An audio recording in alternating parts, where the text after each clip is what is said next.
Thank you very much to the organizers for this acceptation of the abstract I proposed for the first symposium of the newly funded network. It's a particular delight and honor to be here with you today in order to present to you the recently launched German Research Foundation funded project for research of Iranian medieval wall paintings, which, as Richard mentions, is affiliated to the Center for Heritage Preservation Technologies and Sciences here at the University of Bamberg in South Germany. Yes, they are moving. Yeah. So this wall painting project was launched this November 2023. And it will be running for at least the coming 3 years. The main goal of this project is to perform an interdisciplinary and art historical research of architectural decorations in the wall painting medium in Iran. The chosen study corpus consists of approximately 24 wall painting programs dating from roughly 11th to 14th century. The project comprises an archaeometric component, which is going to be carried out in cooperation and collaboration with the archaeometry experts, associate professors Parviz Holakouei and Amir Hossein Karimi of the Art University of Isfahan. And I'm particularly delighted to have them on board for this project. And this is really exciting. Look forward to collaborating with them in the coming years. And now let us say a few things about the project. So I just put one example of a wall painting program on this slide. It's a repertoire from northeastern Iran's Samk-Bast complex, and it reflects well one of the core issues connected to the corpus of wall paintings in Iran, which we're going to study. These wall paintings are often in a degraded condition, and they require conservation interventions for their preservation. In order to perform such interventions, they, however, first need to be researched. Moreover, these wall paintings frequently present problems of their exact and correct dating. Furthermore, content of their epigraphic programs requires full and exact comprehension, and our knowledge concerning their production technology, artistic techniques, design principles, and aesthetics needs to be systematically expanded. Wall paintings subject to research were produced in the context of cultural exchange between Iran, the East, and the West, as determined by the network of the Silk routes. But before we look at the wall paintings closer, we first need to discuss the background of this research project.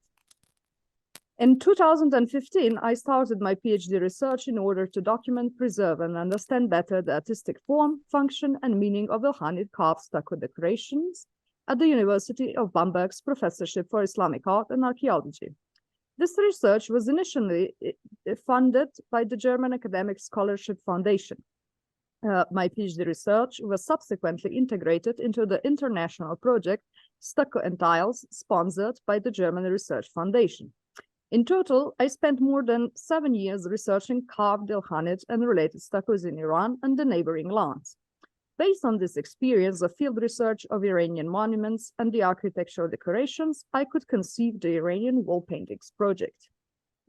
The international project, Aesthetics of Stucco and Tiles, Archaeometric and Art Historical Perspectives on Architectural Decoration in Iran between 11th and 14th century, is based at the Islamic Art and Archaeology Professorship, Lawrence Korn Professor, at the University of Bamberg's Oriental Institute.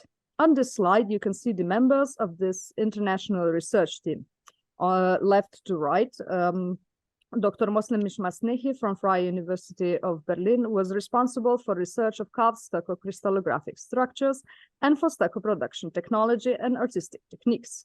Associate professors Amir Hossein Karimi and Parviz Holakouei from Art University Isfahan were responsible for archaeometric research of stucco pigmentation and polychlorine more generally.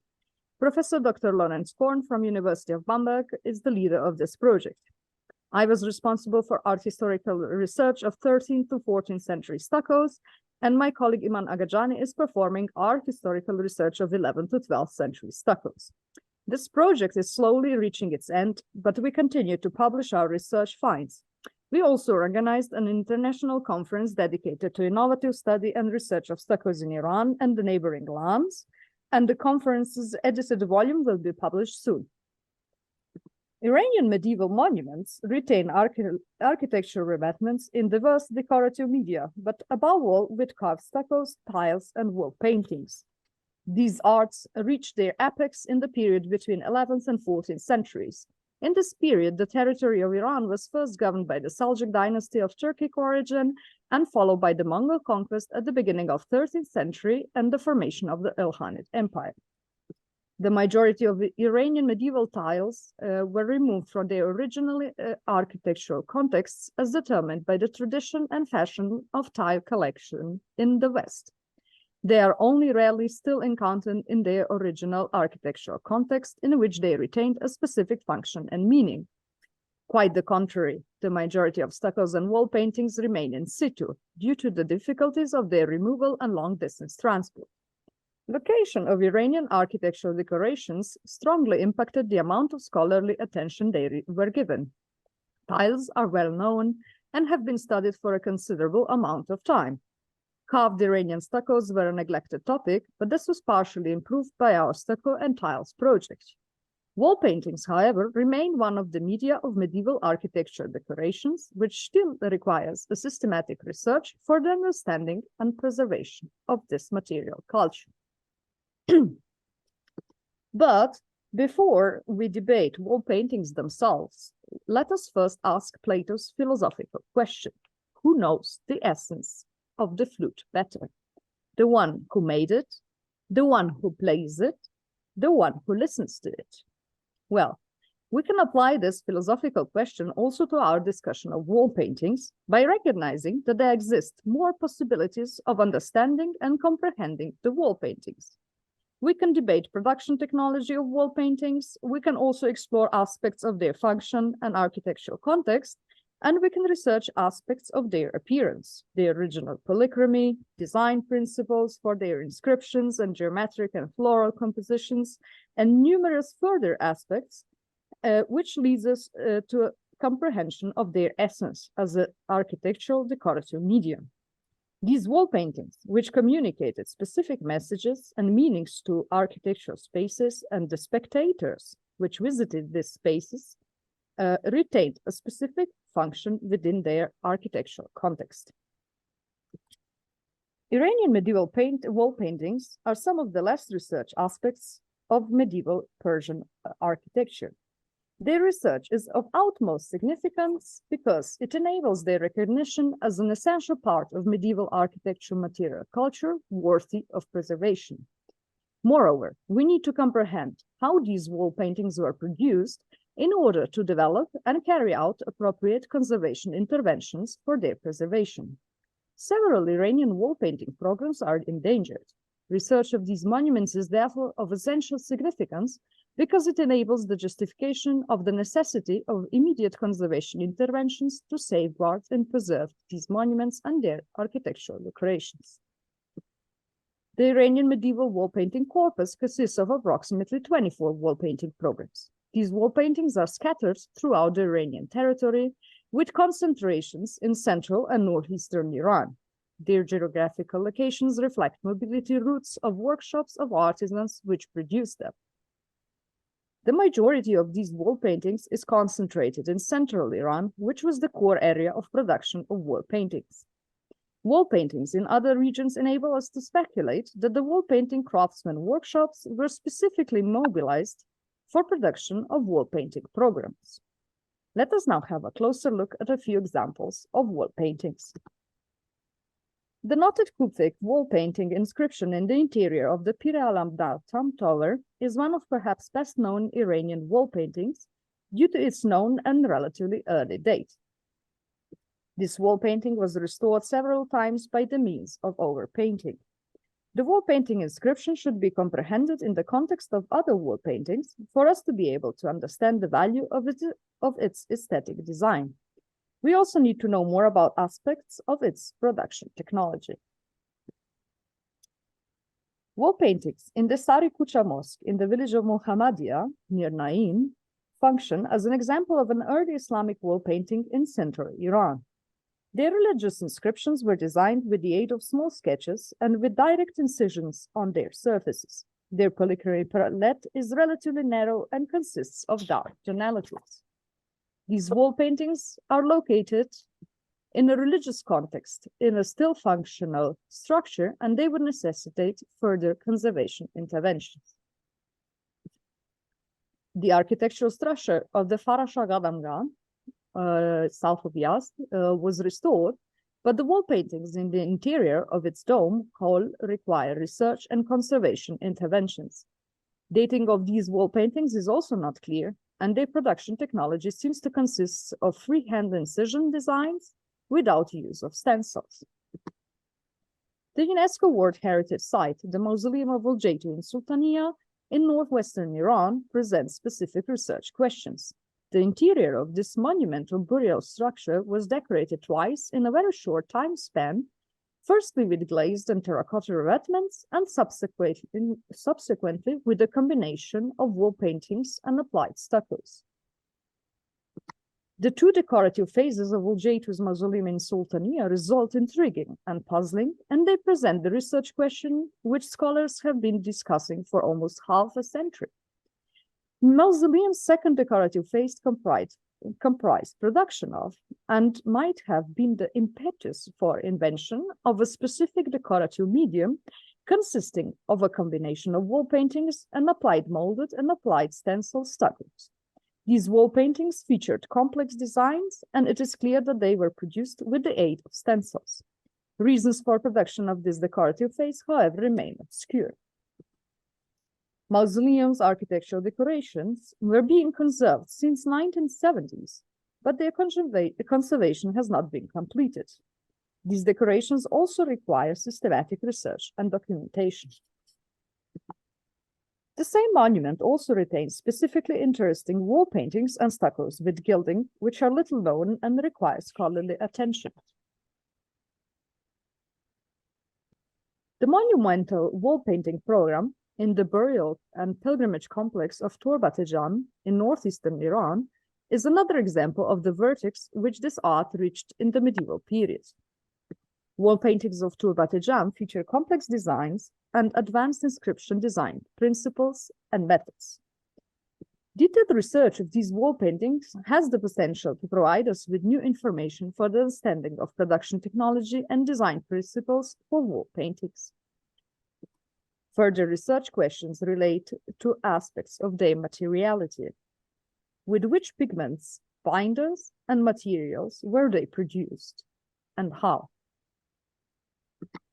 We also lack understanding of gilding technologies for wall paintings and their combination with applied stuccos. Detailed observations of wall paintings and stuccos also enable us to understand better these decorations. Their research in connection to the archimetric analysis for their material characterization is of essential significance for their comprehension. Iranian wall painting project also comprises detailed and systematic research of epigraphic programs in the wall painting medium. These inscriptions have to be read and translated in a structured and systematic manner. Moreover, use of digital software for research of wall painting design and polychromy is also one of the goals of this project. So I'm showing here work from my PhD from Stucco studies. I want to apply this methodology on studies for wall paintings. So these inscriptions have the potential to provide evidence based on which more precise dating of wall paintings and consequently of constructive and decorative phases of monuments can be proposed.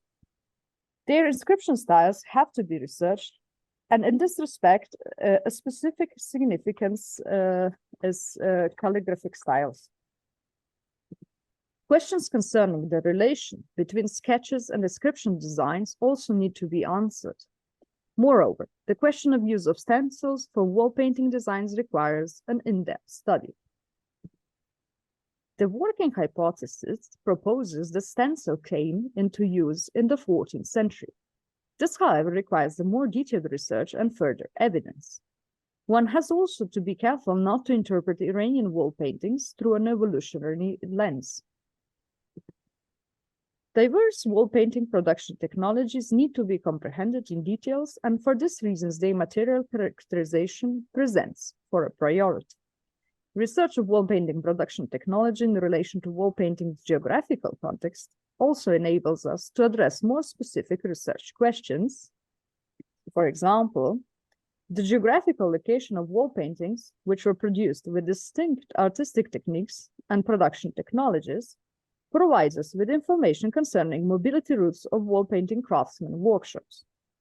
It is, for example, evident that the knowledge of the art of combined wall paintings and applied stuccos was limited to a relatively limited number of craftsmen workshops. We can state similar regarding wall paintings, which were designed with the aid of stencils. Further evidence and information concerning wall painting workshops and artists is provided by signatures of master stucco craftsmen or wall painting craftsmen who headed these workshops. These master artist signatures provide information concerning their genealogies and sometimes provenance of artists. This information, when combined with research of artistic techniques of wall paintings, can provide us with important information regarding mobility of artists and their workshops. A good example is provided by the signature on the wall painting program of Twelver Imām complex, which we mentioned at the beginning of this presentation. This signature informs us about the name of the wall painting workshop master craftsman and the type of interventions which were performed in this structure. It can be expected that research of wall paintings will also provide further information concerning their artists. This can be compared with my earlier research of Ilkhanid stucco craftsmen signatures and mobilities of Ilkhanid stucco craftsmen workshops. The chronological research of mobility of wall painting craftsmen workshops and workshops of other craftsmen will also enable us to discuss better and in further details the question of monumental commissions and the roles such commissions played in formation and transfer of knowledge, art, and aesthetics. So I'm showing here an example from my PhD study connected to the Sultania's Ulceytu Mausoleum, where it was possible to trace some of the directions from which craftsmen workshops arrived to the monumental construction site and some of the routes where they moved after works at Sultania were completed. So we can expect to have more of such information through as our research proceeds. So the chronological focus of the presented project closes with 14th century. Some 15th century wall paintings would be also desired to be researched, but they are challenging to access. On the other hand, with 15th century, a new decorative medium, tile mosaic, takes over the role of the main decorative medium. There exist, however, numerous wall paintings in Iran in the modern period. They may be researched in future. So, I hope that I could have aroused your curiosity for the subject of wall paintings in medieval Iran. And I hope that this presentation could have been interesting for you and your networks. There are, of course, numerous aspects which I did not discuss in my presentation today, but I invite questions or comments to my presentation. And on this slide, I'm also showing some technical information about our project. And I thank you very much for your attention. So we'll move on to the second paper in this first session, and hopefully you can hear me. Do shout if you can't. But Dr. Viola Allegranzi holds a BA and an MA in Islamic and Iranian Studies from the University of Naples, L'Orientale. In 2017, she received a joint PhD from Universities Sorbonne Nouvelle Paris 3 and L'Orientale with a dissertation focusing on the Persian inscriptions from Ghazni and the cultural history of the Ghaznavid period. She's currently a postdoctoral research fellow at the Institute for Iranian Studies at the Austrian Academy of Sciences and a member of the Islamic Ghazni Archaeological Project. Today, she's going to speak about Inscribing Authority, fresh perspectives on monumental epigraphy from Central Asia, 10th to the 13th century. And the floor is yours, Viola. Thank you. Thank you. Good afternoon, everybody. I hope you can hear me and you can see my PowerPoint. So if everything is not working correctly, just let me know. So a great thank for organizing this first Islamic Art History Days, and I really regret not to be present among you in York. I would like to take advantage of this meeting to present my upcoming research project, focusing on monumental epigraphy from the Eastern Islamic regions. So a colleague of mine recently stated as a joke that epigraphy is a vintage discipline. And actually it was not totally wrong, as epigraphy is a field that people admire but instinctively associate with past methods and approaches. So the challenge is then to bring Islamic epigraphy, which is indeed a relatively young discipline, emerged in the late 19th century, into the current research landscape, using up-to-date tools and, most importantly, provoking a more fruitful dialogue with close or less close disciplines. So the official title of the project I will start is Inscribing Authority, Islamic Rule in Central Asia as reflected in monumental epigraphy. So they didn't ask for an acronym so far, and I hope they won't. It is founded by the Austrian Science Fund for a duration of 3 years, with a likely start in early 2025. I will be the principal investigator, and Dr. Florian Schwarz, director of the Institute for Iranian Studies, will be the mentor, serving as advisor on scientific methods and career consolidations. And I also have other scientific advisor that will help me during the 3-year project. But all in all, it is an individual project. In spite of that, I would like to develop as many collaborations as possible with a view to possible continuation and expansions of the research. So the main themes and questions are summarized on the slide. The project touches on the geography of power, analyzing epigraphic records of political and religious authorities alike. So my concept of authority is quite large. The evolution of honorific titles from time and places, cross-checking data issued from manuscript and coins.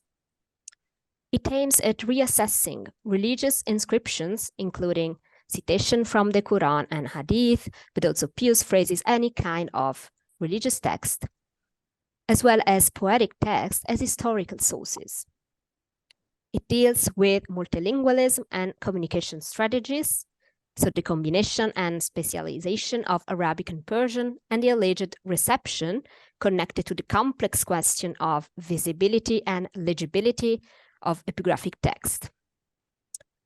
It investigates the development and circulation of techniques and writing styles across the Persianate zone, taking into account the transmediality, so the transfer through different media of models, but also the multi-directional exchanges with the neighboring regions. So of course, Middle East, but also Far East and India, as well as the aspects of continuity of cultural and artistic practices between the pre- and post-Mongol periods. So the project timeframes goes until the 13th century, but I would like to push this limit further in the future. The corpus is composed of inscriptions originally belonging to secular or religious buildings from modern Afghanistan and the Central Asian republics, so Kazakhstan, Kyrgyzstan, Tajikistan, Turkmenistan, and Uzbekistan. And that could be confidently attributed to the period 10th to 13th century, either on the basis of their content or on archaeological grounds. Only inscriptions recorded in monuments whose date and or patron are known are considered in this first stage to facilitate the contextualization and the identification of diagnostic features that could support the later inclusion of epigraphic documents of uncertain attribution. So a preliminary survey based on data recorded in the Thésaurus d'Épigraphie Islamique has led to identify a total amount of around 150 text of various length distributed among 28 sites, and you see more or less the geographical distribution of the site on this map. These inscriptions have been published or mentioned in previous studies. However, many of them deserve a more complete study.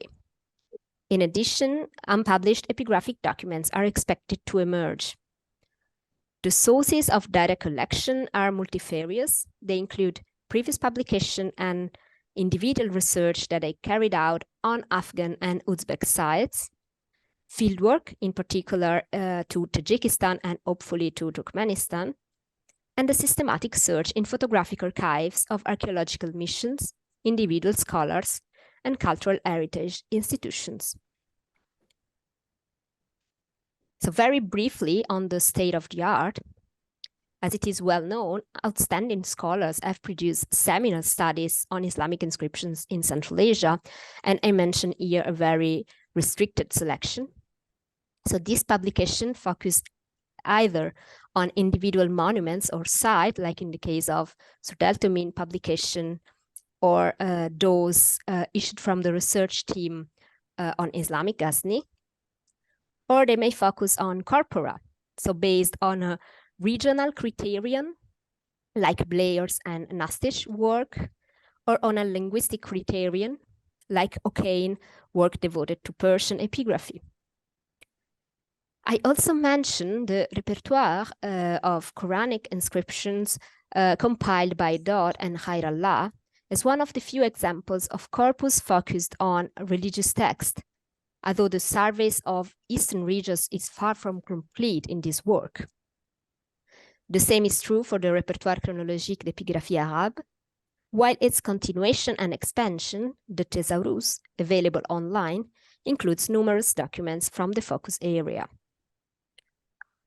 So despite this scholarly tradition, several limits and challenges have affected and still affect research on Eastern Islamic epigraphy. To start with, the limited accessibility of the field, or of some fields at least, and the reliance on publication and photographs from the pre-digital era, often incomplete. So for instance, photographs recording a limited number of inscriptions from a single building, or selected view, challenging the legibility and the understanding of technical and stylistic feature. Second, the comparative analysis conducted so far are not sufficient to cope with the fragmented nature of text, and the systematic cross-check with epigraphic or non-epigraphic data from nearby context is much needed.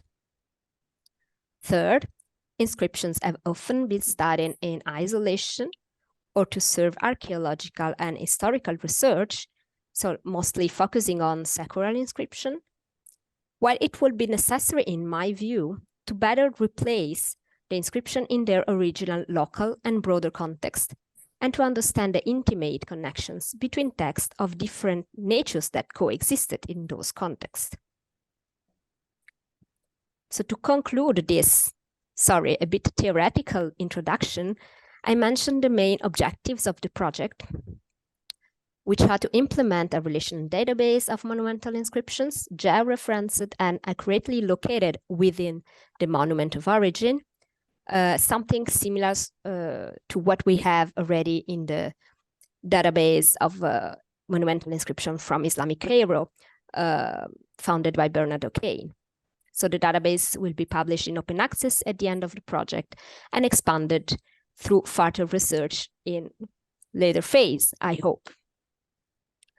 So the second objective is to trace connections with the temporal and religious authorities of the time, as well as with external sources, inscriptions, but also manuscripts, coin, etc., as far as I can identify this connection through comparisons.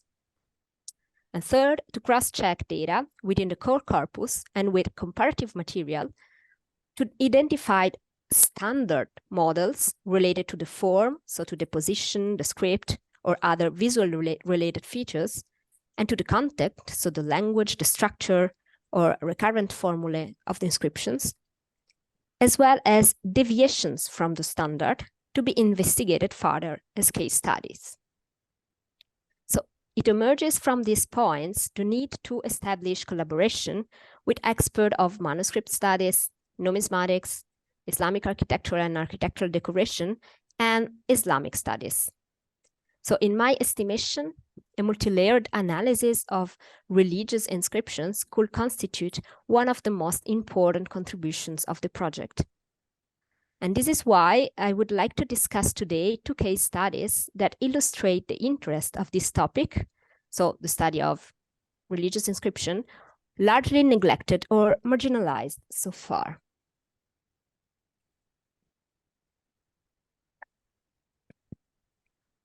But this object is relatively well known. It is a mihrab in birch wood from the upper Zarafshan Valley in Tajikistan, and is attributable only on stylistic ground, unfortunately, to the late 10th or early 11th century.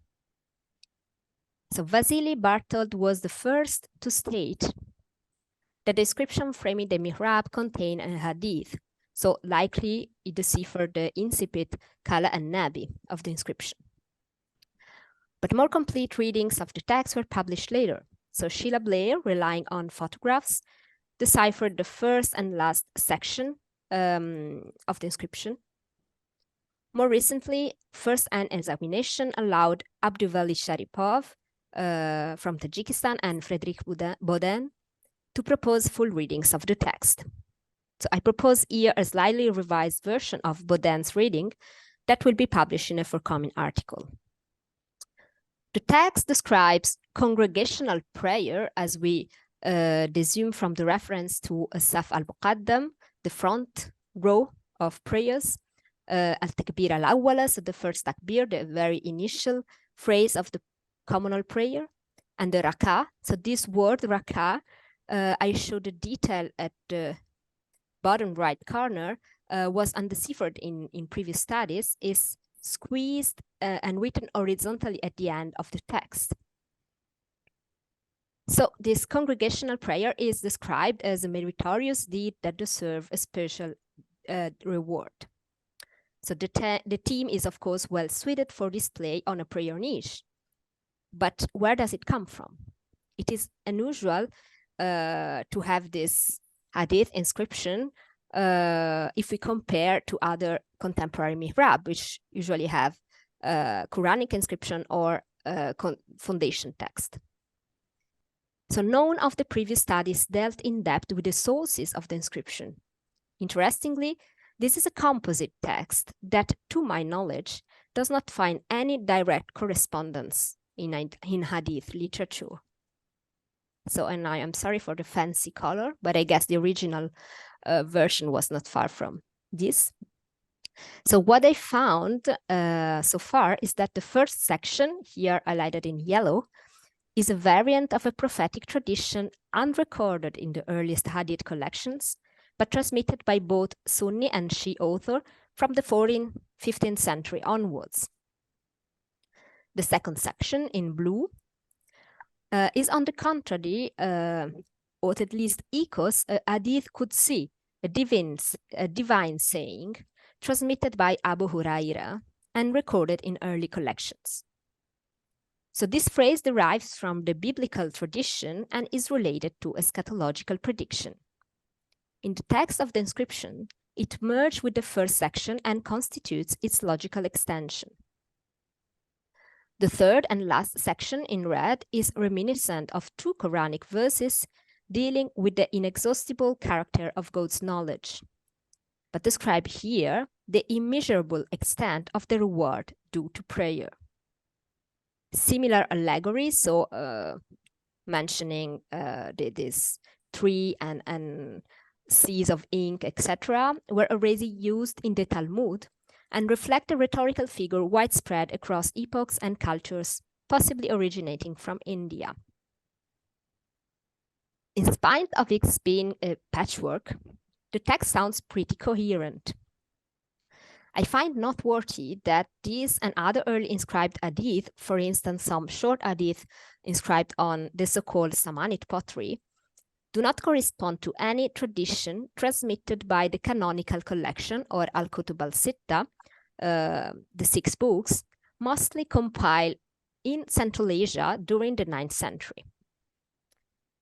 This evidence may suggest that at the same time that religious scholars were engaged in transmitting the most reliable hadith, those responsible for designing inscriptions selected among a larger repertoire of prophetic traditions the most fitting to the context of use, paying more attention to the didactic value of the text than to reliability of their sources.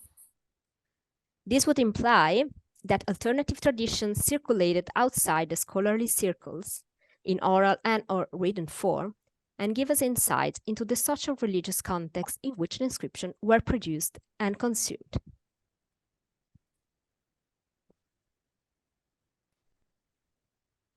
And now I pass, so completely different, monument to two Ghurid monuments in northwestern Afghanistan, dating from the second half of the 12th century. On the left are depicted the two gunbads, the two domed structures in Chisht Sharif on the Hari Road in the Herat region, not very far from the minaret of Jam. A date is preserved in structure A. Structure B could be slightly later, but is undated. On the right is depicted the madrasa of Shah-i Mashhad in Rajasthan on the Morghab River. And I have to say, after a personal communication of Robert Hillenbrand, it resulted the monument has recently been demolished, possibly as a consequence of earthquakes. So this is the earliest building defined as madrasa in the foundation inscription on its portal. The date is damaged. It has been alternatively read as 571 or 561, so reading sitting instead of Sabain. The letters are really hammered away. The function of the domed structure in Chisht, they are very close to each other, about 20 meters distant, is uncertain. They are often been described as mausolea. Samizai refers to them as a madrasa and a mosque, and in fact, structure B as a mihrab. But actually, surveys are certain that the two structures were part of a single complex, although they were possibly erected at different times with different functions. So both monuments bear traces of numerous inscriptions quite well documented by early surveyors, but still demanding thorough examination. Some of them are undeciphered and, although fragmented, could help defining the function of the buildings if properly studied and contextualized.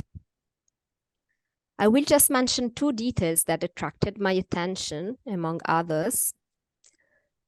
So the first is the use of the names of God, preceded by Quranic verses mentioning 11 of them.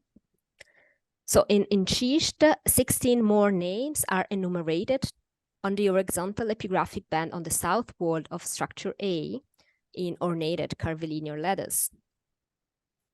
And a similar compilation of Quran 59, 22, 24 with a slightly longer series of divine names can be reconstructed on a panel located on the side wall of the main Ivan in the Shah-i Mashhad Madrasa. The visual effect is very different because the text is here in foliated Kufic and runs on an interlaced epigraphic bands. But the order in which the names are mentioned is identical to the inscription in Chisht. Other inscriptions enumerating divine names are known. Word of mention is that on the first story of the Qutb Minar in Delhi, also dating from the Ghurid Sultanate, late 12th century, where the text of Quran 59, 22, 23 is allegedly followed by a complete list of the 99 names of God, but I must say that no entire transcription of this inscription exists. So this would need a check. Yeah. And also in the northern dome of the Great Mosque of Isfahan, we have an earlier example of the use of the name of God. Sorry, if people in the audience can mute themselves. So We know that at the time there was an intense theological debate on the question of the eternity of divine attributes, which was one of the major divides between Mu'tazili and Hanafi theologians. But the names of God also play a role in devotional practices and can be recited for benefits. According to a hadith transmitted by Abu Huraira, Allah has 99 names, 100 minus 1, and whoever knows them will go to paradise. So this link between the enumeration of divine names and access to paradise makes the content of the inscription appropriate for a funerary context, for instance. But further research, I think, also in religious text is needed. A second common feature, and I will be very quick because time is running out, is the mention of the 4 first caliphs, the Rashidun. So in secondary, not to say hidden epigraphic registers, so in the Western Dome at Chisht, these are 4 epigraphic roundels inserted into an intricate pattern within a stucco blind niche. In Shah-i Mashhad, the location of the stucco insert is even more inconspicuous because they fill small rectangular compartments of a plated motif adorning the bordered Kufic letters of the foundation inscription. So it is clear that the presence of these names matters more than their actual visibility. Moreover, small-sized inscriptions naming the Rashidun are discernible on a roundel with star-shaped design on the back wall of the main Ivan in the Hanafi Madrasa at Zuzan in eastern Iran. We saw before photographs with Anna Maria just in front of the inscription. So the roundel is placed below the epigraphic band, stating that the institution followed the doctrine of Abu Hanifa. And we also have an earlier example of a roundel with mention of the 4 caliphs from the Great Mosque of Golpayegan, so dating from the early 12th century, a century earlier.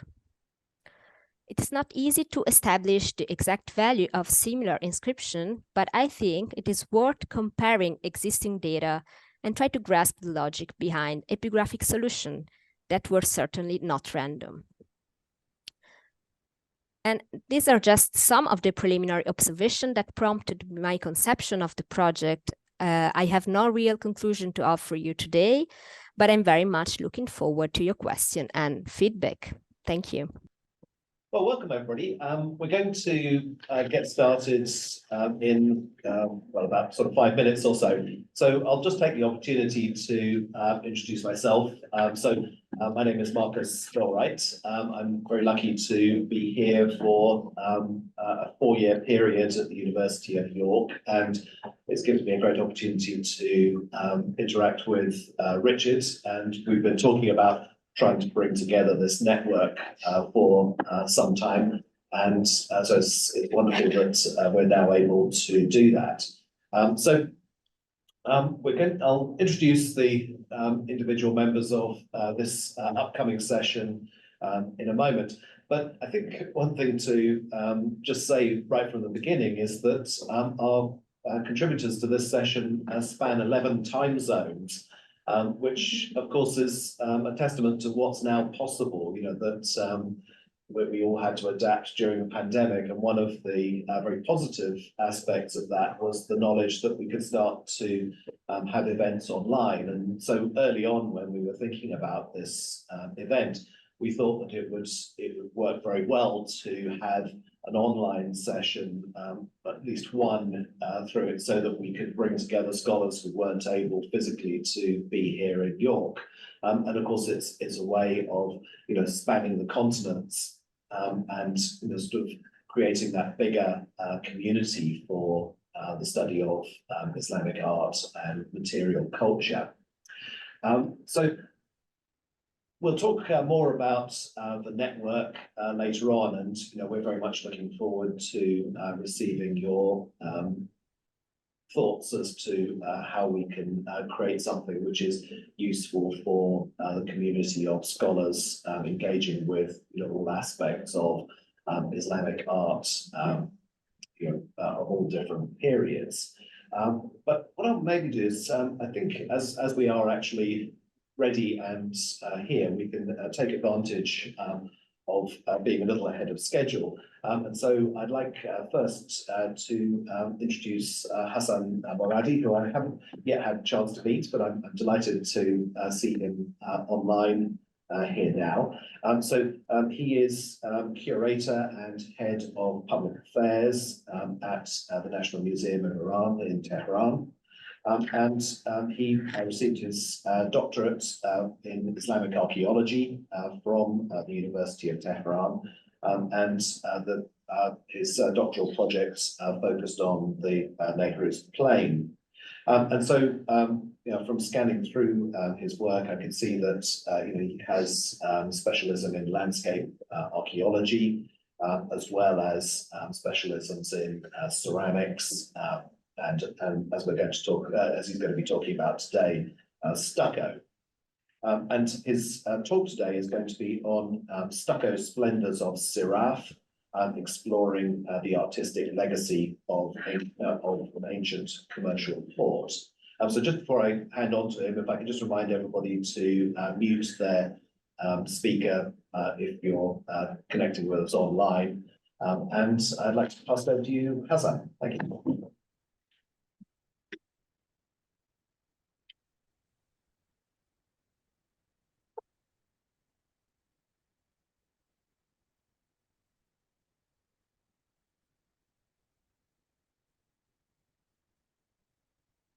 Can you hear me? Yes. With me for a minute.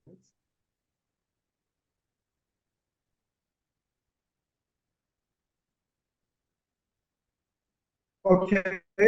Good evening, everyone. Thank you for joining me today, and thank you for the Islamic Art History Network panels, and thank you for your introduction, Professor Millwright.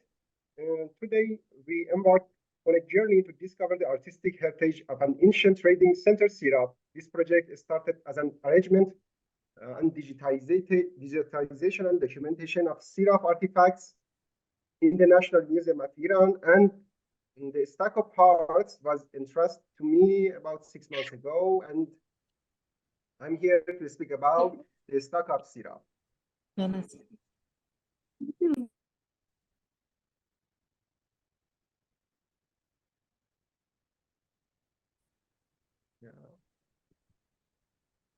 On this slide, you can see the location of Siraf in the northern Persian Gulf. Siraf was a significant trading hub during the early Islamic period, but the chronology of the sites show the late Sasanian to the Middle Islamic period. The marked spot indicates Siraf's precise position in Iran, emphasizing its strategic location and its role in the maritime trade routes. The map on the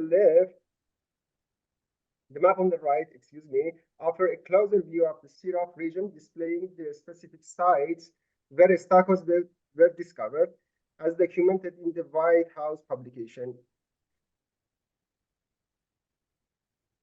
On this slide, you can see the number of stucco in the collection of the National Museum of Iran and the British Museum. While the National Museum of Iran may have a smaller number of stucco compared to the British Museum, it includes a significant amount of large panels and big fragments. These large pieces are crucial for understanding the artistic and architectural significance of Siraf. They offer more comprehensive insight into the art and the culture of the region, making the National Museum of Iran collection particularly valuable. And you can see the 3 ones in the Bushehr Museum that recently relocated to the Persian Gulf Museum of Bushehr from the National Museum of Iran. In this slide, provides an overview of labeling systems that used for the Siraf stucco collection, emphasizing its significance in managing and preserving the artifacts both on site and at the museum. In the 2 charts, you can see the number of pieces with labeling and they find the spot, as we have 54 pieces with the labeling that and 22 ones with the finest goods. And we can see in this slide provides an overview of the labeling system used for the Siraf Stucco collection. This slide provides a visual overview of the variety and significance of the stucco pieces, demonstrating the diversity of stucco types represented in the collection and offering valuable historical insights into the collection timeline. As you see, the types of the stucco and the timeline and the creation technology that used for these stuccos. In this slide, we can see the stuccos that dated back to the 9th to 10th century. These stuccos have similarity to the ones found in Samarra. By looking at the picture, we can clearly observe the similar design and pattern between the stuccos shown here and those found in Samarra. That's just in the band, you can see the similarity. Furthermore, one of the stucco pieces has an interesting detail on the back, fingerprints. These fingerprints provide information about how these stuccos were made and the molded technique we used. On this slide, we have the stuccos that are applied to the external corners of the wall. There is also a picture of Raqqa stucco from Madinatul Far. The stucco frame in the arc of the Raqqa stucco resemble the ones found in Siraf. These similarities suggest that there are shaped architectural and decorative elements between the two locations. This slide showcases a beautifully carved panel with pearl decorations. The design of the decoration closely resembled the early Abbasid Friday Mosque on the Qibla wall, which dated back to 767 CE. And in this slide feature a fascinating three examples of this type of decoration that uncover from the Great Mosque. One piece is held in the collection of British Museum, another is held in the National Museum, and the third one is in the Boucher Museum. Additionally, there is an image on the right that illustrates how these molded panels were used at the top of wall in Cordoba Great Mosque. From this slide, you can see the very important stucco panels and fragments dating back to the late 11th century CE. On this slide, you can see a fascinating stucco panels. The panel has a triangular shape and a repeating circular panels, along with molded decoration on a profile. These elements showcases the artistic skill and decorative craftsmanship of the stucco work in Siraf. In this slide, we have another molded type of stucco. It features a circular pattern with different type of medallions. Additionally, there is a molded decoration on the profile. It is worth noting that there are two lines of mold seams on this stucco, which provide important evidence of molding production methods.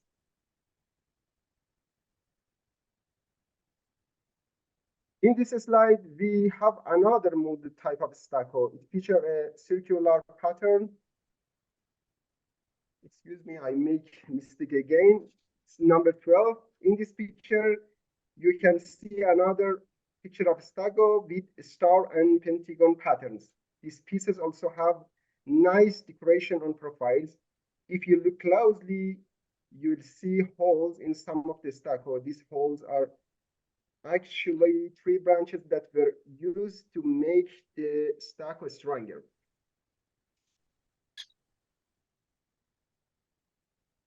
In this slide, you will find the stuccos that showcases mihrab-like decoration, predominantly accompanied by intricate leaf and floral elements. As you have a close look, you can find a different type of this decoration on the page. And in this slide shows view a collection of important stucco friezes. These friezes are used as decorative frames for doors, windows, or as a rows at the top of walls. They are carefully crafted and feature beautifully polar and geometric patterns. One frieze stands out because it has an inscription on the other side. The next slide is the amazing collection of stucco panels and broken pieces display a special pearl decoration that is created by molding. On the right, there is a plaque with a similar decoration that reminds us of the stucco found in Sitstone.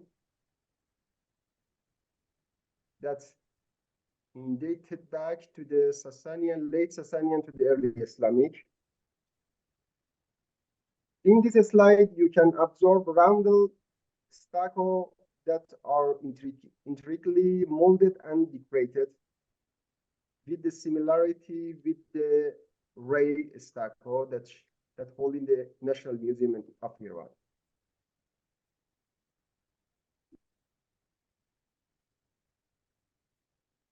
The next slide, this slide showcases fragments of stucco inscription that are predominantly associated with grave covers that you can find the similarity between the stone grave covers that publish before. This image depicted the most significant fragments of stucco featuring floral decoration. The image on the right displays a fragment of a panel with a red color, while the middle image showcases a stucco fragment that appear to have been used as a frame for a mirror. And on this slide, you can see a fascinating item made from plaster with decorative molding. It looked like an inkwell, similar to the ones found in the British Museum and the Ray. This slide displays a lesser-known architectural elements in the shape of an H.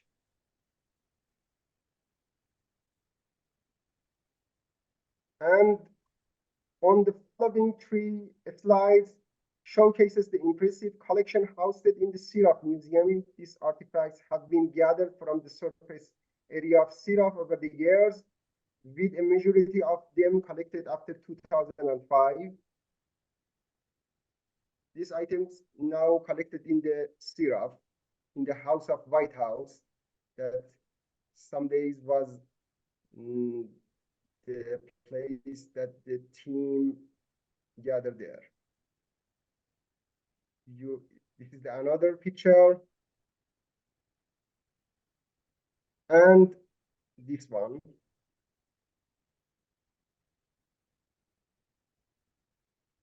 And now I'm thinking about if there was a school of stucco in the North Persian Gulf during the late 11th century CE or not, because now we know about another site, Najiram, that is 60 kilometers west of Siraf, with a similar decorative elements of the stucco.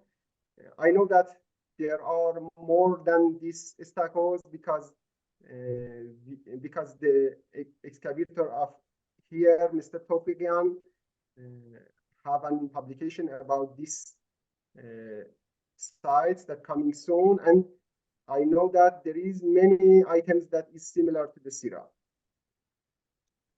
And this is the bibliography, and thank you for attention. I'm gratefully for the opportunity to share this information with you.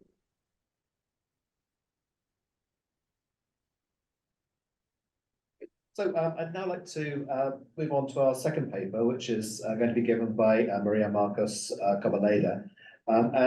She is a faculty member in the Art History Department of the University of Malaga and received her PhD from the University of Granada in the area of art history. And she is a specialist in Almoravid's architecture and civil engineering. From looking through her CV, I was noticing also one looks like a fascinating edited book, Artistic and Cultural Dialogues in the late medieval Mediterranean, which I'm looking forward to reading. So she's going to be speaking today on the challenge of art history, Islamic art history research, the application of new methodologies of study of artistic exchanges. So thank you very much for the introduction. I'm going to share my screen. And first of all, I would like to thanks to Richard McClary and Marcus Millwright for allowing me to take part of this workshop and for organizing this network. And I want also to apologize because the laptop screen does not work. So I have to watch on my other side to the other screen. So I am really sorry for these circumstances. So I hope you can see well the presentation. And I'm going to talk about the challenge of Islamic art history research and the application of these new methodologies to the study of artistic exchange. And I'm going to present the results of the project analysis of the artistic exchanges in the medieval Mediterranean between 12th and 15th centuries to the Geographical Information Systems, GIS, a critical review of center and peripheries. It was the acronym ADMERGIS project. And this was a project with funding from the Horizon 2020 Research and Innovation Program. And it was developed under the Maria Skłodowska-Curie actions. Between the different institutions, there was involved the Institut de Estudios Medievais of the Universidade Nova de Lisboa, the Laboratoire de Démographie et d'Histoire Sociale de l'École d'études anciennes sociales in Paris. And it was involved also the University of Granada. The aim of this paper is to analyze the current challenges of Islamic art history research and assess the new methodologies applied to the study of the artistic exchanges in the Mediterranean framework. So to achieve this aim, this proposal focuses on the results of the ADMERGIS project.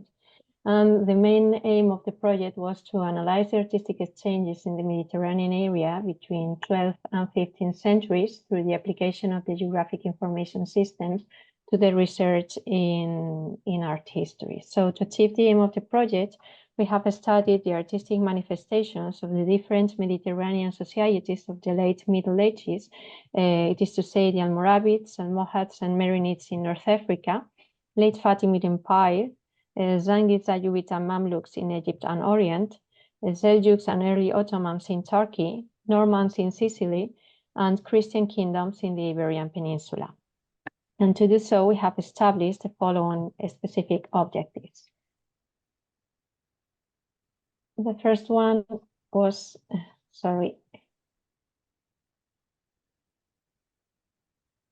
it was to measure the presence of certain preselected Almoravid elements in the main artistic manifestations of Islamic and Christian Mediterranean countries. The second one was directly to apply the new method based on the GIS through the creation of 3 databases for studying the exchanges between the main Mediterranean artistic manifestations and Almoravid art. And the third objective was to assess the relation between religion and political and social supremacy with the artistic production of Islamic countries in the Mediterranean area.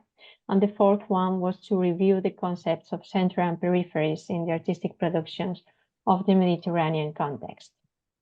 So to achieve these objectives, we have started with the methodology with the selection of the main artistic Almoravid elements, and this selection was made from my PhD dissertation, The Almoravids, Territory, Architecture, and Sumptuary Arts. And in this framework, I selected all these main artistic elements introduced in Western Islamic art by the Almoravids for the very first time, as was the pointed torso arches, but also I selected some elements developed and systematized by them as the muqarnas, but also these elements had an Oriental origin, as you know. So the 3 elements that was studied during the project was the muqarnas. We have the example of the Qarawiyyin Moxofez, the pointed horseshoe arches, as I have mentioned before, and the third one was the Masajid al-Janais, this specific type of oratories built by the Almoravids. And all these artistic elements were selected because they had an important projection within the Mediterranean basin during the following centuries. So we developed lots of research in libraries and databases. And I would like to share with you some examples of these elements in this Mediterranean basin context. For example, the use of muqarnas of the Capella Palatina in Palermo, built in the middle of the 12th century, or the muqarnas portal in Maristan of Nur ad-Din, and the muqarnas dome inside it, as you can see here, or the Splendours examples of the Alhambra of Granada, this muqarnas dome of the Hall of Dos Hermanas.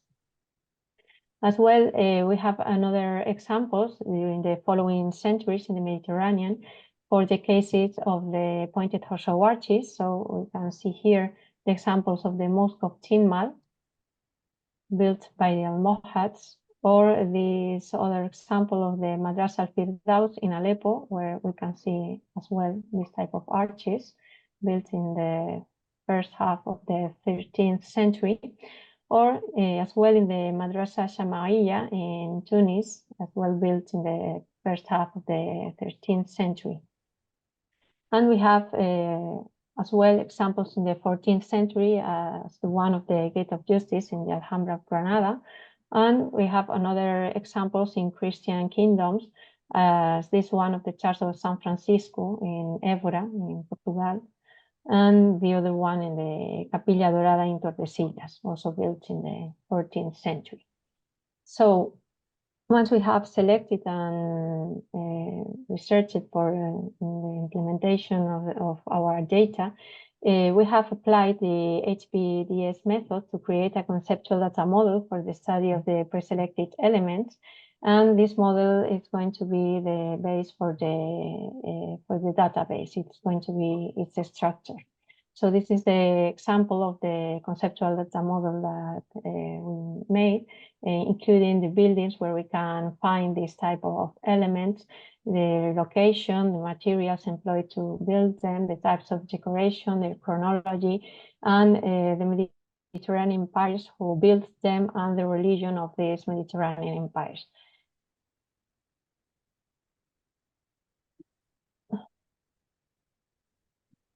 Sorry, it's a bit slow. From this conceptual data model and using a geographic information system, we have created 3 different databases with information about these preselected Almoravid elements, muqarnas, the pointed horseshoe arches, and the Masajid al-Janais.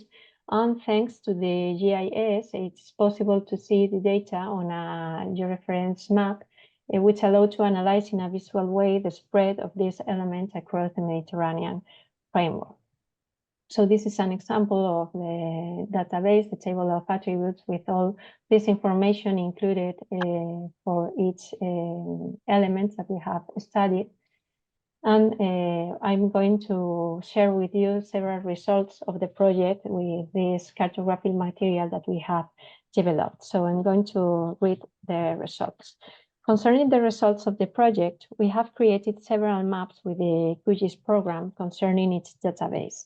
Thanks to this cartographical material, the analysis of complex phenomena beyond the geographical aspects and related to the objectives 3 and 4 has been possible. The post-processing of the data with the GIS has allowed, in a first place, to establish common points between Islamic culture and other medieval Mediterranean societies, above all in the case of Mudéjar and Sicilian artistic manifestations. In a second place, to value the importance of the relation of power and religion with the artistic productions in medieval societies, including the influence of different credos in a same religion as Sunni and Shiite Islam. We have documented a preeminence of certain artistic elements in Sunni societies in comparison with the Shiite ones, in the case of 2 of the studied elements. And in a third place, to question the traditional concepts of center and peripheries concerning Islamic artistic productions and creations of motifs on their spread. An example of this last question can be seen in the different cartographical material related to the Muqarnas that we have created thanks to the QGIS program. In the first place, with a simple representation in the map of the almost 800 ensembles of Muqarnas located in more than 300 buildings that we have documented in the Mediterranean framework between 12th and 15th centuries, it's possible to advertise two well-distinguished geographical areas, the Eastern and the Western Mediterranean, with only some examples in the central area. The few examples located in the central part are distributed in the following ways. Eight ensembles in Sicily built in the 12th century under the Norman rule, one ensemble in Tunisia built in the 13th century under the Almohad rule, and 5 in Macedonia built under the early Ottoman rule in the late 15th century. Taking into account that the most ancient Fatimid Muqarnas were contemporary to those of the Qala of the Banu Hamad and the Almoravid ones, and the fact that the Muqarnas of the Mosque of the Kasbah in Tunis were built under the Almohad rule, it's hard to think that these artistic elements arrived to the Western Mediterranean from such places, as it had been proposed in the traditional historiography.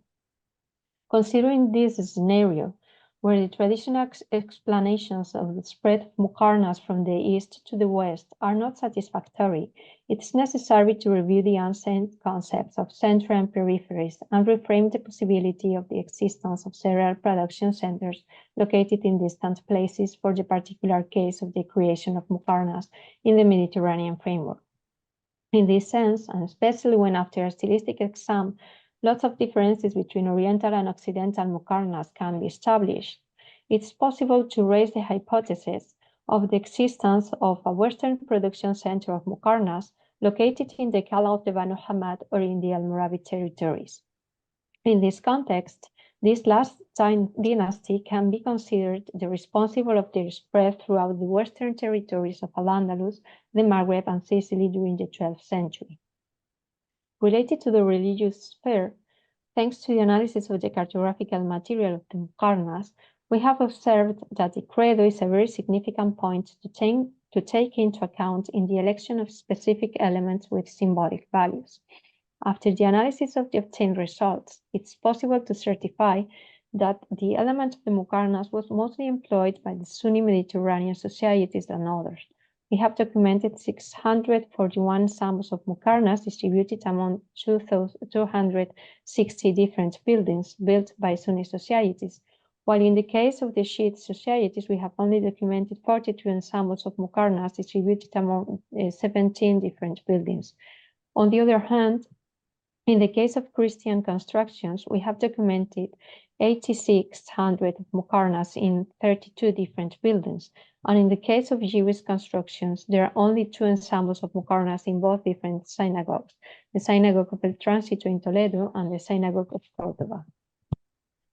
Concerning the second preselected element that we have studied, the pointed torso arches, as it has been mentioned before, due to the huge number of cases of study and the temporary restrictions of the project, it has not been possible to finish the implementation of the database. Nevertheless, the sample implemented for the moment is representative enough to do a first analysis of the distribution of this artistic element, which allows to raise some preliminary hypotheses.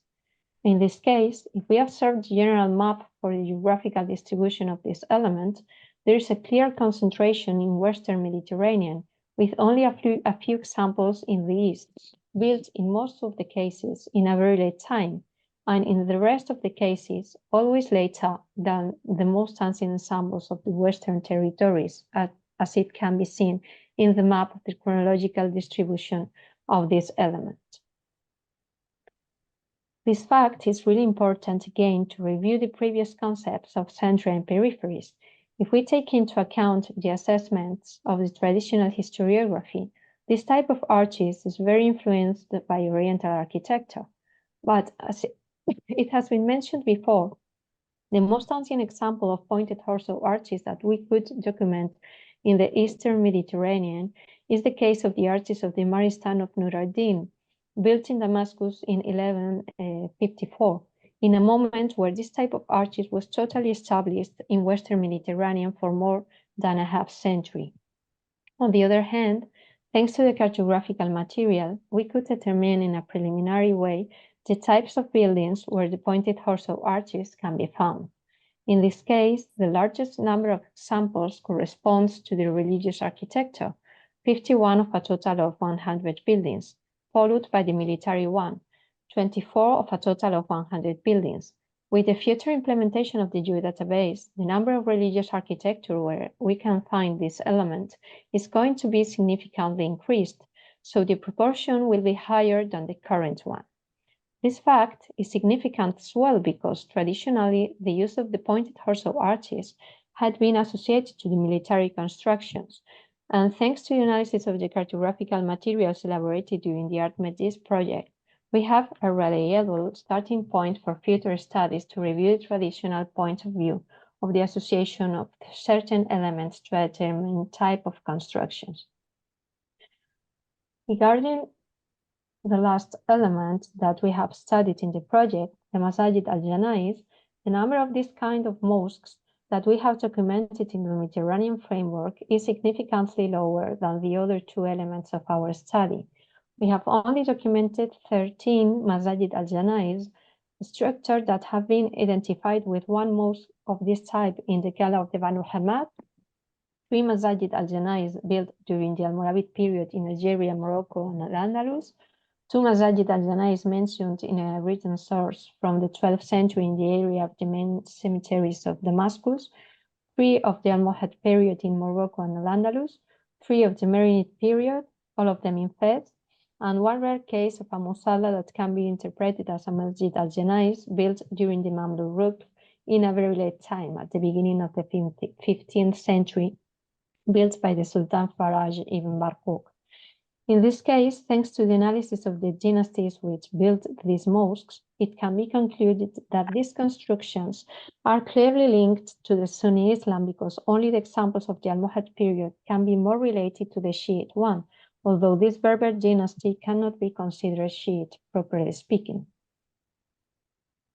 In summary, from the analysis of the Almoravid contributions for the application of the geographic information systems, it's possible to review traditional points of view fixed during a long time in the traditional historiography, which allows to advance in the race of preliminary hypotheses concerning the important role of political and religious aspects in the arts and architecture, as well as in the review of the unseen concepts of center and peripheries.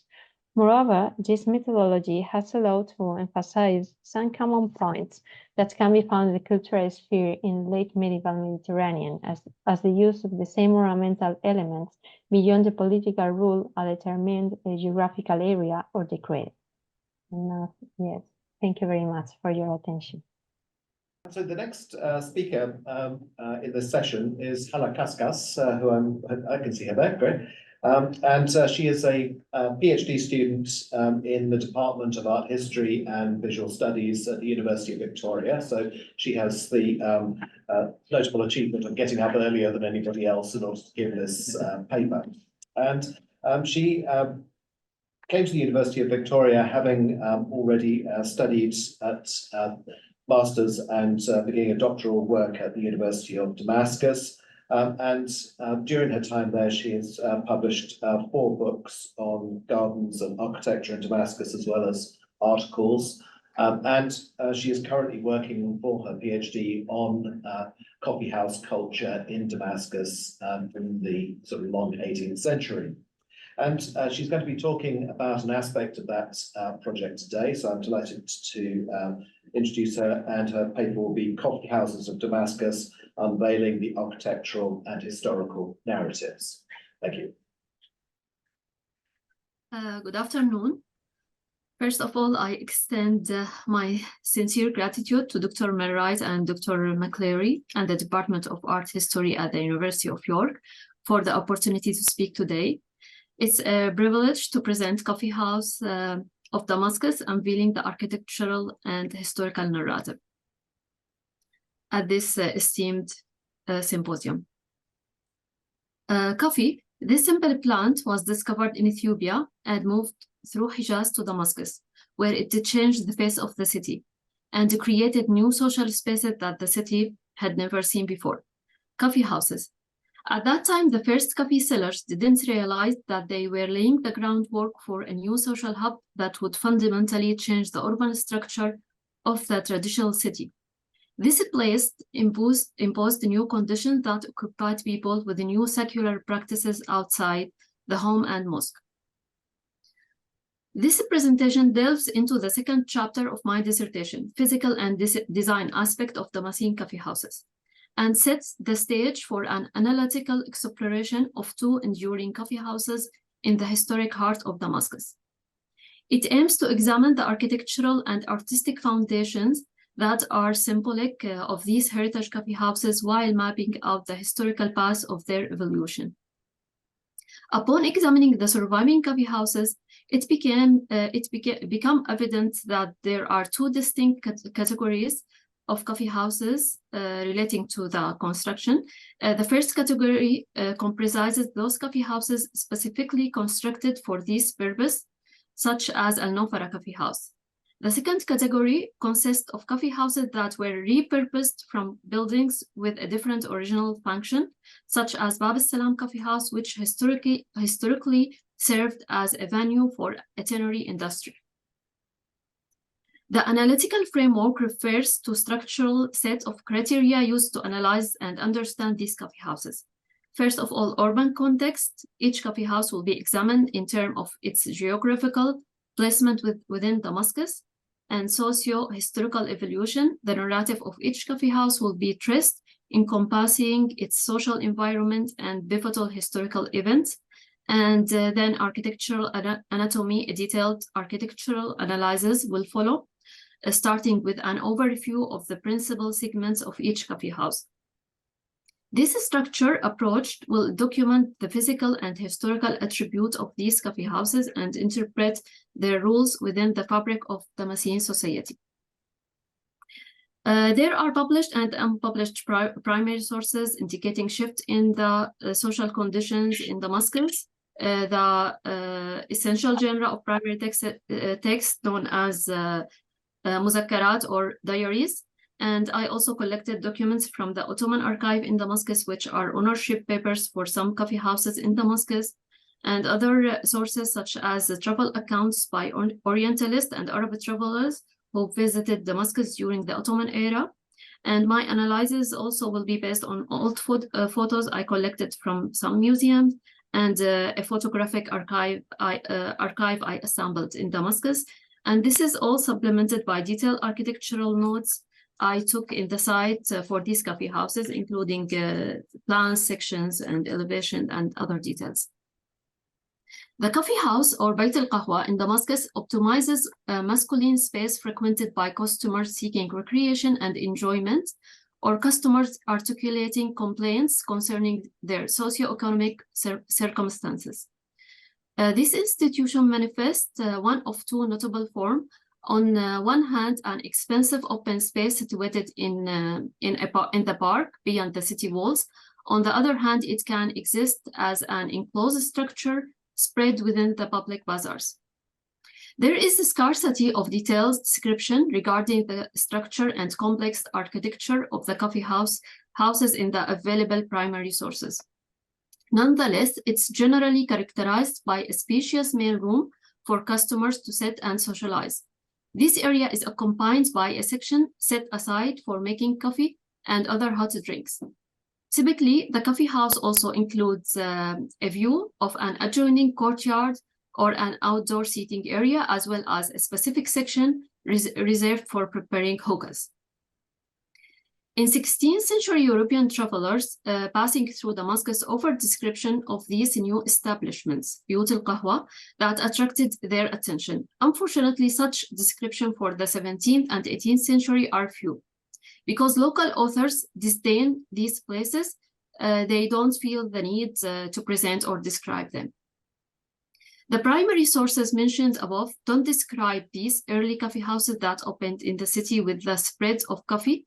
Ordinary locals and existing shops termed dukkan were transferred for the occasion into coffee houses without any particular fittings. And their owners probably roasted and grinded the coffee bean and prepared the drink with fundamental techniques. Furthermore, the coffee houses reference in the Sharia court archive offers scant details regarding their interior and exterior architectural features. Instead, the records provide a cursory and general accounts of these establishments' contents, aligning with the functional nature of the legal documents such as commercial transaction. These specialized buildings were initially constructed by high-ranking state official stations in the city and included in the endowment or their ʿAbbās foundation they created in Damascus. The number of such institutions that have come down to us is limited. For example, one of these coffee houses constructed by the governor Murad Pasha for his endowment in 1595 was located near the Great Mosque. It's described in the document as a ground floor and upper floor. The ground floor has sitting rooms, benches, and a basin supplied with water from Qanawat River. The upper floor includes an arcade that overlooks the market and the ground floor. The architectural description of Murad Pasha Coffee House resembles the description of another coffee house found within another archival documents, part of the endowments attributed to As'ad Pasha al-Azm, the governor of Damascus in the 18th century. According to the archival description, the coffee house is a double-level building, each floor being outfitted with water amenities and facing an arcade courtyard. Furthermore, each level houses private rooms, and these rooms within the building suggest being leased to travelers or transit visitors in Damascus as a hotel. The provided description from the primary source reveal that historical coffee houses incorporated stone benches called mastaba, designated for seating, which is a stone protrusion on top of which mattresses are placed for comfortable seating. This type of seating reflects an architectural similarity to the men's section present in the traditional Damascene coffee houses. And these houses have segments situated on the ground floor encircling the courtyard termed as salamlek, and were traditionally allocated exclusively for men. The configuration of these spaces within the coffee houses echoes the gender delineated area shared in the residential architecture of Damascus, thus underscoring the societal conventions of that era. In contrast, contemporary coffee houses, which will be analyzed later, often feature small tables with limited seating, which echoes a societal shift towards separate social arrangements.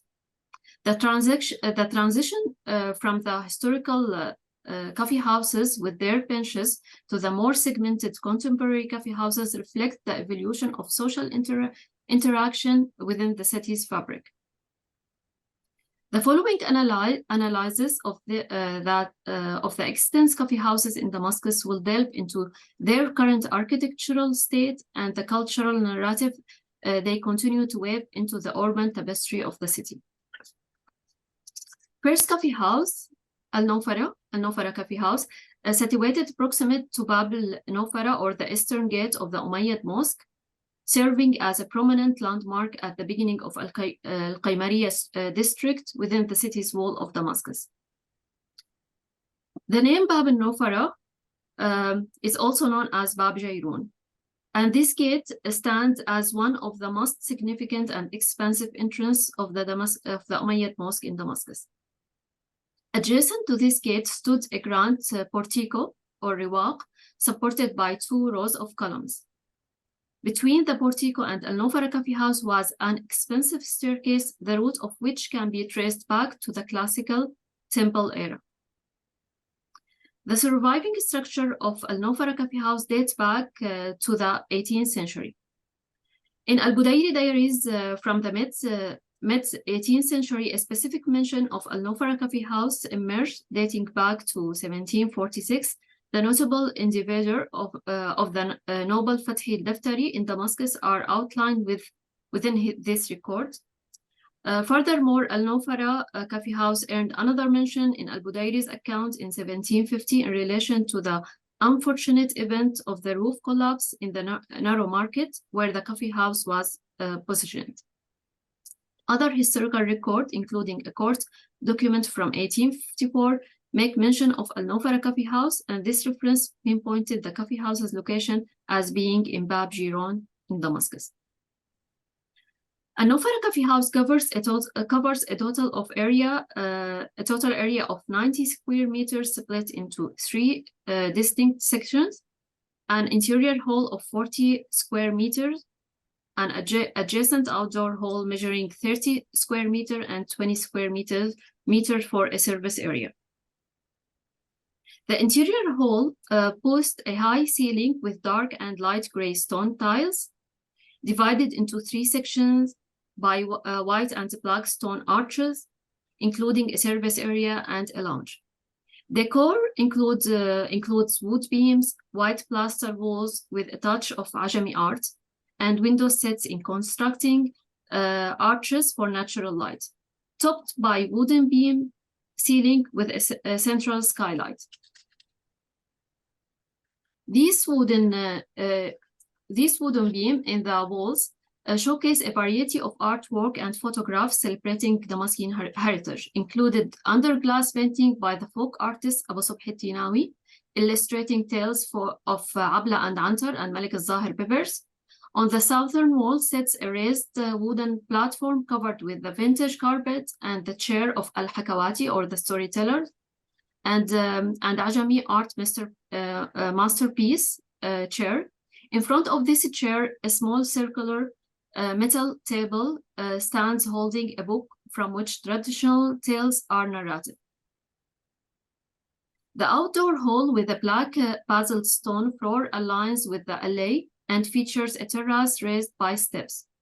2 wooden pillars supported the wooden ceiling. The facade separates the outer and inner areas, combining stone at the bottom and on the bottom and clay above, with windows protected by metal mesh and decorated with Ajami artwork.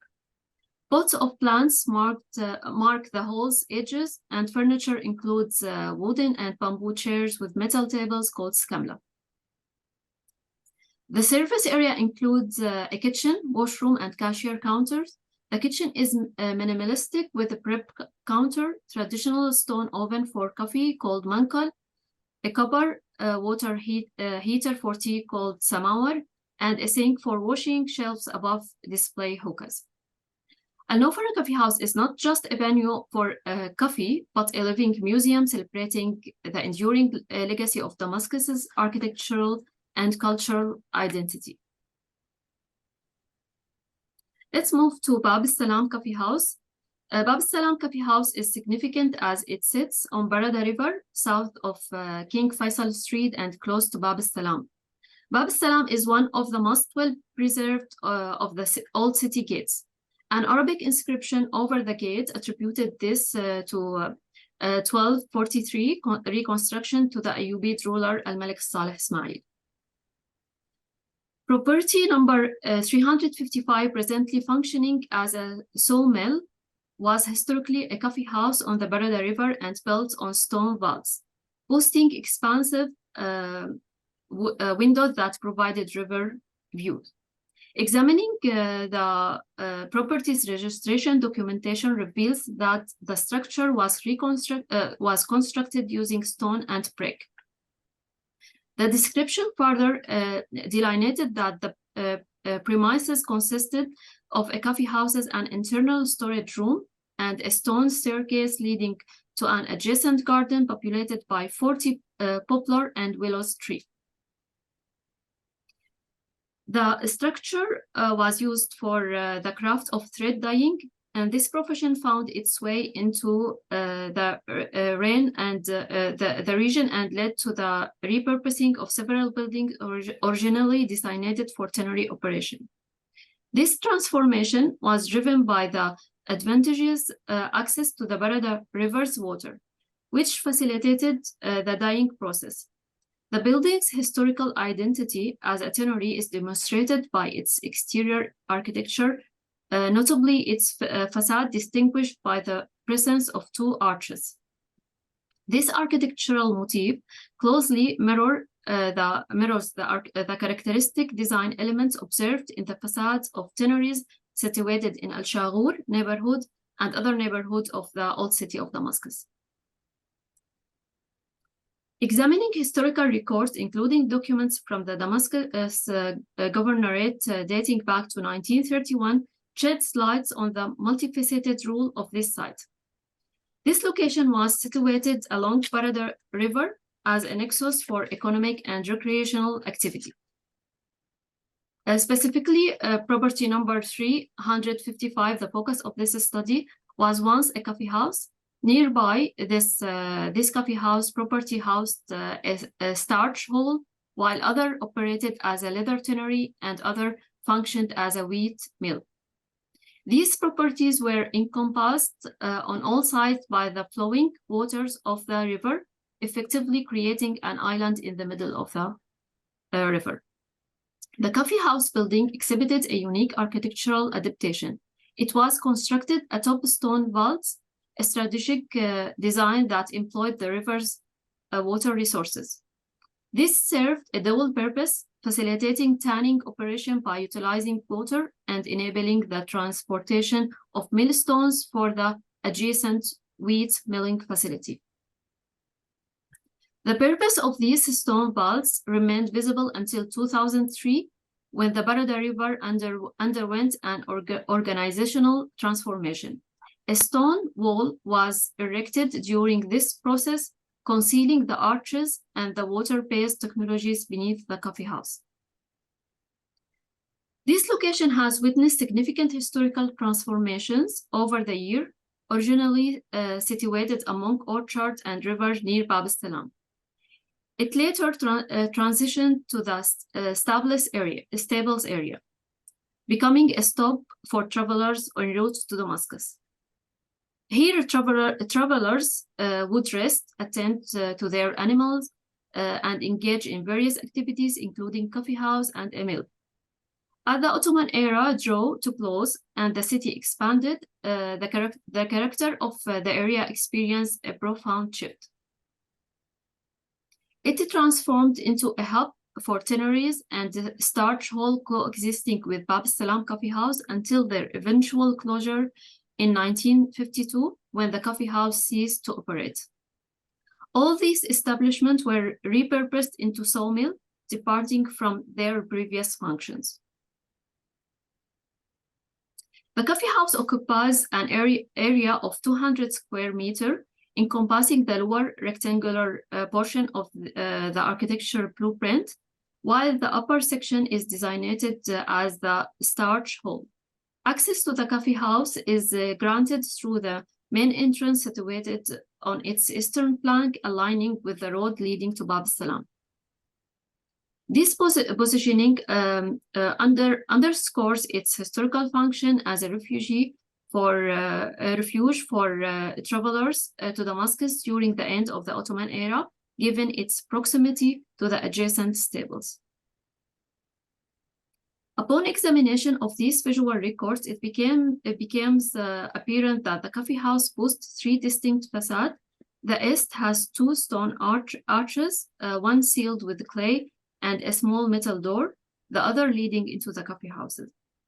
The adjoining starch hall's facade is stone-based with arcade windows and a door, plus square windows above. And historical records show a second floor with a gabled roof and 5 windows removed in the early 1980s. The southern facade facing the river has 5 wooden windows with metal grills. To the right, weathering has worn away the clay, revealing the wooden frame underneath.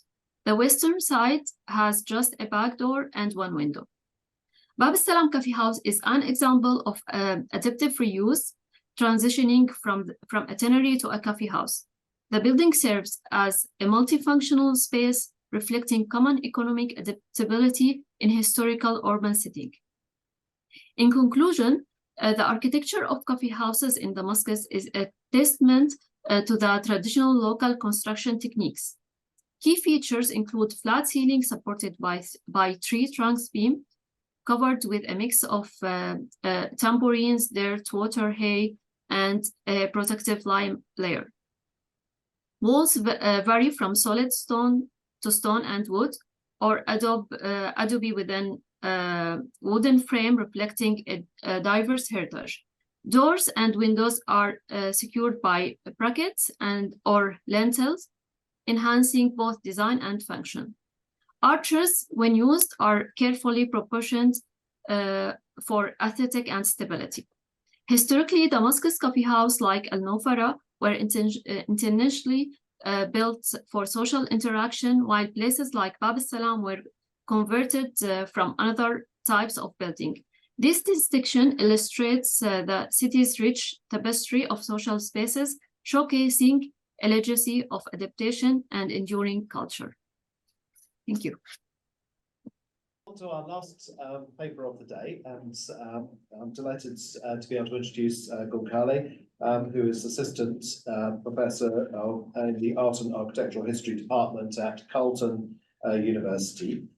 So she is formerly a holder of a Getty ACLS postdoctoral fellowship in art history, and her research has been she works on architectural history, but also she's been writing about the sort of craft of architecture and tools and models and conceptualizing of architecture. So it's a great pleasure to introduce her paper, Architects' Tools, Items in Museum Collections in Turkey and Canada.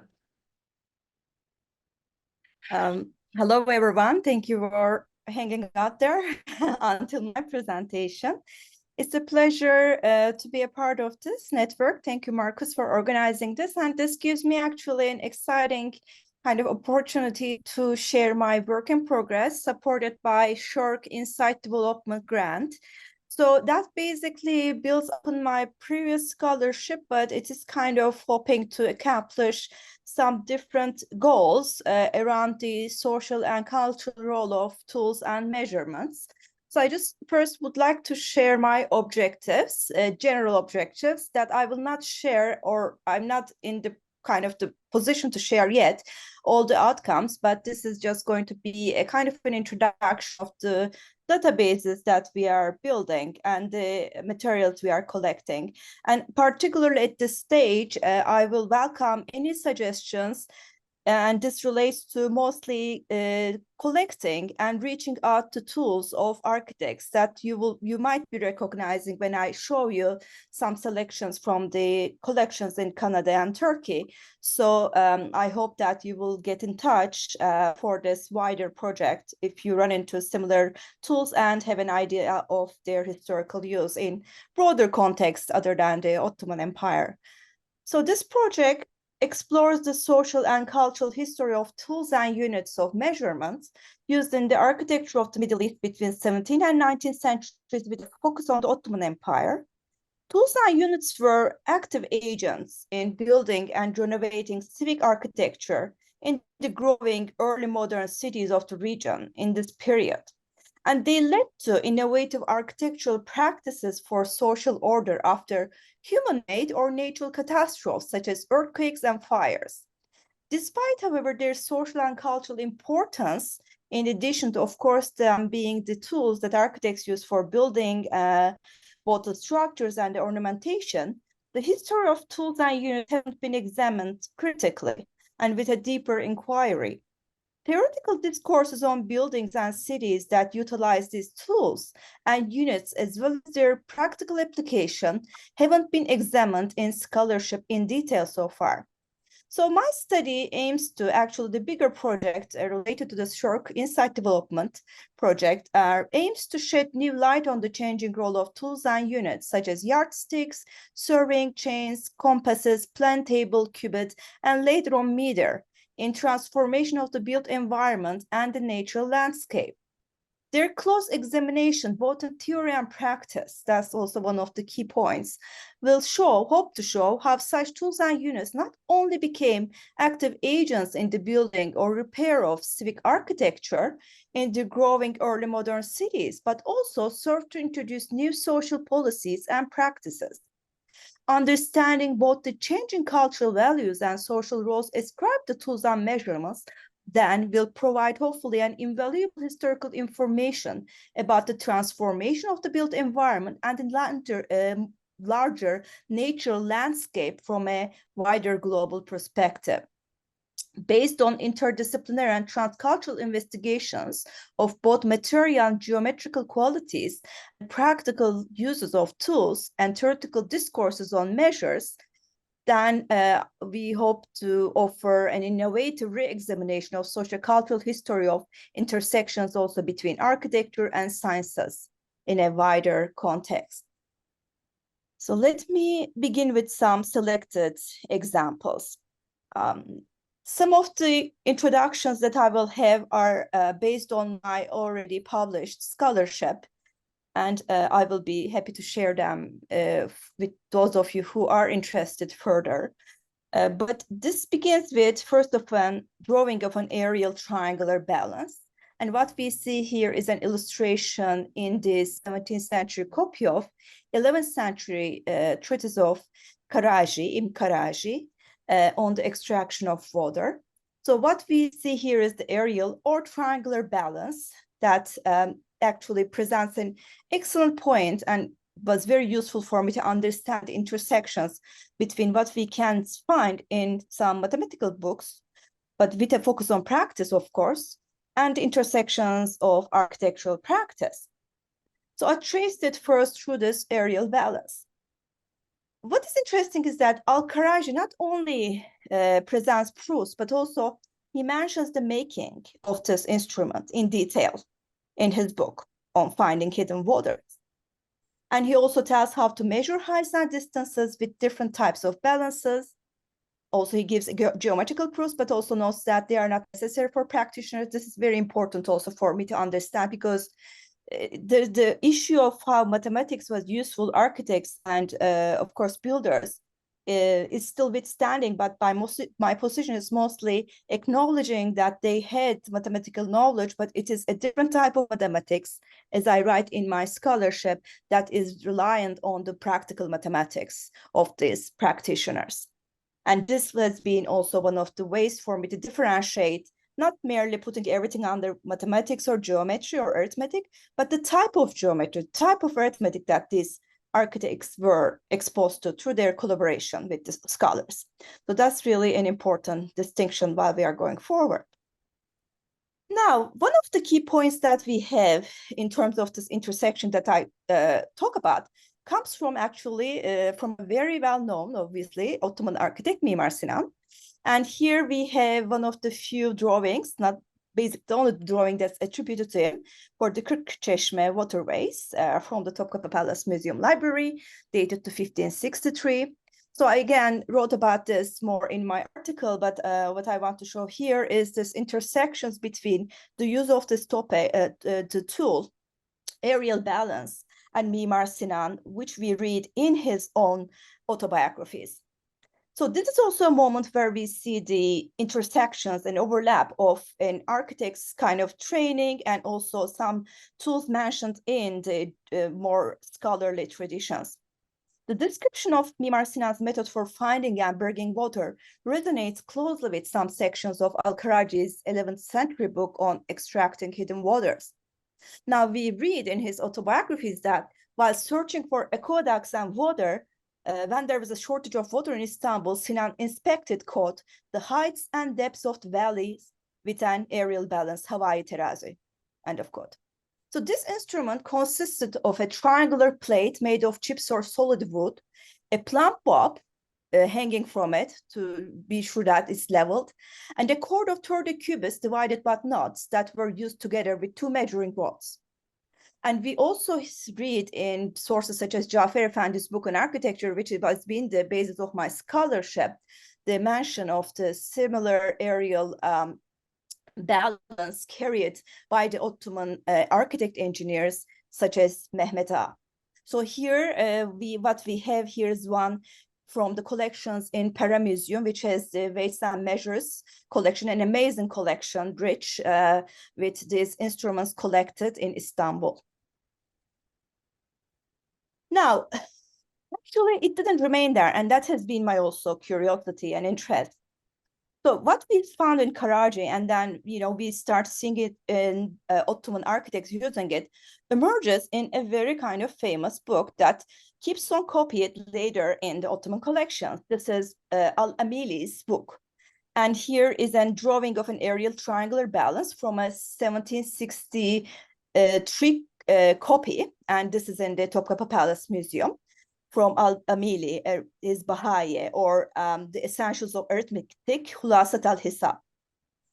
This kind of book actually is finding this similar aerial balance in his copy led me to look further into other copies of him. And actually it has been most fruitful.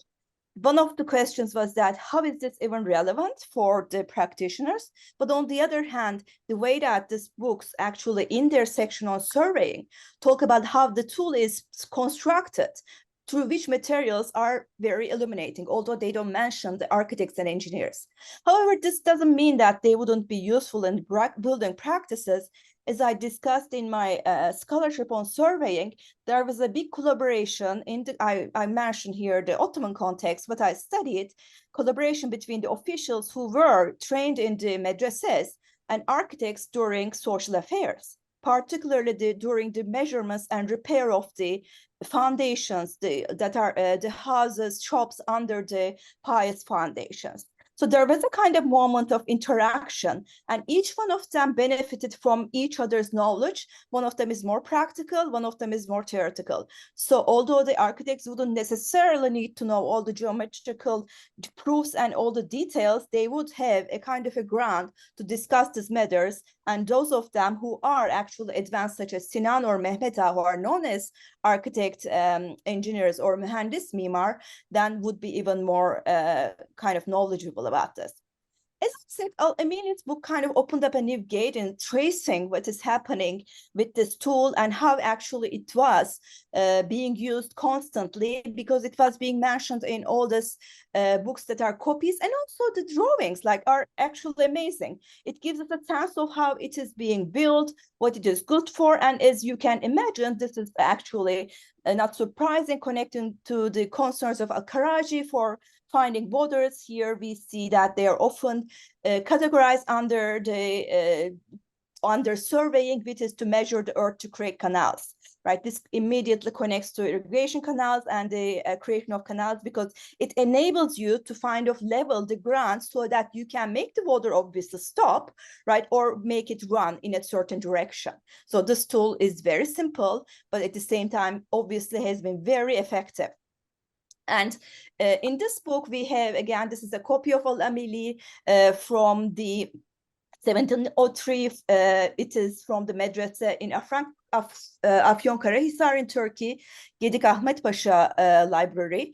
And this starts with general brief praises to God, the prophets, the companions, and then talks about Hisab. And in the 6th chapter we have, where most of the times we see these tools on Misaha surveying, we have the introduction and then some subtitles. And then there we kind of have an introduction to its making, also mentioning how it is to create canals, knowing the height of highlands, widths of rivers, depths of wells. So very typical, again, things we can find in surveying, but the difference is that here we have the tool being mentioned and described in detail. For example, how you make the tool. You take a sheet of copper, and then you have 2 legs, and then you kind of create a plumb bob, hang it in the middle. You make holes to place the thread on it. So all of these things are again and again mentioned in these copies. So the reason, as I said, is very clear in this case of surveying, it connection to creating canals, but also, as I will mention, it doesn't remain there. We kind of see the importance attributed to water, and it kind of sneaks into all these writings of the scholars. But also on another level, there's the use of this, of course, tool by the builders and various endeavors which are not written down and which was only transmitted orally. So we can deduce it from just a tiny little bit of references during building practices. And so the simplicity of this tool actually led to its use up until the 19th century. And it is being mentioned, particularly some travelers mentioned that it was carried by the Greek fountain repairers. Most likely, as I said, it is something it can be very small, and it can be carried attached to your clothing, and then you can use it to see if the water is not running. It can be a way to somehow level the water back so that you kind of make it run again. So those kind of practical uses have continued. Now, moving to another tool that's used with it, this is a kind of an image that most of you, I assume, are familiar with. Famous Mimar Sinan with his cubit and working in the mausoleum of Suleiman. And again, we all know about Sinan's kind of higher statues, exemplified by his white, huge turban, but also this cubit that he's carrying there. Now, the other thing that I have been discussing and looking into was the both symbolic and practical use of this cubit. So it's not a kind of a coincidence that we have the architect carrying the cubit. It becomes actually the sign of his knowledge of geometry, but also his dedication to justice. So because we have to kind of remember that just measurement is something that was necessary for social order. So it's not a coincidence then that we will have officials being careful about how they're involved in these measurements, because correct measurements equals just governance. So this has been already, also acknowledged in the way that the market inspectors are looking at the weights and all kinds of tools so that they are proper.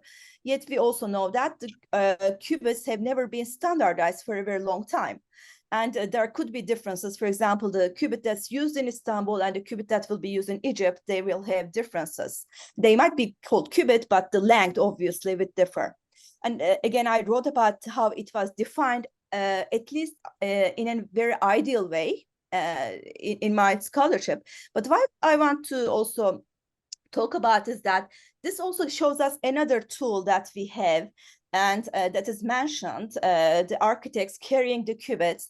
And in an historical account, we hear about Mehmet Ağa, the architect of Sultanahmet's mosque, carrying and his instruments, the ordering cord, aerial balance, Havai terazi, and his Shāh plumb line. So the interesting thing is those are the tools that are mentioned during the foundation ceremonies of the Sultanahmet Mosque. So this gives us a direct kind of connection to how these tools were actually being used on the construction site. Particularly laying the foundations were crucial, like making everything square, having perfect angles, and that was the ground where these tools were most often mentioned in this context of the ceremonies, obviously. Other than that, it's very rare to find like people going and talking about the just mundane details of construction. So going from there and thinking about this context, then it's no wonder that there are just two collections. One of them is in Canada. It is in the History of Science and Technology Museum that we see on the lower left hand. Those are the aerial balances in the collection. On the right, we have the collection from the Para Museum. So there's obviously an overlap in this interest of collecting. And so far, I think those are the two major collections that have such tools and intentionally, collected. And the case of Canada, is interesting, and it has been written about by the creator and a scholar of Ottoman history. The thing is that they try to even talk about this context, but of course the building and architectural and artistic context has been often missing. So there has been no contextualization in terms of why they were used, why they were even collected, what is the interest of someone called George Petrovich in that sense that I will mention a bit, collected them. Now, George Petrovich was the actual person who gave those scientific instruments to the History of Science and Technology Museum in Ottawa, in Canada, here. He was born in Yugoslavia and lived in Serbia and Montreal. And he studied, practiced, and taught architecture. So it kind of gives a sense of why he's collecting them, and had a doctorate in technical sciences. And according to the sources, was a member of the International Committee for Historical Metrology in Basel, Switzerland. So the collection is actually international in scope, but obviously it comes from his own background, because that's why we have a lot of also Ottoman instruments in this collection. It has rules, compasses, plumb bobs, levels, and dividers. And this is dated between 12th to 20th century, although, as I will show, those are very problematic, timings. We should be always very careful when we are dating these tools, right? And they did, for that matter, a few tests, and I will mention them. And again, it's open to debate, but they were trying to date these instruments through laboratory testing, and we have a few examples like that. So this Petrovich collection then tries to connect various regions and 130 artifacts, as I said, including a variety of instruments and covering a vast territory. And 80 of them were collected by Petrovich when he was in Yugoslavia, from the regions that were once ruled by the Ottomans. Now, what we see here is level builders. And in this example, for example, we have dated, it is tested, the aerial balance that you see has been tested, and it was dated to 1501 to 1600. Now, again, we have to be careful when this kind of, datings happen, but still, I think it is kind of indicative of the way that, these objects were circulating and being used. And there can be lots of more interpretations, hopefully, that will come out later on the project. And it is connected to Bulgaria. The source is connected to Bulgaria, probably coming from the collectors, that's the database information. And it's, again, acquired and then given by Petrovich himself. The other thing about it is that it's bronze, it is mentioned, it is metal, it's bronze, and it has some interior edges decorated with half circles, each one pierced with a hole, as we can see here. Now, there are various types of also similar aerial balances, as I said, in the Para Museum and also in the Canadian Science and History Museum. A kind of a cursory look doesn't associate it immediately with one of them, but most likely there were molds, right, used in order to produce them, which must have increased later on, because most of them, again, were, other than this few examples, dated to later 18th century. Now, the other object that has been tested is a plumb bob, and as you can see here, it is also a kind of a precious example. But interestingly, I was able to even find a few of those in some antique shops in Istanbul and Iran. So there's one that I kind of got, which has a similar structure, which is dated to an earlier type, and this one is it's dated to 1401 to 1500s. Again, like what this indicates, how the dating works, other than the lab, is kind of questionable, but those are important implications about the wider use and the circulation of these objects. And this, again, is originated from Istanbul, Turkey, according to the records. And they suggest that this design suggests that it's Arabic in origin, but I'm not sure, what they mean by that. Again, during the collections being categorized in the museums, most often, people who were categorizing them didn't even know how they were used. So this kind of causes some, of course, problems with the description and the way that they were dated. So the important thing, again, is to understand both the context of these objects, right, how they were used, and also, you know, how they are being somehow collected and distributed. The two of those things should be going together to have a better understanding of these practical instruments. And let's continue.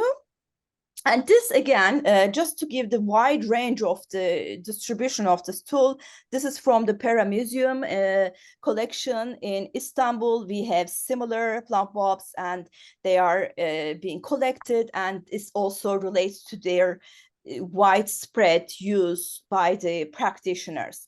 Now, the aerial balance must have been also used with the sealed cord in various social practices. We have these cords also attached to the plumb bobs. But in, for example, Selim II's reign, it's noted that when surveying land was needed, a cord that was sealed on both sides was given from the state treasury. And this was also because it had to be sealed so that you know the, in order to have just measurements, right? For example, for the division of inheritance, division of land, and things that are connected to taxing, you had to have the court sealed in some way to assure this kind of, you know, order. And that was also seen in a few examples we read, not in the books on architecture, but more books on governance. And Jaffer also mentions that in the imperial decrees that there is this measuring cord used and given by the state treasury to the architects working with the officials so that they will be measuring the lands. So that was also something very commonly used. And going back to the other, you know, important tool of measurement, we have a bunch of these cubits, and sometimes you can run into them even in some shops, or, you know, it's very rare, but this also connects. And one of the things we want to discuss is, I want to discuss further in the project is the moment where they became redundant, right? What happens that, and mostly we know the metric, change to metric system. It transforms the building practices. Now, it doesn't change things overnight, but there is a demand that, you know, now you're going to use that type of measurement for a general standardization globally. And it kind of has its own effect on the building practices.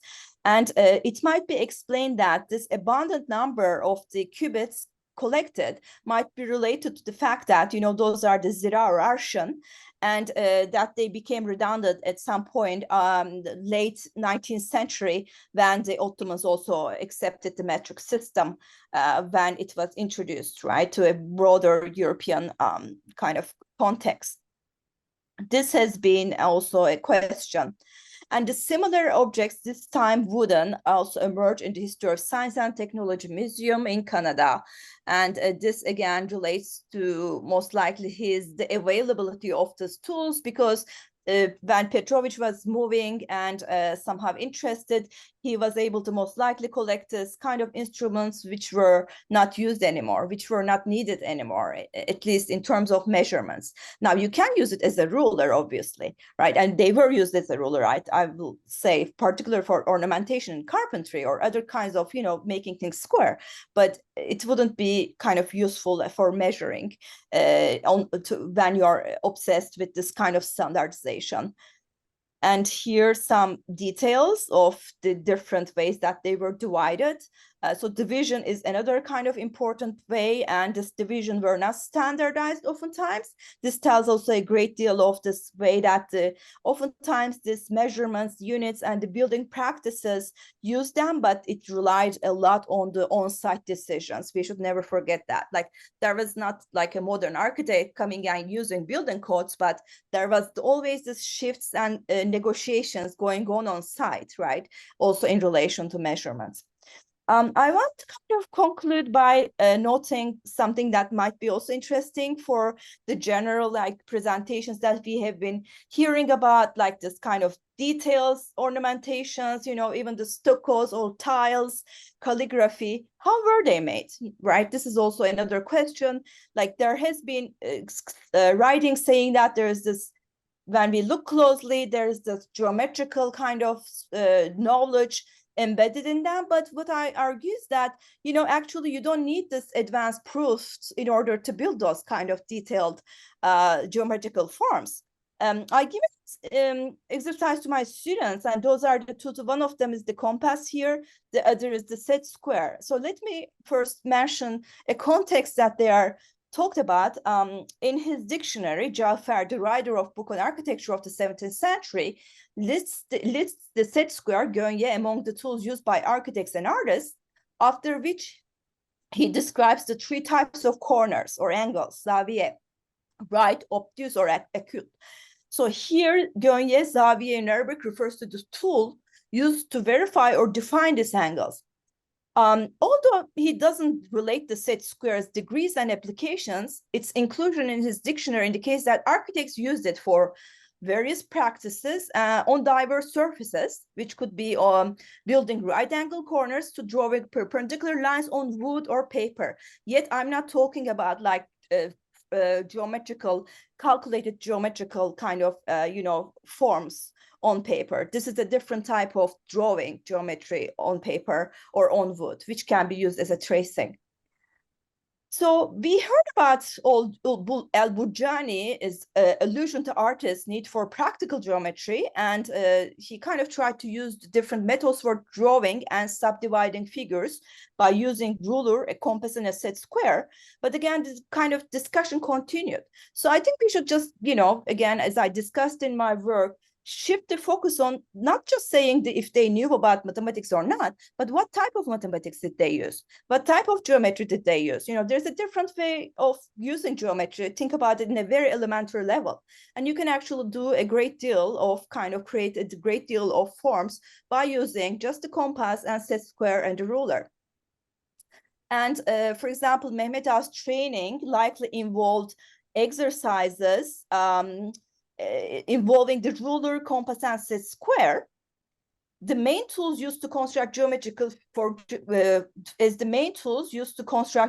figures, and his emphasis on sides and angles accords with the artist's method of constructing geometric figures, actually, by using tools to draw and divide lines.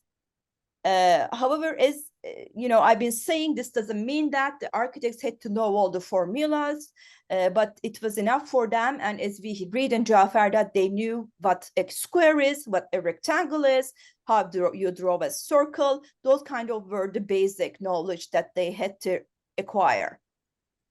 And I will just kind of maybe end here with an example of those are the two things I gave to my students in my Islamic arts architecture class.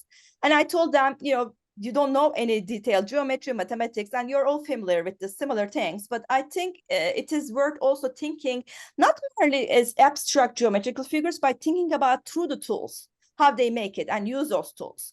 Because I think it gives us a better understanding of the making of these geometrical figures, although they didn't have the theoretical basis, but they had the tools, right, in order to create this geometrical forms, which had their own different symbolical implications depending on the context. Again, this is very context-based. But this kind of also informs my scholarship to understand the uses of these tools and their impact on the wider traditions, both on an urban and architectural scale. And hopefully it will also shed some light on the ornamental aspects of Islamic art. Thank you for your attention. So welcome to the second day. It's the first session of today, but the third of our two-day event. So lovely to see you with us. Don't need to introduce myself. He's heard enough from me already. But I do want to introduce Dr. Yui Kanda, who's from the Tokyo University of Foreign Studies in the Research Institute for Language and Cultures of Asia and Africa. She did her PhD at the University of Tokyo And today she's going to speak to us about legacy of Shah Abbas's charitable acts, Kufic Qur'āns, and alleged Twelver Imām signature. So, the floor is yours. Thank you.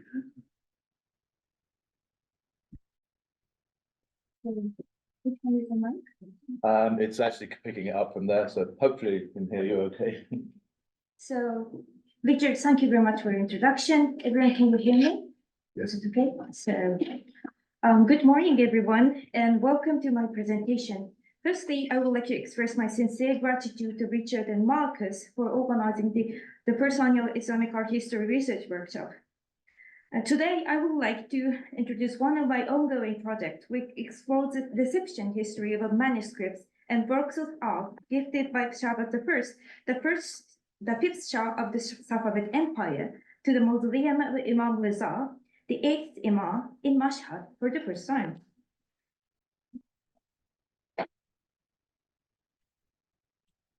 Here you're viewing a map that displays the location of the mausoleum of Imam Reza in Mashhad. Soon after the Safavids rose to power, they established Twelver Shi'ism as the official religion of the dynasty. However, around the year 1600, the only mausoleum of the Twelver Imams within Iran was that of Imam Reza in Mashhad. The majority of the mausolea located in Medina and cities in Iraq, which had been under control of the Ottomans. After Shah Abbas successfully reclaimed the Khorasan province from the Uzbek in 1598, a series of his pious endowments to the mausoleum of Imam Reza followed, consolidating the significance of this mausoleum.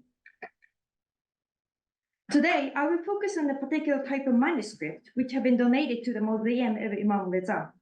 That is to say, Kufic Qur'āns signed by Shiite Imams. Before proceeding, let us have a close look at one of such examples. On the screen, you're viewing a photograph of the manuscript inventory number 6 of Aslanigut Selazabi Quran Museum. As you see here, it is a Quran written in Angular Kufic script on parchment that are datable to 9th and 10th centuries on stylistic grounds. The problem here is it bears the signature of Ali ibn Abi Talib, the first Shiite Imam, who died in 661 on the last page, resulting in a conundrum of style and dating versus authorship. It was gifted to the mausoleum of Imam Reza by Shah I in 1599. So, and it has an endowment notice in the hand of Shaykh Bahai Amiri, the leading scholar of his period, on the first page. We are going to see more examples like this in this presentation. My presentation today is divided into 5 parts. I will start from introduction, featuring literature review and my own research questions. Subsequently, I will examine the historical evaluation of the belief that Ali ibn Abi Talib was the originator or accomplisher of the Kufic split, contextualizing it within the era of Shah Abbas I and his pious acts toward the mausoleum of Imam Reza. Following this, I will focus on the later reception of his pious endowments, shedding light on previously unexplored cultural inventories. Finally, I will explore the diverse group of endowers who contributed to the accumulation of these unique manuscripts over centuries, suggesting their relic-like significance during this cultural period. Kufic Qur'āns, signed by Shiite Imam, were first brought into scholarly attention by Sheila Blair in 2006 in her Islamic calligraphy. In the caption attached to the Quran manuscript signed by Imam Ali, which we have seen earlier, she describes, quote, the last page contains a colon aligning that the manuscript was penned by the Prophet's son-in-law, Ali ibn Abi Talib, and the first page contains an attestation to its authenticity by the leading theologian of the day, Shaykh Bahai Amiri. The Safavid collected these manuscripts to bolster their legitimacy as descendants of the Prophet through his family, though modern scholars doubt that manuscripts like this actually date to the 1st century of Islam. Her view somehow summarizes 2 lines of inquiries that have been pursued by scholars in the field up until today. The first one is the Safavid context of such manuscript. as reflected in the studies by Sheila Canby. Through her investigations, 11 manuscripts, including 4 examples still preserved in Astanagut's Quran Museum, became known to the field of Islamic art. Another line of inquiry is the authenticity of the signature of such manuscript. It is particularly well explored in Mu'taza Karim Niyad's recent studies in Persian and English that brought together 141 manuscripts of Quran bearing Twelver Imām signatures, including 40 examples still preserved in Quran Museum of Astana. What remained unexplored, and I would like to address in this presentation, are the following 4 questions. Firstly, upon what theological background did the Safavid Shahs selectively amass Qur'ans written in Kufic script and subsequently bestow them upon the mausoleum of Imam Riza in Mashhad? Secondly, how had the Kufic Qur'an signed by Shiite Imams been preserved and administered at the mausoleum of Imam Riza in Mashhad following their endowment? Thirdly, were a series of pious donations made by Shah-i towards the mausoleum of Imam Riza around 1600 perceived in the so how it has been perceived in the subsequent centuries?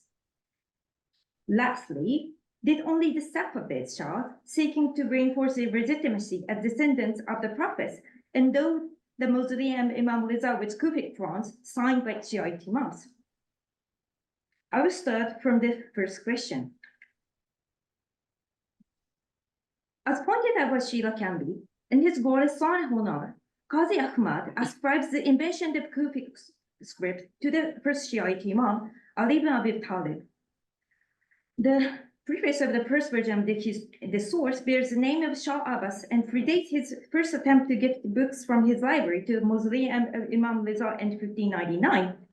Therefore, it is reasonable to assume that when Shah ʿAbbās gifted the Quran signed by Imam Ali and his descendants to this mausoleum on the basis of such theory. This prompted an inquiry onto the origin of this legend.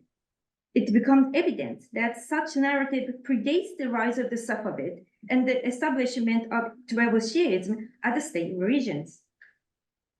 Such evidence is found in an anonymous source entitled Risala al-Usul wa Qawaid al-Hudud from the mid-15th century, where Ali is credited as the figure who brought the formal Kufic script into perfection.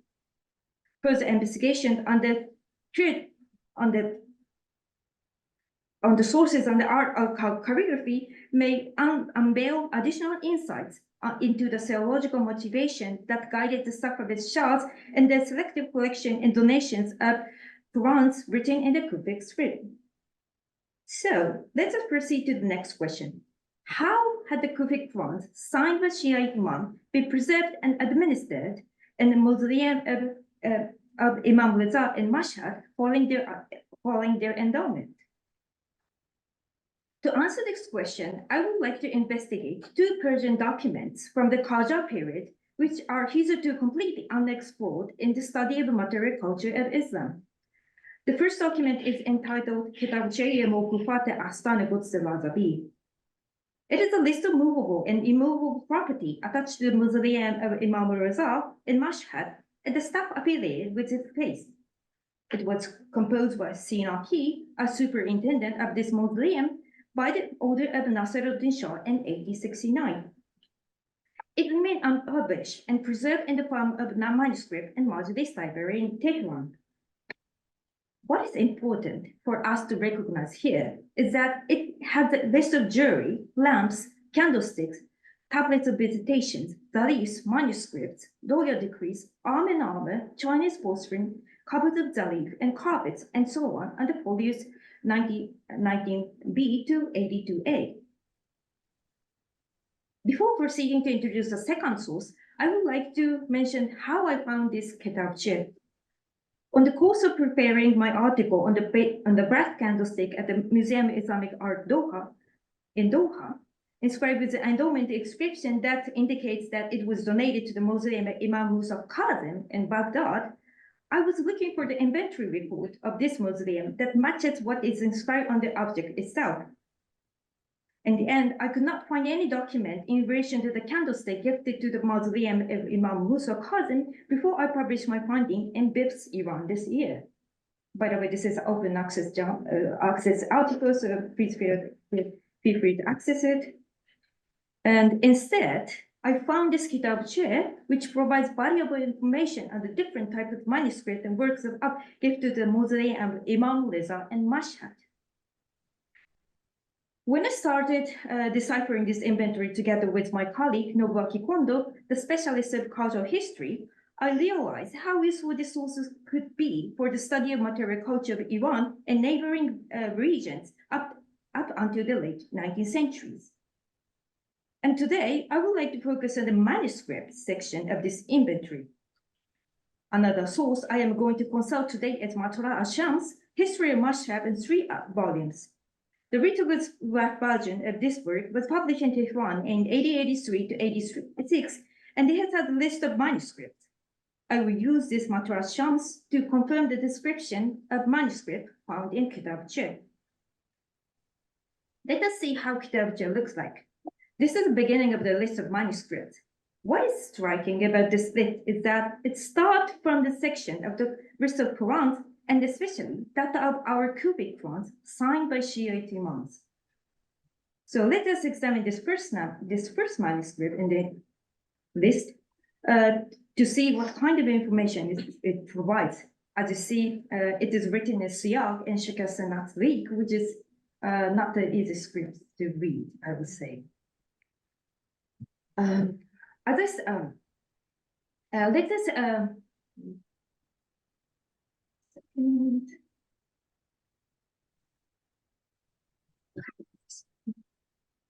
So this is the reading and translation of this first manuscript received in the section of Qur'āns. I would like to draw your attention to different kinds of information on the physical attributes of the manuscript it provides. That is to say, contents of the book, a scribe, format of the parchment, and over material, which is parchment, material and color of binding, number of folios, and number of volumes. Some of the other descriptions found in the section of Qur'āns include the information on script, number of lines, color of ink, record of repairs, and condition of the binding. I argue that these details form a comprehensive set of information substantial enough to identify the exact manuscript that have been described within the Islamic Library and Quran Museum. To elaborate on this point, let us focus on the endowment of this example, that is to say, Shah-Abbas I. As I said earlier, the list of manuscript in Kitab Jib starts from a section of the list of Qur'ans, and especially that the Quran copied in the hands of imams. 44 manuscripts are recorded in this section. The pie chart on the screen gives you the distribution of manuscript of this type gifted by various endowers. As you see, 15 out of 44 manuscripts were gifted by Shah-Abbas I. Let us take a close look on the second manuscript. This one. Let's say in this section. It says it is copied in the hand of Imam Ali, gifted by Shah-Abbas, and it has an endowment notice in the hand of Shaykh Bahai Amili. It also referred to its material, which is parchment, material and color of the binding, number of folios, and number of volumes. A comparable account can be found in Matura Shams, and it provides additional details regarding the number of lines and the contents of the signature, Khatawahu Ali ibn Abi Talib. Then, can we locate this manuscript that corresponds to this description? The answer is yes. The manuscript inventory number 6 of Al-Sani Quran Museum, which I showed you in the beginning of this presentation, has all physical attributes described in these two inventories. Let us examine another example. This one, so it said, the one on the third,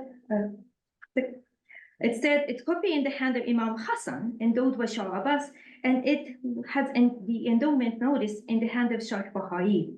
It also refers to its material, which is parchment, number of folios, and number of volumes. Again, a comparable account can be found in Matura Shams. Here it provides additional details regarding the number of lines, material of the binding, and the content of the signature Hassan bin Ali bin Abi Talib. Then, which manuscript corresponds to this description? The answer to this is the manuscript inventory number 12 in Astanagut's Lazavi Quran Museum. See, it has 7 lines, and it has all the physical attributes described in these 2 inventories. What is striking about this particular manuscript is that it has fake dating of 41 Hijri, the time when Imam Hassan was still alive. Then, how were the successive pile donation by Shah Abbas I towards the mausoleum of Imam Reza around 1600 perceived in the subsequent centuries? It should be emphasized that the manuscripts gifted by Shah Abbas I are predominantly found in first half of this section, featuring Quran copy in the hand of imams. It seems to suggest the importance and priority in inspecting and recording the manuscript gifted by Shah Abbas I. Further investigation on the sales and later texts in the margin of each volume, which I am planning to do in my forthcoming research in Iran in January, may answer the following question of the extent to which a series of pious donations by Shah Abbas the Great towards the mausoleum of Imam Reza around 1600 impact the development of its treasury in the following centuries. It is worth noting that it was not only Shah Abbas I who gifted Kufic Qur'āns signed by Shiite Imams to the mausoleum of Imam Reza. The descriptions found in Kitab reveal that Safavid Shahs, including Shah I, were also among the endowers of such type of Qur'āns. The fact that Shah I is mentioned in Kitab is particularly important because Goristan Honar describes him as the owner of Quran signed by Imam Hassan. Imam Hassan is not mentioned in 2 of the manuscripts listed in Kitab. However, there's at least 1 Quran signed by Shiite Imams that is both found in Kitab and Matura Shams. According to these sources, it is a thick, complete manuscript of Quran, which has 23 lines, 200 folios, verse written in gold, decorated with flowers in the margin, and has leather binding. I have yet to identify this particular manuscript within the collection of Astanagut's Lazavi Quran Museum. Let us proceed to the final question. Did only Safavid Shahs, seeking to reinforce their legitimacy as descendants of a prophet, endow the mausoleum of Imam Reza with Kufic Qur'āns signed by Shiite Imam? The answer for this question is no. Surprisingly, almost a half of endowers listed in this section are either anonymous or not specified.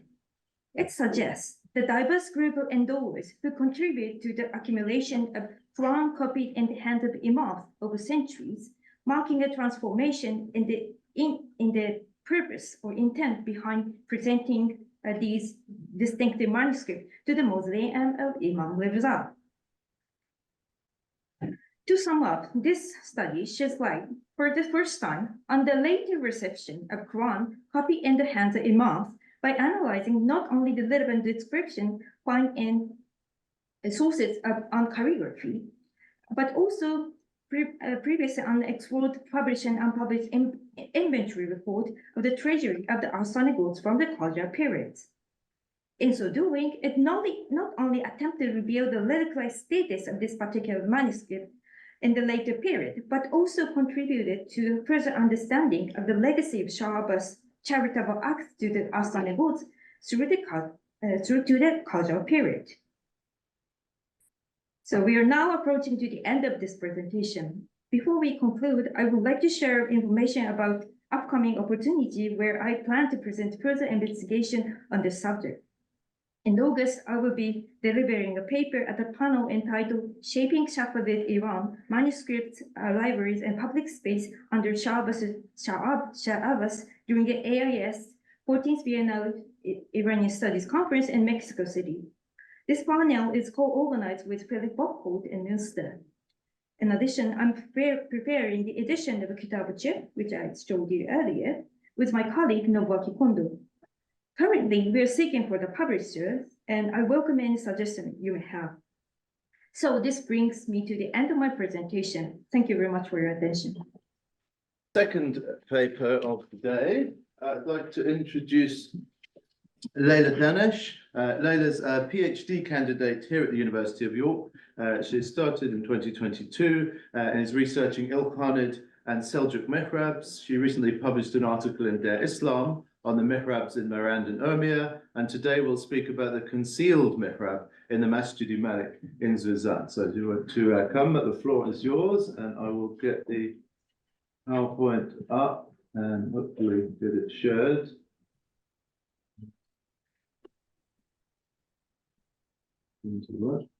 Yes.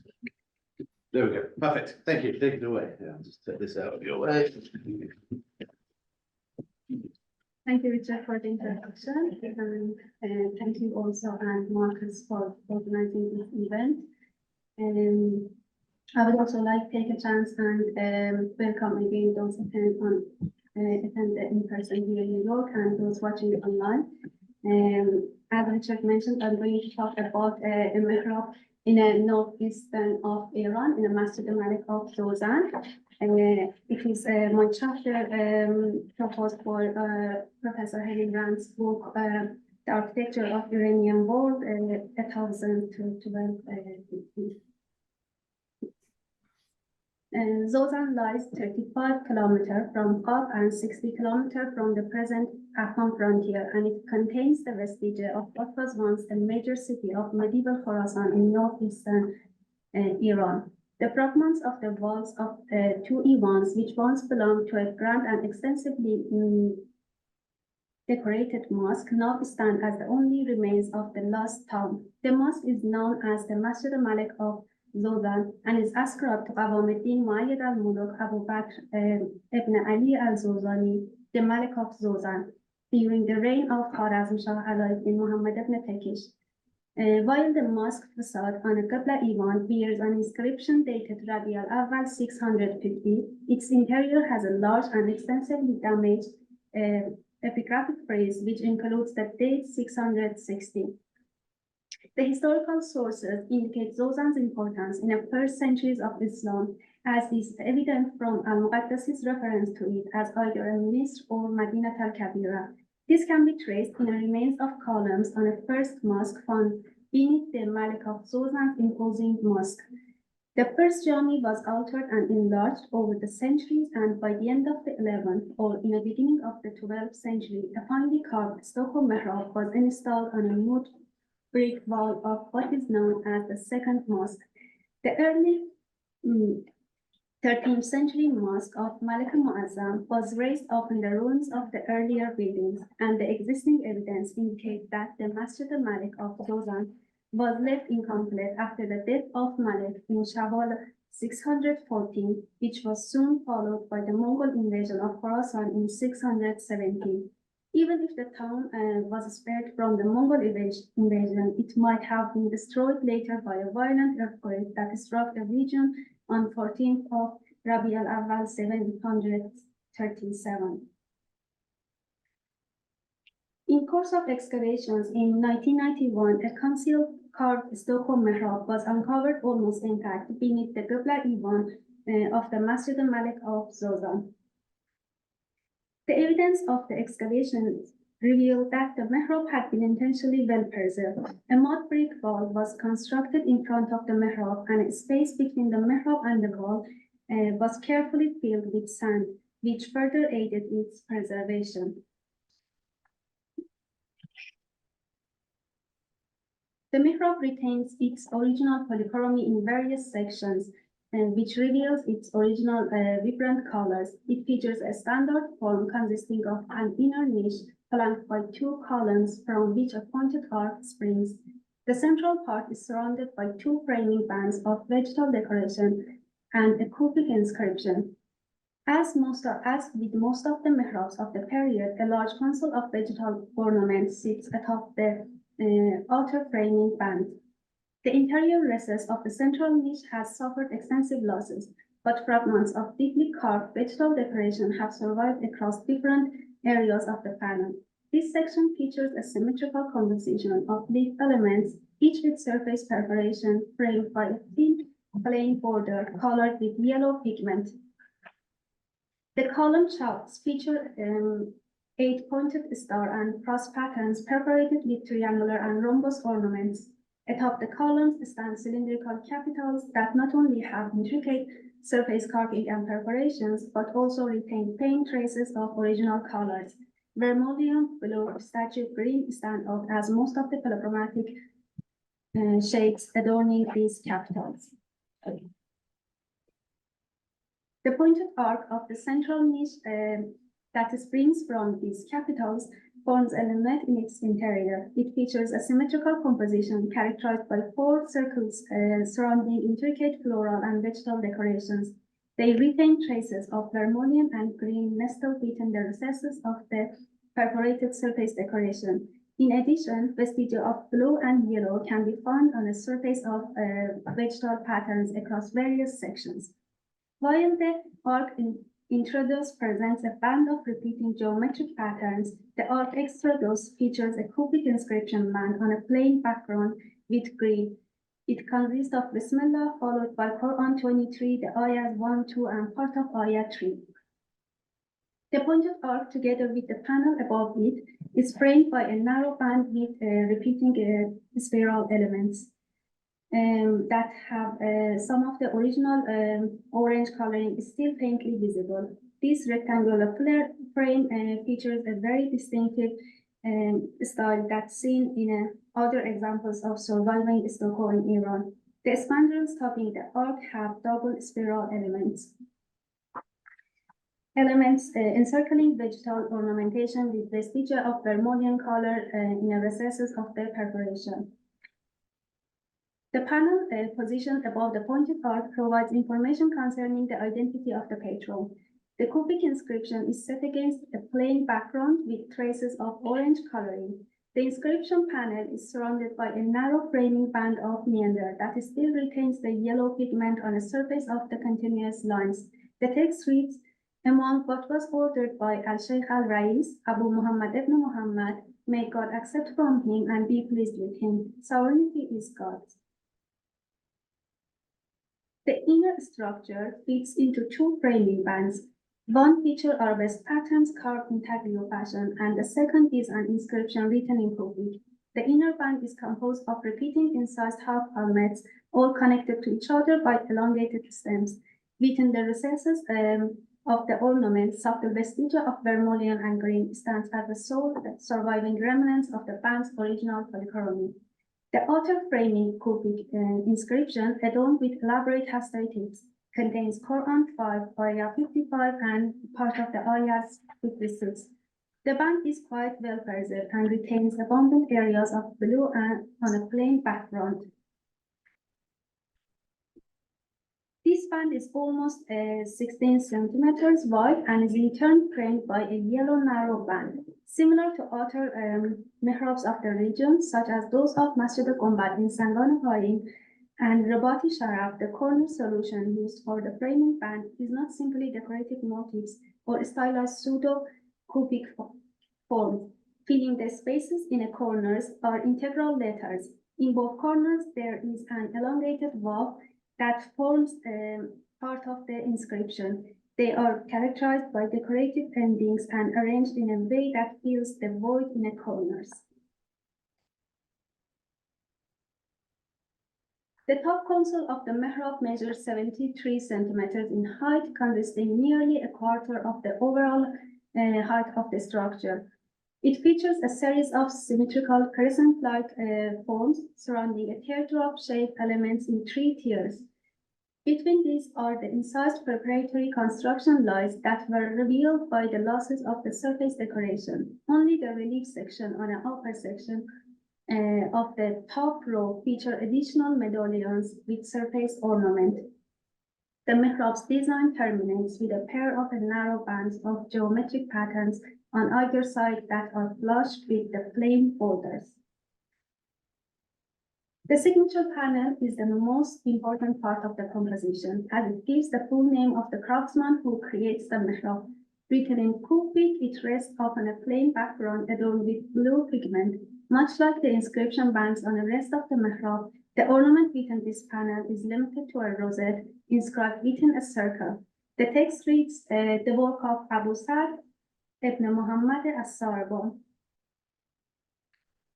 The background of this craftsman remains unknown, and the lack of a date on a mihrab further contributes to its uncertainties. Nonetheless, an intriguing parallel exists.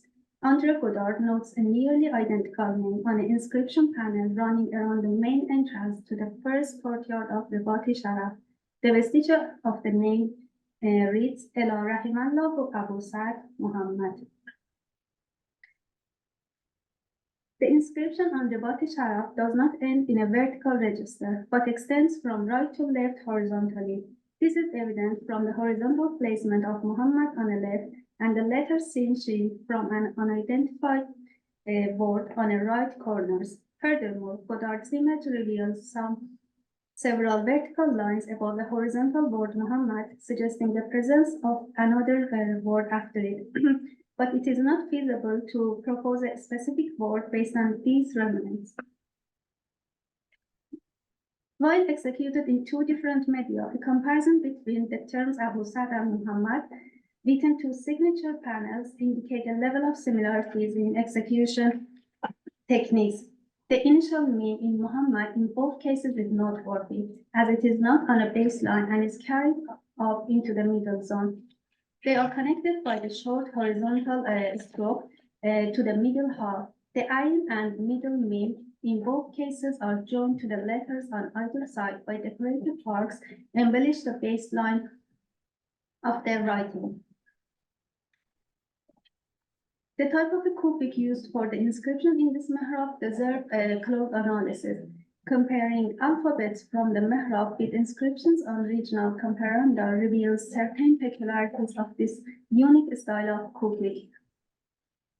Sharply pointed bottoms and wedges, pointed or lancet looping ligatures, peaks on a short characters, elongation of the uprights, curved or broken necks, coupled free shafts, freely inserted small elements serving as decoration on one hand, and beloved and tree-loved elements as well as tendrils growing from the wedges at the bottom on the other hand, all contribute to the distinctive epigraphic style of the mihrab.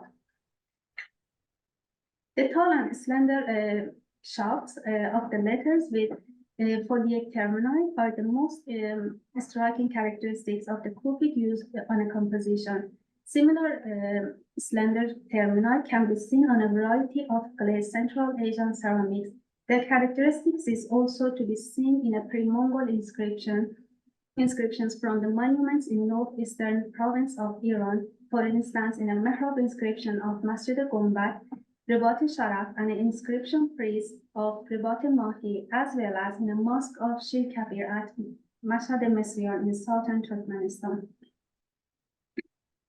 In Ghazni, the same device appears in inscriptions of the palace of the third Masud, in inscriptions of the marble niche attributed to Sultan Ibrahim of Ghazna, and in an inscription on a marble tomb of Asad ibn Ali from Ghazna that Flori assigns to the 12th century. The slender termini occurred later during the Hurric period, with examples seen in a 12th century minaret of Jom.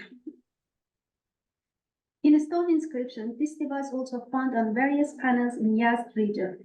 Examples include the stone panel of Imam Riza carved by Abdullah ibn Ahmad Marija in 560, the panel of Qadamgah in Farashah, crafted by the same artist in 512, the panel of Qadamgah in Turan Post, carved by Ahmad ibn Muhammad ibn Ahmad Astak in 547, as well as in a stone panel of Dabbakhan Mosque, carved in 540.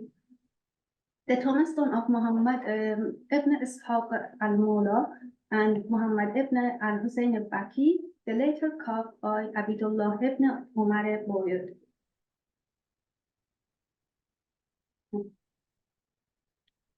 The crowning elements of the shots in the inscription of the mihrab, especially on alif and lams, take the form of the commas or reversed commas. In contrast, vegetal decorations plays a secondary role, especially in the inscriptions of the arc extrados, lintel, and signature panel. They are limited to the half leaves decorating the finials or simple florets, which were mainly inserted in a space remaining free from the letters. However, the outer Kufic band offers a rich repertoire of epigraphic and floral ornaments, such as are to be seen already in the inscription of the 11th century Resket Tower. Almost all the letters in the composition contribute to the rhythmic balance. In an outer frame, this is achieved either by the rising tails that extend towards the upper border or by finely structured tendrils and leaf motifs connected with the letters Nun, Ra, and Vav.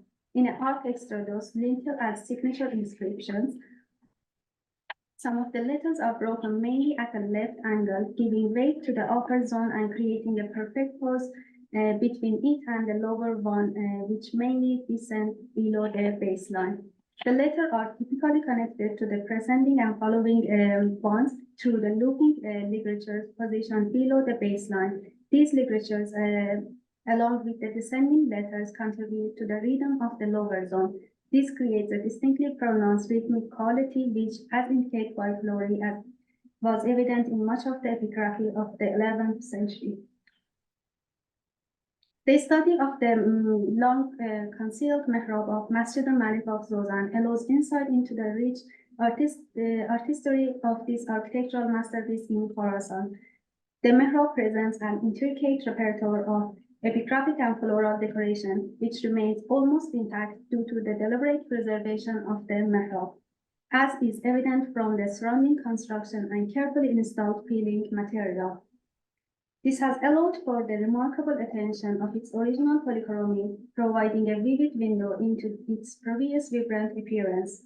The attribution of the mihrab to Abu Sa'd ibn Muhammad as-Sarban adds to its historical value.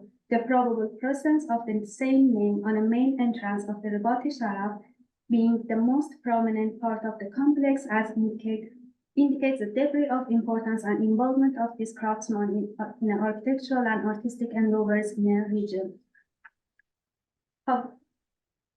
However, the absence of the date on both signature panels leaves the exact year of his activity unclear.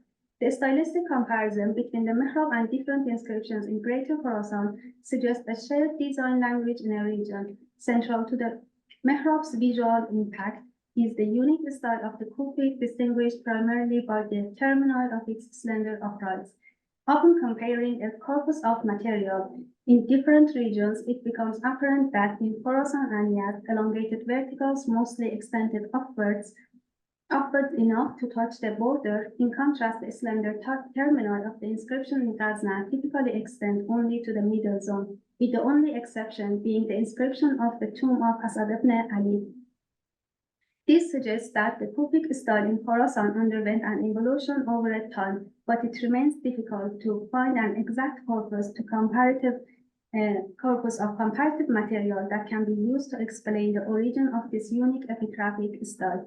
Finally, as the first instruction page of Rebati-Sharaf is dated to 508, and the attribution of the first courtyard to that time, it is likely that the mihrab in a Masjid al-Malik of Zozan was carved in the first half of the 12th century. Right, so I'd love to now introduce the third speaker in this session is Zahra Kazani. She got her PhD from UVic in 2022. She's already held a fellowship at Harvard and is currently a Barakat Fellow at the University of Oxford. Her paper addresses visual analogies and the imagination in medieval Islamic aesthetics. And the floor is yours. Let me just get this set up for you and shrink. Yeah, finally it's your floor. Thanks, Richard. Hi, good morning. So for my talk today, I want to introduce an idea that I'm working on. So it's kind of work in progress. And I'd like to start with this image of a carved door, which comes from the Musée du Louvre. And the panel is likely one side of a low door, perhaps an entrance to a sanctuary. And I want to draw your attention here to the two adjacent circular medallions on this door, both of which create 5 pointed stars. The top medallion employs an angular style of Arabic script that spells the name of Muhammad 5 times, forming the perimeter of the star. The bottom medallion forms an identical pattern. However, on close examination, the lines appear to be devoid of any graphemes and rather employ a series of strokes that deliberately mimic the shape above. The artist or craftsman is trying to create a visual analogy here between script and pseudoscript, making the two medallions indistinguishable in the eyes of the viewer. In this example, an analogy is being created as part of the same object. Sorry, this drawing seems to have not moved through from my Mac to the PC, and I should have checked, so my apologies.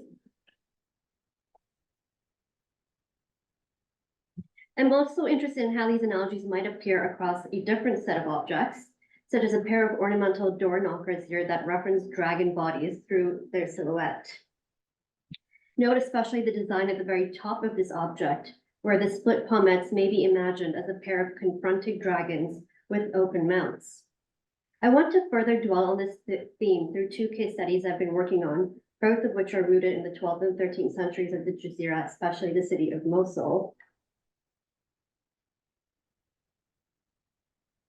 My first case is a large tripartite panel of molded and intricately carved stucco that survives in a fragmentary form and today resides at the National Museum in Baghdad. It originally was part of the Mosque of Nuruddin Zangi in Mosul, also known as the Nuri Mosque, and may be dated to the 12th or 13th centuries. The carving on the panel presents a series of niches, columns, and medallions composed and ornamented using Arabic script, enriched with scrolls of vegetation and interlaced patterns. Of primary interest to me is the Arabic script, in particular the extensive manipulation of letter forms and ligatures that are consciously designed to form specific patterns and decorate architectural features. A cursory glance of a panel will rarely reveal the copious presence of text that almost camouflages with the vegetal and interlaced ornamentation. The stucco work, in fact, incorporates a varied array of epigraphic patterns that become visible to the viewer only upon closer examination.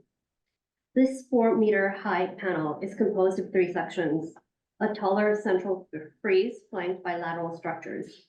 The columns and arches within the panels are decorated with reversed Y and Z motifs, geometric interlacing creating 6 pointed stars, stylized trefoil leaves, pine cones, globular motifs, and vegetation scrolls filled with cross-hatch incisions. The inscriptions within the facade also include an assortment of script styles. In addition to the knotting and interlacing components, there's a square Kufic panel, as well as different styles of Kufic script. Although the script in this richly decorated stucco is presented as medallions, trilobe niches, and ornamenting architectonic elements, the epigraphic program is entirely legible and carries pious names and phrases from the Quran. And I will illustrate here a few examples. On the central panel, the word Muhammad is skillfully crafted on one of the inner spandrels. Not only does the word replace the geometric construction of the panel, but the ligatures are extended and interlaced to populate the space within the architectural feature. The word Muhammad is repeated 4 times, positioned at different angles, with extensive interlacing visible along the diagonal axis. In this diagram, each of the 4 repetitions of the word are treated as an independent unit, and the interlacing occurs between the first 2 and the last 2 letters of the word. So that is between the meme ha and the meme del. Although they survive in fragments, the 2 panels that flank the central piece appear to be similar, though not identical. Only one of the framed circular medallions that occupies the upper zone of the lateral structure is partially intact, but enough to provide a sense of its contents. The central word reads Allah. The word Muhammad is then rendered 6 times, each word taking up 1/6 of the circular pattern. The base of the letters and their ligatures are elongated to form the circumference of the circle, while the vertical extensions of the letter ha form heart-shaped, knotted motifs that decorate the inside of the circle. The letter meme is arranged to form an inner ring of the circle, framing the word Allah through a 6-pointed star.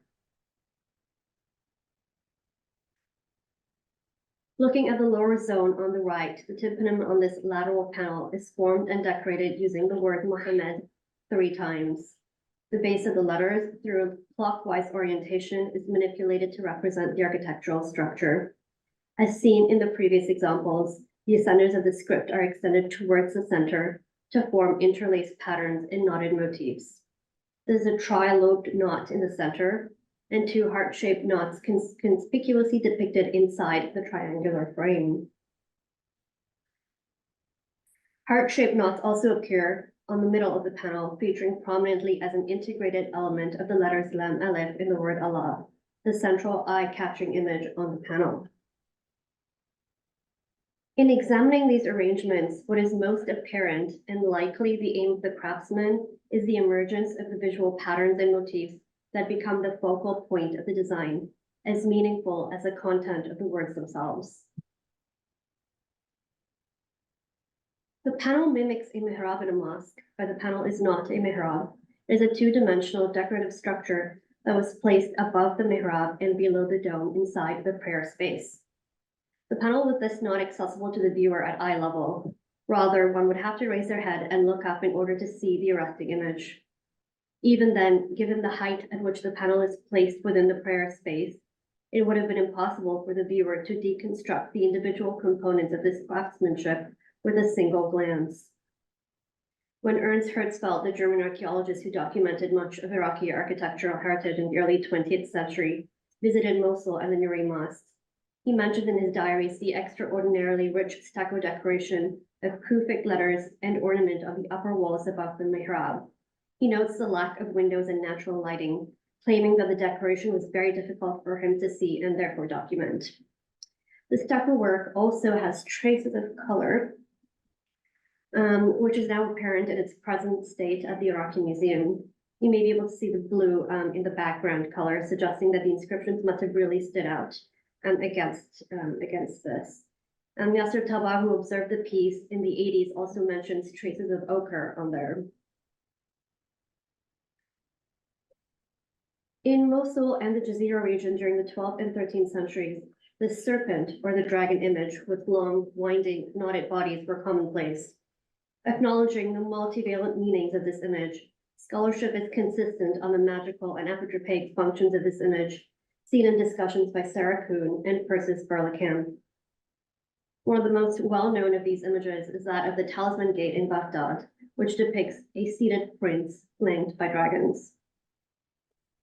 The dragons are rendered in a symmetrical fashion facing the prince and one another, and with their bodies composed of several twists and knots. In particular is the use of a pretzel or heart-shaped knot, which I've highlighted. In the regions governed by post-Seljuk successors, such as Aleppo, Damascus, Sinjar, Konya, and Diyarbakir, amongst others, dragons were often depicted as mirror images or in pairs, most commonly seen on thresholds such as entrances, portals, doorways, and gates. These areas were vulnerable places where demons and evil spirits reside and needed to be protected. The use of knotted serpent dragons permeated in 12th and 13th century stone architecture. Other examples include the entrance gate to the citadel in Aleppo, which was commissioned by the Ayyubid Sultan as Zahir Ghazi. This was the first entrance gate of several into the monument and was named the Gate of Serpents. The gate of Badruddin Lulu's caravanserai, located on the road between Mosul and Sinjar, depicts a human figure slaying a dragon, a motif especially popular in Seljuk Anatolia.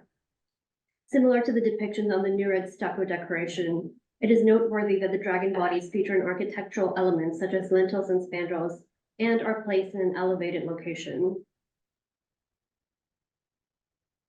I also want to draw your attention here to the deliberate twisting and knotted forms of the serpentine bodies that has further prompted scholars to interpret these materials as holding talismanic properties. The motif also appears in Jazeeran metalwork and with themes parallel to architectural decoration, seen here from both Mosul and Anatolia. The heart-shaped knot on the materials mirror the central knot on the Nurid stucco. A quick comparison of the knots seen on the dragon bodies, illustrated on the upper half of the screen here, and I've isolated the knots from the Talisman Gate, the Aleppo Citadel, and Badruddin Lulu's caravanserai. Comparing these knots with those incorporated in the stucco panel in question illustrate that the style of the knots is identical. The pretzel or heart-shaped knot formed using 2 loops and creating 3 points of intersection.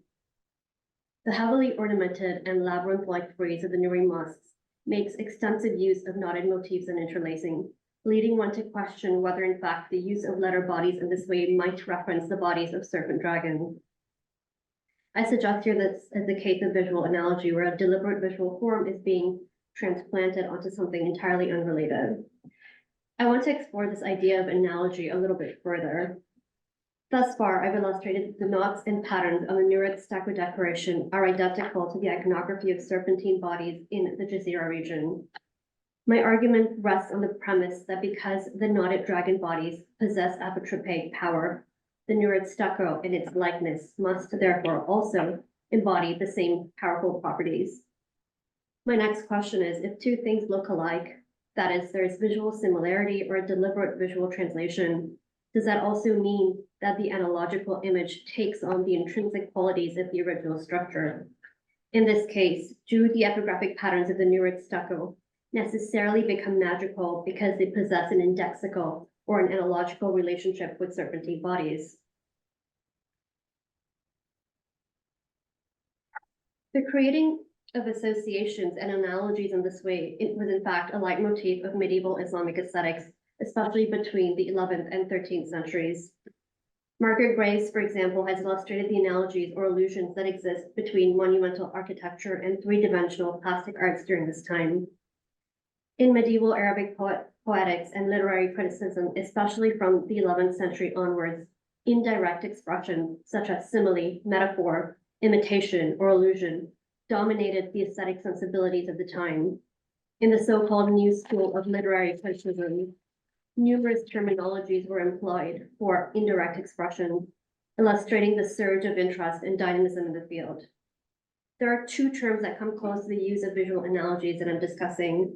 The first is isti'ara, literally meaning borrowing. This is the idea of making something become something else in the mind of the beholder. That is, seeing something as something else. And a related term, takhil, make-believe or imaginative creation, is the making one imagine something as something else.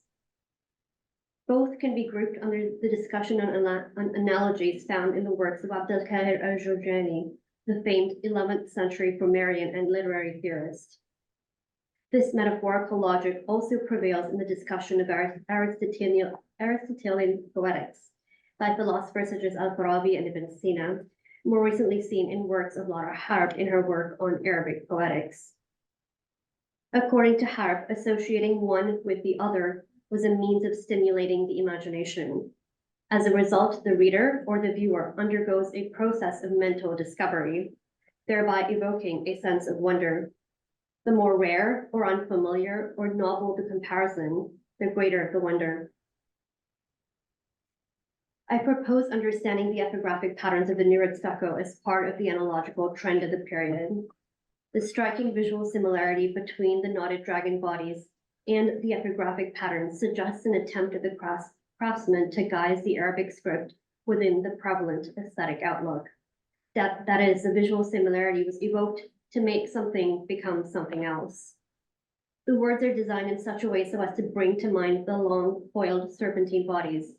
But the words not only remind one of the dragon bodies, but I argue they also become the dragon bodies and therefore possess the attributes of the serpent dragon. I'm interested in thinking about this sort of visual performance of script and their possible meanings in another group of objects from Mosul, which is that of metalwork. Sorry, this drawing again here is twisted for some reason. So while my research on inscriptions in inlaid metalwork is again a work in progress, I wanted to provide a cursory insight here. Many of the silver inlaid objects from 13th century Mosul, such as this pen box, employ a variety of script styles. I'm particularly interested in the knotted Kufic style script, which is featured on the inner back wall of this pen box, and which I've been unable to decipher. So I don't know if there's if I can point to, it's the knotted Kufic at the very back inner end of the wall. This can be, well, As you can see from the inscription there, the letter forms are visually less significant, with most of the emphasis placed on the interlacing features of the script. The labyrinth-like pattern creates a deliberate visual obstacle to the reading of the script, transforming script into pseudo-script, even if the characters are in fact legible words. Just as the knotted letters on the stucco decoration may be understood as analogous to that of the dragon bodies, I propose rethinking the knotted script as visual analogies of text. And by that I mean one instinctively understands these images as meaningful text, even if they're unable to decipher the contents of the image. Although knotted inscriptions form a prominent feature of metal objects from Mosul, there is a paucity of research examining the content of knotted inscriptions or their socio-cultural significance. These knotted inscriptions have been dismissed by art historians because they do not carry any historical information.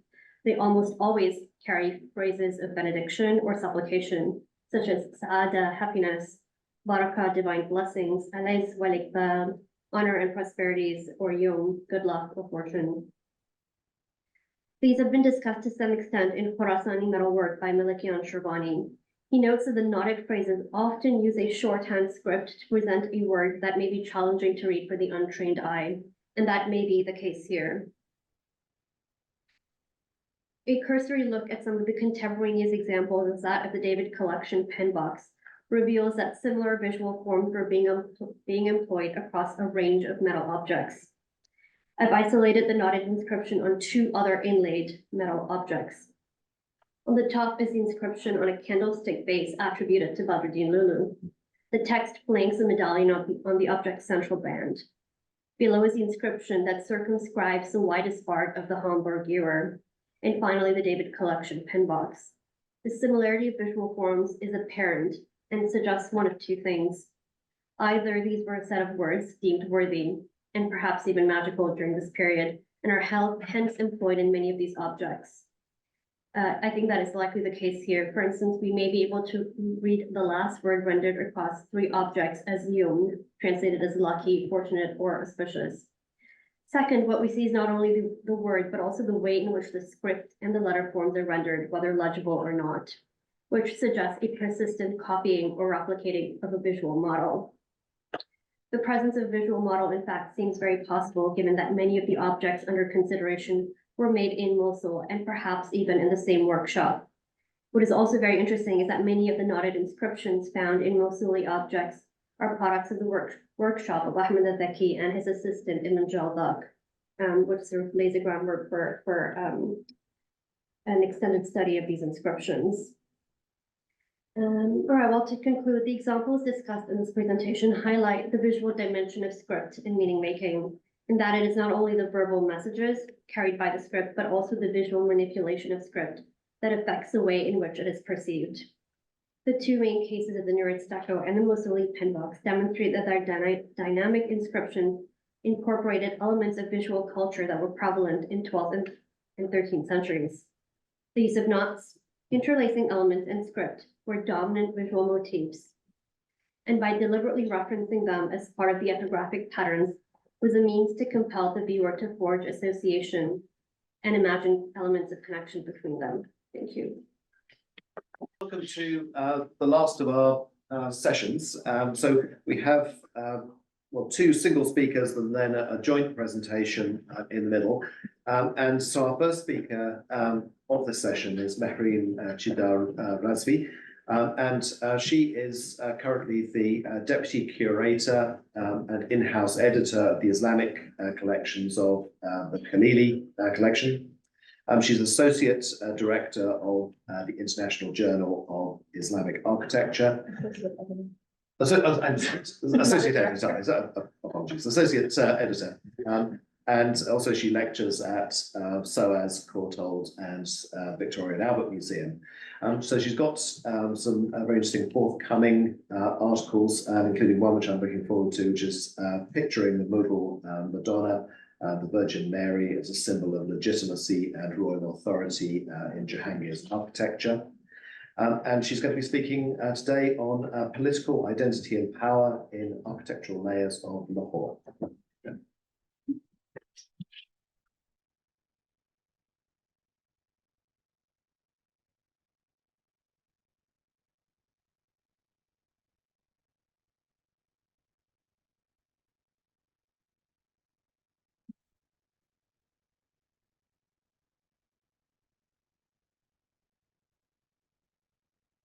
Oh, God.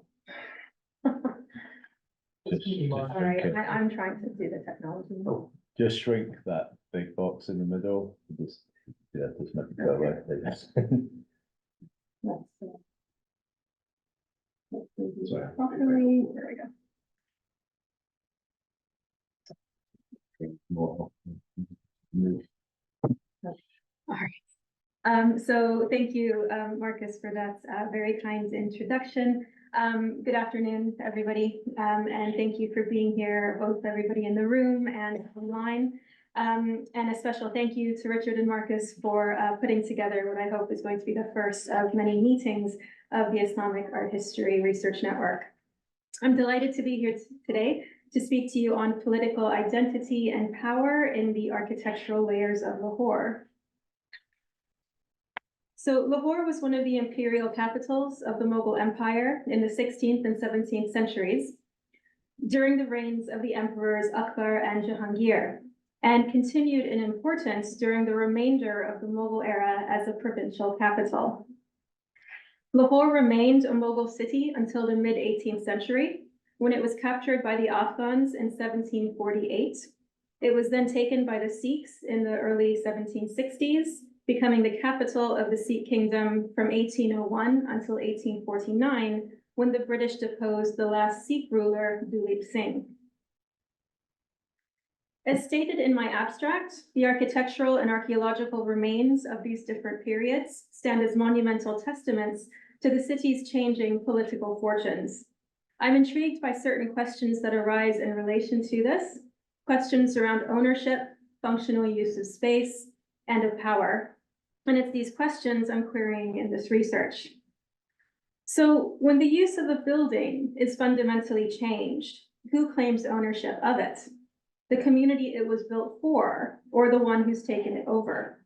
And what does such a situation tell us about the political power of built space, the politics of removal, and the politics of construction? To explore these questions, I will look at architectural spaces created during the Mughal period, which were taken over and repurposed during the Sikh era, and whose ownership then passed to the British East India Company. And the two examples of architectural space, which I'll be discussing this afternoon, are the mausoleum of the fourth Mughal Emperor Jahangir and the Badshahi Masjid, commissioned by the sixth Mughal Emperor Alamgir. These were built as monuments to the power of the Mughal emperor and empire, to commemorate a dynastic legacy, and as monuments of Islam. This mosque and mausoleum were built within the confines of an established Mughal architectural tradition that contained an inordinately strong element of self-definition, which is to say that the buildings, while constructed for particular functions, when commissioned at the imperial level, were also built to reference the glory of the Mughal rulers and their empire. From contemporary texts of the period, we know that this was an integral part of their creation. For example, the Dutch merchant Francisco Pelsaer in the Mughal Empire from 1620 to 27 tells us that Jahangir's empress Nur Jahan, who was responsible for the construction of Jahangir's mausoleum, built with the understanding that she was creating a legacy. The same was true of the Emperor Shah Jahan, whose many imperial commissions included the Taj Mahal.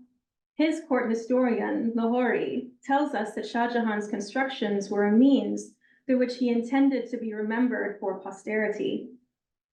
With an empire whose built legacy and heritage was so integral an element of their long-lasting identity, the questions I raise about function, ownership, and power become even more potent. So first of all, what happened to Jahangir's mausoleum and the Badshahi Masjid once Lahore and the Punjab came under Sikh control? By the mid-1700s, Lahore was no longer a Mughal provincial capital, but now the seat of Sikh political power. This power manifested itself in governance and political supremacy, obviously, but was also felt in the urban fabric of and around the city. For these two built spaces, while it appears that their Mughal form and layout remained intact, the uses to which they were put were fundamentally altered. Jahangir's mausoleum built as a funerary monument and meant to commemorate the Emperor Jahangir and his reign, was equally built as a monument to the dynastic legacy of the Mughal line and as a means to commemorate the Empress Nur Jahan. It was a site of Mughal political, historical, and religious significance. During Maharaja Ranjit Singh's reign, it was given in use as a residence to high-ranking members of his military. But before this, the Maharaja himself utilized the site as a place of leisure. One Captain Matthews, who traveled through the Punjab in 1808, ostensibly for private amusement, but in reality as a spy, writes that Ranjit Singh spent many of the hottest days of the year at Jahangir's mausoleum, where, under the vaults of the aisles, from there being so completely shaded and sheltered from the influence of the sun, it must always be cool. During the night of the same season, he sleeps on the top of the building. So this is a quote of Captain Matthews speaking about Ranjit Singh. By 1826, this mausoleum was being used as a residence. First, Ranjit Singh gave the quadrangles of Jahangir's mausoleum as quarters to General Ohm's cavalry troops, which must mean that the funerary garden was the space given over to the cavalry, and Ohms himself took the mausoleum as his residence. It's hard to convey how outlandish the use of the mausoleum as a residence was. Imperial Mughal mausoleums, by which I mean the sites where an emperor was buried, had connotations of sacred space. They were places where visitors went to pray for help and intercession, because the Mughal rulers, when they were buried, were considered as saintly figures. Their mausoleums, therefore, were treated as shrines, where acts of supplication and piety were carried out. And Ranjit Singh gave such a monument as a residence to high-ranking members of his army. Jahangir's mausoleum was not the only Mughal mausoleum to suffer this fate. Ranjit Singh gave the mausoleum of Asif Khan, Nur Jahan's brother and Jahangir's brother-in-law, whose funerary garden was constructed adjacent to the mausoleum complex of Jahangir. This was given as a residence to General Court, and Nur Jahan's mausoleum, constructed in the immediate vicinity of Jahangir's funerary complex, was used as accommodation and stables by Ranjit Singh's horsemen. This profane use of sacred space is also evident in the Sikh treatment of the Badshahi Masjid. This was the great Jami Masjid of Lahore, completed in 1673-74 during the reign of the 6th Mughal Emperor Alamgir. Before its construction, the Friday Mosque of the city had been the Wazir Khan Mosque, built by one of Shah Jahan's nobles. There had not been an imperially patronized mosque built in Lahore during the Mughal era until Alamgir ordered the construction of the Badshahi. The mosque complex, estimated to be big enough to accommodate 60,000 people, was, when constructed, the largest mosque in South Asia. It held this distinction until 1986, when construction was completed on the King Faisal Mosque in Islamabad. The Badshahi was constructed adjacent to the Lahore fort at the northwest corner of Lahore's walled city, the original Mughal city of Lahore. In 1764, the Sikh triumvirate, recognizing the strategic placement of the mosque, turned it into a military building. The Badshahi was one of several Muslim monuments of prestigious and symbolic significance, considered strategically important in their location, that the Sikh triumvirate appropriated for the Sikh state.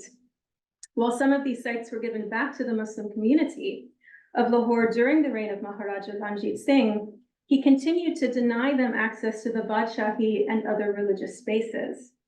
One reason for this is given by William Moorcraft, who, in reference to the Great Mosque in Srinagar, writes that Ranjit Singh ordered it to be shut so that large groups of Muslims could not assemble there and plot against him. However, we also know that the Badshahi obviously caught the eye of Ranjit Singh, as when he was proclaimed the ruler of Lahore in 1799, it was there that he first chose to reside with his army for a brief period of time. That the space of the Badshahi was both politicized and militarized is clear in Sohan Lal Suri's Umdat al-Tawarik, a court history of Ranjit Singh. In it, Suri writes that the Maharaja liked to hold court in the mosque, Now, remember that the mosque was immediately adjacent to the fort, where the actual audience halls for such purposes were located. But Ranjit Singh purposefully chose to hold audiences in a space created for a Muslim religious function, rather than a space created for political and ceremonial occasions, literally right next door. Perhaps the fact that the mosque had already been taken away from the Muslim population by the Sikh triumvirate and had been in use as a military building meant that he had less compunction in using it for a ceremonial purpose, which, after all, would have at least returned a bit more prestige to the site. However, the mosque shortly returned to being a military space. Moorcraft corroborates this, writing that, and I quote, "The great square and buildings of the principal mosque have been converted into a place of exercise for his," meaning Ranjit Singh's, Sipahi infantry, and that some insignificant apartments had been constructed in the courtyard. That it was also a residence for the military is made clear by Baron Charles Hugel, who writes that Ranjit Singh has turned it to the best advantage, the north side of this strong building being made a portion of the city wall and the mosque itself converted into a barrack. So we see then that during the Sikh period, the Badshahi was used as a royal residence and ceremonial space, and also as a site for military storage, stables for the cavalry horses, barracks for soldiers, and as a storage space for powder magazines. When we think about the original construction of these two great sites, and not just the actual construction, but the full context of their creation, both Grand Commissions built to represent Mughal imperial power, legacy, and the exceptionalism of Islam, the full impact of these infamous acts of historical sabotage that I've outlined become clear. These buildings were disgracefully utilized in a utilitarian fashion with no regard for the sanctity of the spaces and with no consideration for the Muslim community, who are now no longer able to visit these sites and carry out ritual acts which were inherent to the original purpose of their creation. Furthermore, by utilizing these structures and their complexes in the varied manners which they did, the elites of the Sikh court also compromised the inherent symbolic importance of these spaces, effectively eradicating the aura of grandeur and history and of power which these sites had been imbued. After the short-lived Sikh Empire, Lahore was ceded to the British East India Company in 1849, when the Sikhs lost the Second Anglo-Sikh War. The Mughal monuments under discussion here continued to fare poorly under British control. During the British period, the structure of Jahangir's mausoleum was altered when, in 1870, the railway authorities built a skylight into the center of the roof terrace, meaning that the apex of the mausoleum chamber was broken open and the skylight inserted directly above Jahangir's sarcophagus. This occurred at a time when the Northwestern State Railway was constructing tracks through Shadra, the area where the tomb is located, and the tracks were laid right next to Jahangir's mausoleum complex. And during that time, Jahangir's mausoleum was used as offices and also as quarters for the European staff. The forecourt of the funerary garden was utilized at the time as a depot. So once the railway construction in the area had been completed, Jahangir's mausoleum appears to have still been in use as a residence. Alexander Burns reports that the mausoleum garden had been converted into a barracks when he was there in 1892. And it seems to be the case that the mausoleum was also used as a guest lodge when visitors came to Shadra, as the two large chambers to either side of the main entrance of the mausoleum had been, as he put it, fitted out as a dak bungalow. The mausoleum also served as a place of leisure and relaxation, becoming a popular picnic destination. Alfred Stratton, in Lahore, is the appointed registrar of Punjab University and principal of the Oriental College of Lahore, attended picnics at Jahangir's mausoleum in January and April of 1900. For the January picnic, he writes that his party sat in the arcade and that our table was spread on the floor under one of the arches looking out into the garden. On the picnic a few months later, the location of their spread had changed, and they were now dining on top of the mausoleum. He writes, "Our dinner party was on the center of the roof of Jahangir's mausoleum. The tablecloth was spread on the roof, and we sat on cushions, 3 on each side. At some distance from us was another party with table and chairs. So clearly, there were multiple groups dining atop Jahangir's mausoleum.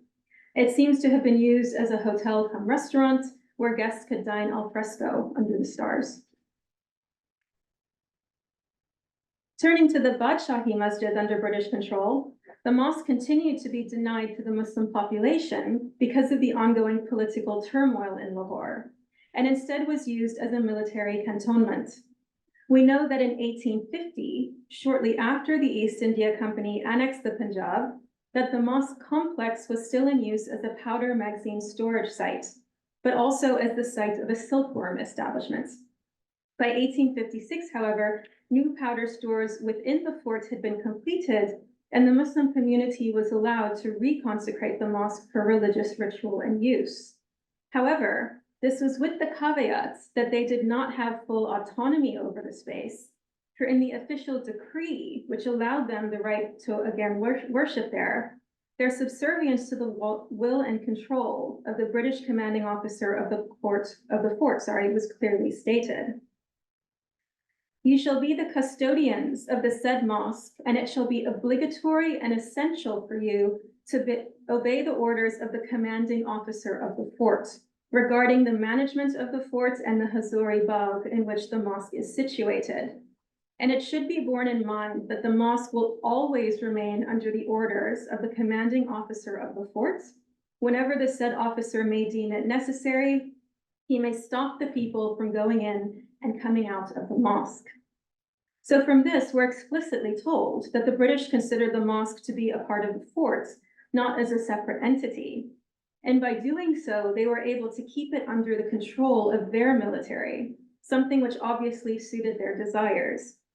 This was made evident by Charles Napier, who wrote that the mosque was in the citadel and that the commandment must always have it under his control and deny access to it whenever he may think necessary. The actions taken by the British in returning the Badshahi Masjid to the Muslim community of Lahore clearly make known the continued strategic importance of the site and the continued politicization of the space. Despite Muslims now being able to again worship within the mosque, as well as being responsible for its upkeep and restoration, ultimately the space was still under British military control, and access was contingent upon the continued grace of the British Army. There was standing permission, for example, for the military commander at the fort to be able to fire into the courtyard of the mosque when it was deemed necessary to, as he put it, enforce obedience. And so, to conclude, I return to the questions I asked at the beginning of this talk. When the use of a building is fundamentally changed, who claims ownership of it? And what does it tell us about political power of built space and the politics of removal, as well as the politics of construction? Is a mosque still a mosque when there is no religious practice or observance taking place? If the Muslim community cannot access the space, and it is used by a non-Muslim population for secular military purposes? The location of the building, the size of its courtyard, its tall minarets, all of these were important strategic elements of the Badshahi space, which made it an ideal military zone. So whereas the form of the built space had not changed, its purpose, and therefore I would say its identity, did. In addition, the inherent politicization that accompanied such a transfer of identity from an imperial Mughal religious Muslim site to a military, political, Sikh, and then British site encapsulates the supremacy of political power in such a situation, as well as the potent nature of the relationship between architecture and symbolism, both religious and political. And in terms of Jahangir's mausoleum, while its inherent purpose as a burial site obviously did not change, the sanctity of the mausoleum was certainly negated once it came under Sikh and British control. A monument built to glorify an emperor, his empress, his dynastic lineage, and the political might of his reign and his empire, a site which was treated as a shrine, where people would come and carry out acts of pilgrimage while praying and asking for divine intercession in their lives. This became a residence, the site of offices and picnics, of barracks and storage. Architectural damage was purposefully inflicted on the site, and all of this with no regard for the fact that this was, at its core, a burial site. So these two case studies of Mughal buildings and their altered states of being in the Sikh and British eras show that in Lahore, politics was the overriding factor, or the overriding force that decided the use of buildings, and subsequent rulers manipulated them, transforming space and place to alter their function and purpose. So new identities were thus stamped onto the sites as the political fortunes of the city altered, revealing the layers of power that were associated with the city's rulers. So thank you very much. We have Andrea Luigi Corsi and Valentina Laviola, and they're going to be talking about a new study on an endangered late Ottoman city of Cobaleda, Yemen, and its architectural decoration. So Andrea is at the University degli Studi Sapienza di Roma, apologies for pronunciation. He's also an adjunct at the University of York in the History of Arts department, and has been publishing extensively on stucco from Siraf, Medina al-Far, Isfahan, and has been looking at both the sort of form and decoration and aspects of the manufacture. And Valentina is at the University of Bologna as an adjunct professor of Islamic art and archaeology and a postdoctoral research fellow at the University of Naples. And she's been running the IAHN research project for the census and publication of archaeological finds and artworks from Iran in Rome and surrounding province, as well as recording brick and stucco from the Italian archaeological mission at Ghazni. So I'm delighted to hand it over to them, and I'll be on hand if there's any technical things that need doing. Thank you. Thank you. Can you hear me? Okay. So thanks to the organizers for setting up this new network. Sorry not to be in York. Today, Andrea and I are presenting a new study project about Hodeida. It is a coastal city of the Hama region in Yemen, along the shoreline on the Red Sea. First mention of Hodeida in modern Western sources can be found in 1518, and subsequently we have reports by Carsten Lieber, who stayed there in 1763, and by a large number of Western travelers, merchants, explorers, scholars of many disciplines, as well as diplomats or military personnel who left accounts of the city, of the geomorphological configuration of its coastline, and about its trade. Thanks to the reports, we know that the coast is characterized by the coral reefs, which prevented large vessels from entering the harbor, so that these had to anchor off the roadstead. And also that specific climate conditions affected the conservation of buildings, as we will see. After first Ottoman occupations coming from Egypt that started, just to say, can I?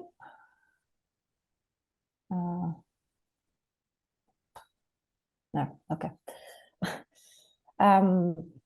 So I was saying that Hodeida knew two main periods of foreign occupation alternating to as many of local governments. Since 1636, it fell under the control of the Imam of Sana'a for 2 centuries. And the first Ottoman occupation occurred in 1849, and then the definitive one of 1871 lasted until the end of World War I. In 1925, the Imam of Sana'a regained power over the city until the proclamation of the Republic and the subsequent civil war. And coming to our days, since 2014, an international conflict has been involving Hodeida in another civil war, which is still ongoing, making the area inaccessible and bringing a fatal danger to the preservation of the historical city. The study project that Andrea will explain better focuses on the period starting around the early 19th century, when Hodeidah became a flourishing harbor, replacing Mocha as the main hub in coffee trade. We don't know exactly when this happened, but we do know that the city opened up to commercial exchanges and cultural contaminations via the Red Sea and the Indian Ocean. And it started hosting an international community of traders coming from Africa, South Asia, and Europe. So the urban density grew along with the social variety. And this change is attested by the presence during the Second Ottoman occupation of a regional governor and a mayor in the city. From the topographical point of view, the city grew starting from the sea toward the inner land. In the 19th and 20th centuries, Hodeidah was divided into three really concentric areas. Bordering the sea to the west, there was the Intramania city, the oldest core, once surrounded by walls until the first half of the 19th century. And travelers' reports inform us that Hodeidah originally retained 5 main tower gates. Only one of those, the Bab al-Mushrif, that you can see here on bottom right, is still standing today. This gate leads to the surrounding periphery, known as the Extramania city, which included the Suq al-Hindi, here with the red star, named after the presence of Indian traders, obviously, and the eastern neighborhood, Adomiya on the left map. And further outside was the outermost belt, the extra-urban area with the so-called garden city spreading to the northeast, featuring the farm villas of wealthy inhabitants, as long with the houses of governors in what was the former manufacturing district, which I highlighted here in green, and the southern area densely inhabited by the poorer population of fishermen living in huts called arish, here highlighted in red. After 1950s, huts were replaced by cement buildings, while the farm villas were in ruins when the Italian archaeological mission in Tihama region came to Hodeidah. What drew the main interest was the Intramania city, because it provided the occasion to analyze the peculiar style of a historical architecture in the context of a closed area corresponding to Hodeidah al-Qadima, also known as the Turkish Quarter, as we can understand from the words, among others, of the Italian journalist Aponte. The houses were used both as residences and trading offices to lead business and serve the never-failing coffee, as well as warehouses for goods, while the families enjoyed the privacy of upper floors. As I said, the climate is an issue here. The coastal region is affected by erosion combined with strong winds from the south and the monsoon. And these conditions have led to a significant change in the coastline over the time, especially once the west side of the city walls facing the coast collapsed, causing the disappearance of several buildings on the seafront. American mid-century traveler Osgood reports about the seepage of seawater into the foundations of buildings. And other voices stressed later the urgency of safeguarding Hodeidah buildings.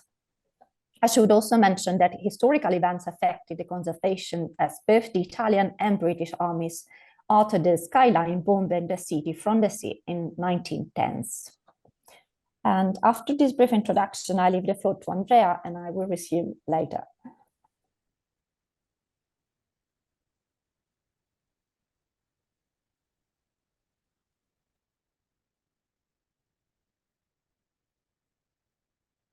Thank you, Valentina.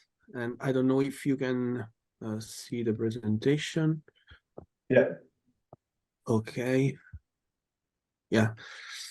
So thank you, Valentina. And first of all, I want to thank as well Richard and Professor Milwright for accepting our abstract proposal. And I'm very sorry not to be there with you because of this illness, but yeah, I will go on with the presentation and I will give an outline on the history of the Hodeidah project, and then we'll conclude with an overview on the architectural woodwork.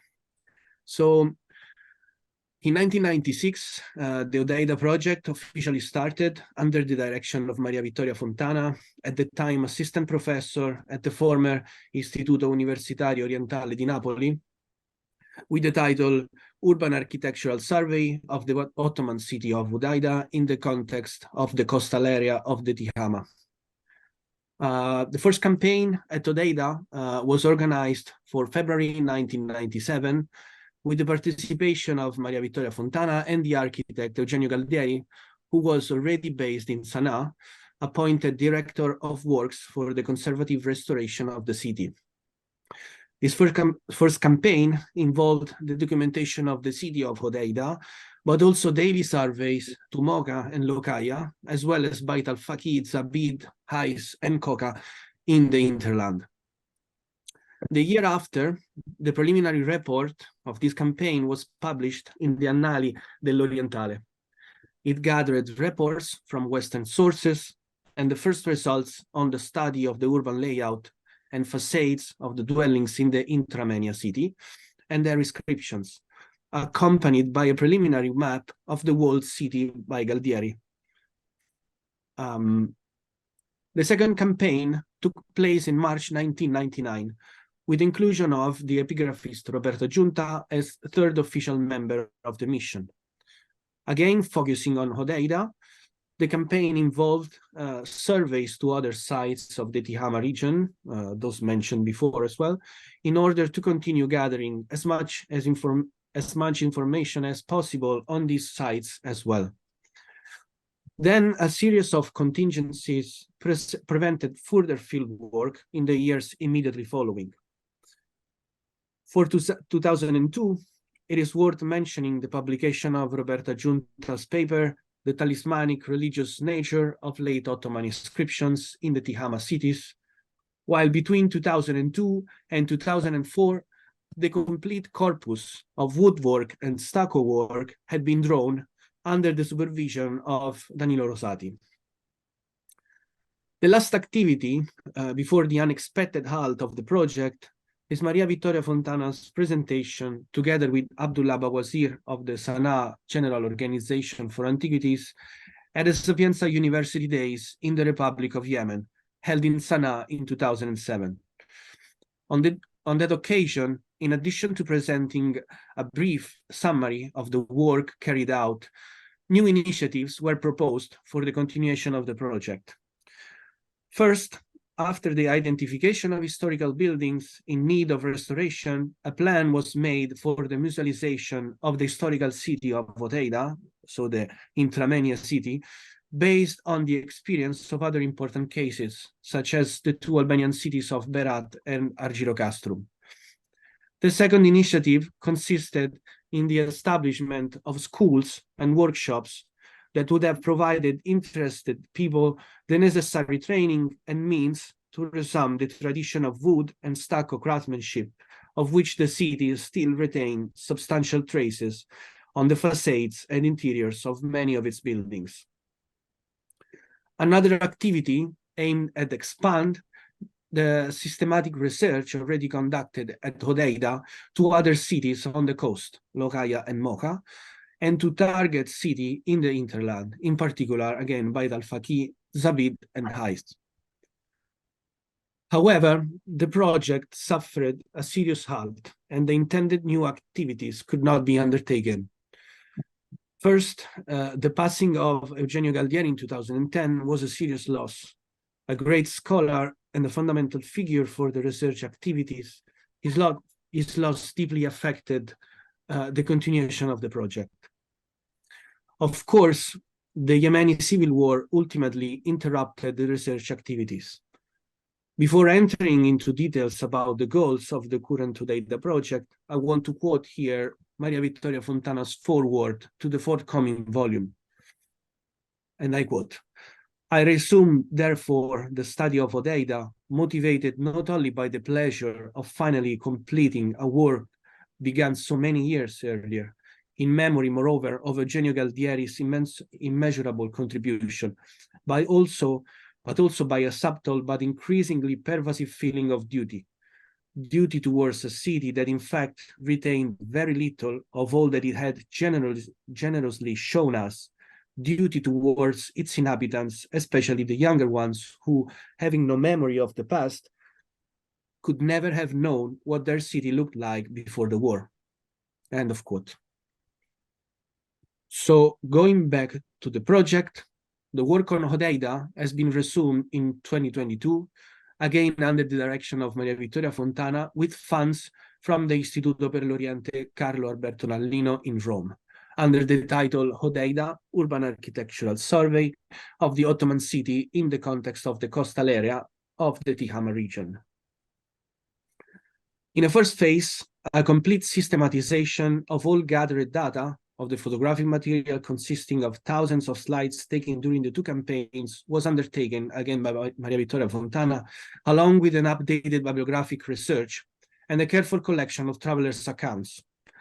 Ultimately, the maps drawn by Galdieri have been reworked and refined. The next stage will envisage a multidisciplinary project involving scholars from various fields, and among them, I want to cite Viola Allegranzi, who is here attending the workshop with us. The study will address the history and architecture of the city from different angles, presenting a great amount of still unpublished material. As a member of the research team, I'm in charge of the study of the woodwork material, characterizing the exterior and interior of the buildings documented during the two campaigns. The main focus of the study will be on the woodwork of the Intramania city of Hodeida. And this is because all historical buildings of this part of the city have been documented during the campaigns and georeferenced in the map drawn by Eugenio Galdieri in 1999. We have therefore precise indication about the position of each wooden element in specific buildings, as in the case of this portal, which is located in building 58, as you can see on the map on the left. However, wooden elements of sample buildings from the broader Tihama region have been also documented, and they will be included in the study for a broader understanding of the woodwork production of the whole region. As regards Hodeida, portals are the most numerous wooden elements in the Intramania city, with 112 units. Another group is represented by balconies. In the photo, a balcony from the east quarter below, bottom right, which is located immediately outside the Intramania city, and one above from the walled city. Openings can be divided into two groups. The first group counts wooden windows. More or less elaborated examples are available. Single windows with decorated upper arcades, such as in the left case from building 66, or more complex systems of windows, including several openings and richly decorated frames, as in the case of building 23 on the right. The second type of opening is represented by talars, a kind of undecorated window with one or more wooden pillars of various shapes. These are three examples on the right from building 11C and one below from building 56, showing both a talar and three windows on the right. Last, a typical element in Hodeida, of course widespread across the entire Arabian Peninsula and let's say the broad Red Sea area, is the Roshan. It differs, of course, from the balconies shown in the previous slides because Roshans don't have a floor area, hence do not provide a proper extension of the building surface. The Roshan fulfills, on the other hand, multiple functions. It allows gazing into the space outside the building while providing privacy. Through openings veiled by intricate lattice work, it allows visibility from the inside and interdicts that from the outside. The other functions are more practical. It increases air circulation during the hot hours and supplies additional space to sit. For the case of Hodeida's architecture, however, the Roshan is also an interesting indicator of the changes taking place during the 20th century. The type of Roshan with arched canopy photographed in Hodeida by Weissman in 1930, visible in the bottom left photo here, was widespread in the region, with famous examples from Jeddah, Suakin in Somalia, and in the entire Arabian Peninsula, as you can see in the middle, from a city near Medina.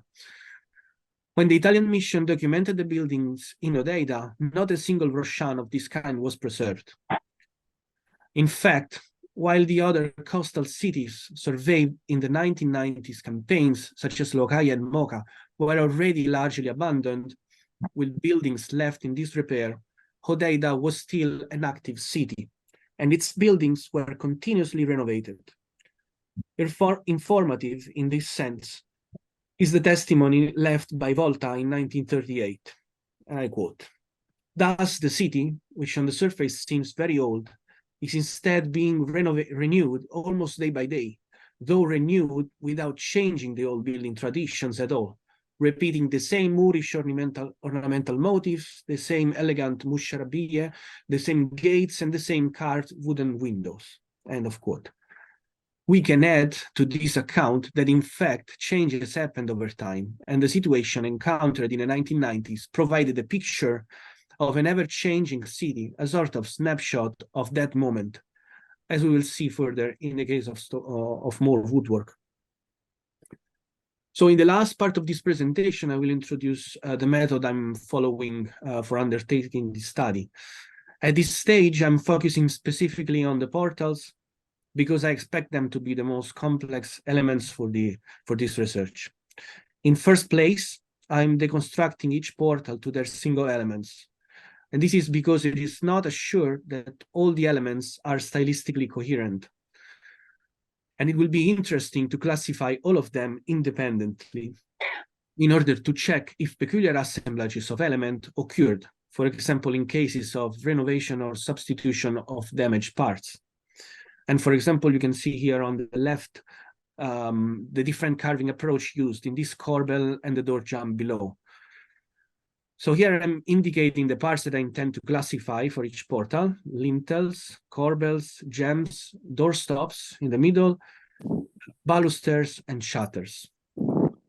In this slide, I am presenting the approach I'm using for filing each portal in dedicated database. Each unit is given an inventory number that includes the number of the building first, followed by a progressive number indicating the portal. So the line highlighted here corresponds to the portal depicted on the right, inventory number 004, P16. So the number immediately indicates the number of the building, number 004, which is repeated in this column here. Then the second one indicates the facade on which the portal is located. And in case of more than one portal on the same facade, it is also indicated the position of each portal. Then the next lines display the elements forming each portal, and each element is given an inventory number and will be then classified in another database. And the number is just made by adding the initials of the elements. So, for example, below CO indicates the corbel. The need for this degree of detail in the classification of each individual element can be easily understood in the next slide. There is indeed a significant variability among the elements constituting the portals. Here you have an overview of lintels, with the top one, the top left, being the earliest documented in Hodeida, with an inscription bearing the date 1779 CE. Only 2 lintels of this kind were found in Hodeida during the documentation campaigns, while the remaining ones present a lower recess, usually occupied by an inscription bearing the date of manufacture. The 3 lintels on the left present a simple ornament with incised geometric motifs, while those on the right show more elaborate carvings. It seems, however, that the difference do not imply a chronological development or some chronological change, because the 2 lintels in the central line share the same date of 1880. The differences may rather attest the presence of different workshops operating in the area. And in fact, it is well known that woodworkers from the Indian subcontinent were based in Hodeida, as attest, as it was already said by Valentina, in the toponym of one of Hodeida's quarters, Suq al-Hindi. And they were likely actively involved in the woodwork production, as apparent in a large number of architectural wooden elements, and as confirmed by several historical accounts. The considerable heterogeneity is clear also when looking at the type of portals and lintels attested in other areas of Hodeida, or in the nearby city of Lohaia, and Beit al-Faqi as well. For example, no decorated shutter existed in Hodeida. And it is also interesting to cite the peculiar type of lintel typically attested in Beit al-Faqi that you can see in the center of the slide, with its reversed T shape that is completely absent in Hodeida, despite the two cities are only 4 kilometers far from each other. The same situation is encountered with the corbels.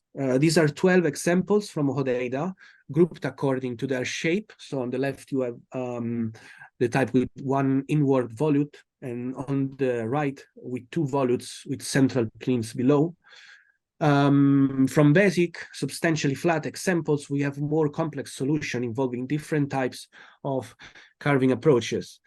And yet, looking outside the walled city, there are again types of corbels not attested in Hodeida that are worth of attentive analysis in both Lohaia and Mocha. See, for example, on the left, the trefoil seemingly hanging from the left corbel from Mocha, and the unusually elongated one from Lohaia. Not a single comparable element exists in Hodeida. To conclude my part of the presentation, the last examples I want to show are these two corbels from Beit al-Faqi, again substantially different from those seen before, where a peculiar convergence of styles, but especially of crafting techniques, is evident between stucco and woodwork. Which of the two media influenced the other is difficult to determine at this stage of the research, but I think it is a fitting closure for this presentation before leaving the floor again to Valentina, who will present indeed the stucco work and brickwork. So thank you, and I stop. Okay, presenting.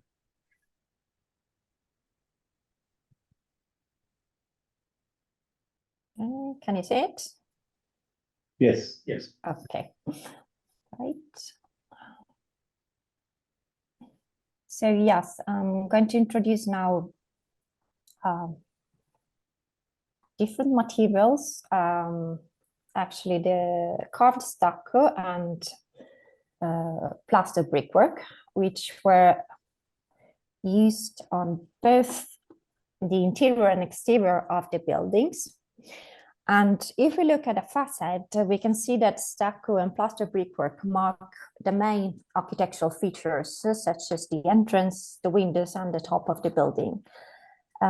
What I've started doing is cataloging the decorative features of each building from the intra-María city and the east neighborhood in a parallel work with what Maria Vittoria Fontana and Andrea Corsi are doing. So let's have a look to these buildings. Some of them have this kind of semi-column or a carved cove on the corner of upper floors. And the doorway, as Andrea already explained, is a main decorative focus. And usually the doorways present a projecting square frame, and the portals are always framed within arches, which are made of plaster brickwork, as we can see here on top in this damaged example. But the number of arches and their shape and the combination of these two aspects is quite variable. And some can also be enriched by the further decorative features like stucco, medallions, and twisted columns. And some doorways show carved decorations extending on the spandrels and within the arch itself.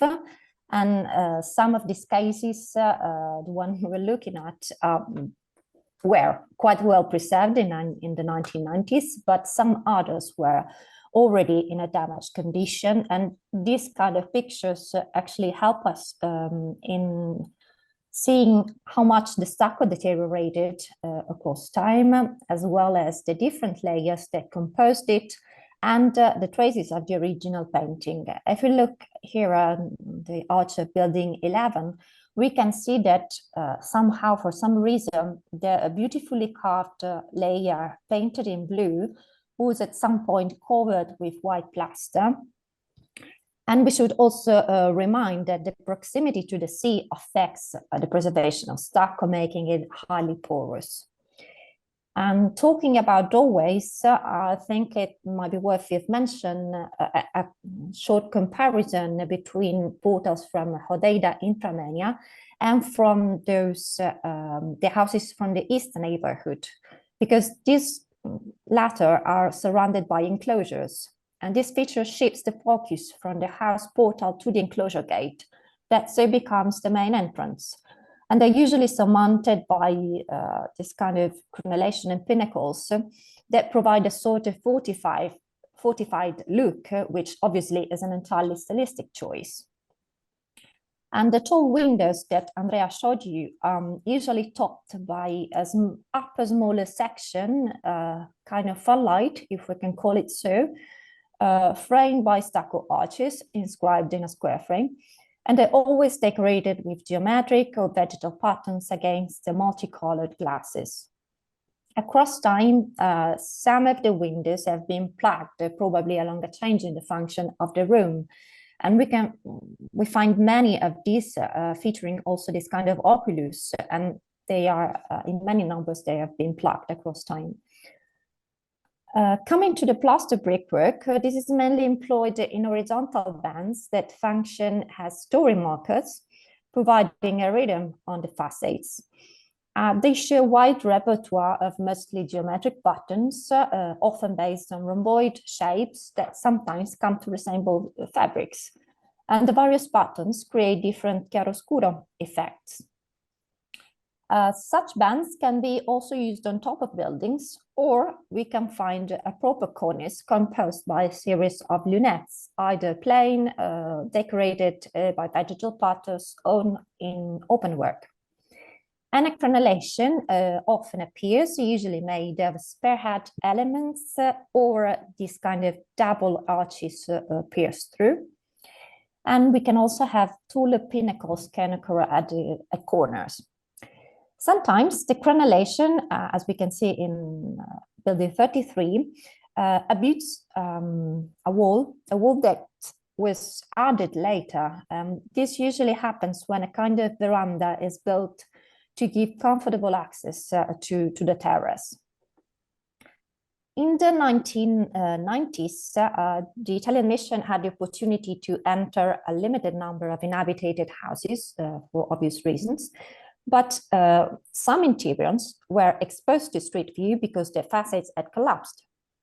So as we can see in these pictures, the interior walls are quite articulated with niches of various size and usually arranged in groups. And there are also polylobed arches that provided internal passages.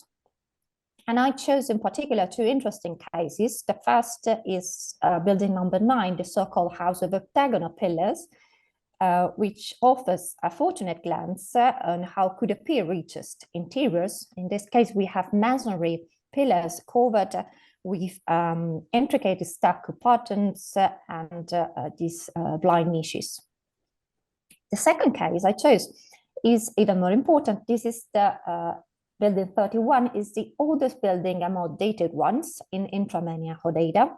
It goes back to 1779, and it shows what Verdi described. So rooms of irregular size at different levels, divided by interior walls that might change across time and be demolished or moved.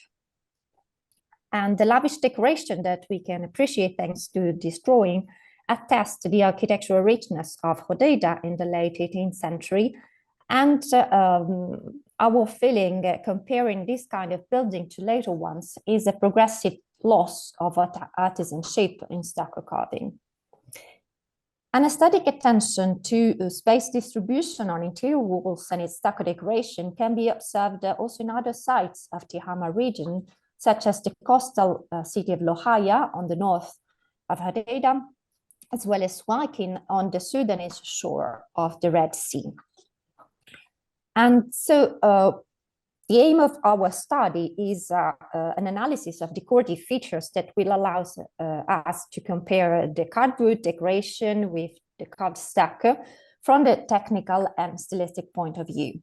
But on a broader scale, the study on Hodeidah will provide a precise portrait of the city, contributing to the knowledge of the Red Sea settlements, their architectural style, and the influences that come from very distant lands. And considering that many of these buildings already disappeared and the current situation does not bode for the best, this is also a way of safeguarding Hodeidah's heritage. And so both Andrea and I thank you very much for your lasting attention and encourage your comments and advices. Thank you.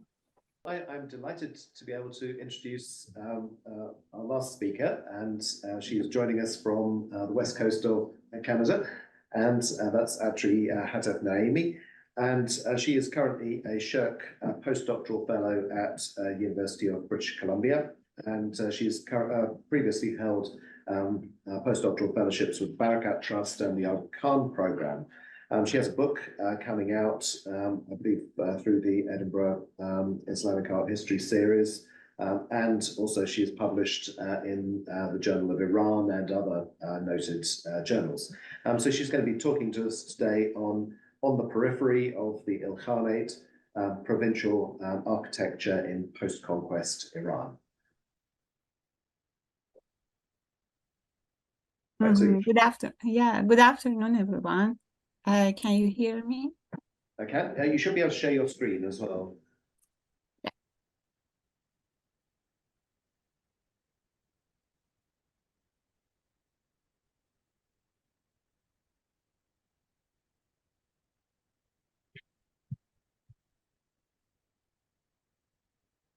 Okay. Greetings from Victoria. I'm trying to keep my afternoon face at 6:45 in the morning, so I don't think I've been successful so far. But thank you, Marcus and Richard, for organizing this workshop. I would also like to acknowledge that this research project is generously supported by Social Sciences and Humanities Research Council of Canada. Before we begin, I'd like to share with you a bit about the broader concept that has been captivating me for the past several years. This concept revolves around the interactions between Perso-Islamic sedentary concepts and Mongolian nomadic traditions in Ilkhanate architecture and urbanism. So this idea might have already prompted the question, Mongolian nomads, aren't they considered savage barbarians? If so, please don't be disappointed, as this is an appropriate, intriguing academic question. So I embarked on this research journey during my PhD studies, and the findings, as Marcus kindly mentioned, that will soon be published in my forthcoming book, Ilkhanate Capital Cities, Transcultural Interactions. However, as I continue to delve into this complex and multifaceted subject, it has become apparent that it may evolve into a lifelong project. So my PhD work has paved the way for my current postdoc research. But before that, let me provide you with some historical context. I just showed these photos. There are one photo and one illustration of my two case studies, Sultaniye and Ghazaniye, the major urban centers founded by Ilkhanites in Iran.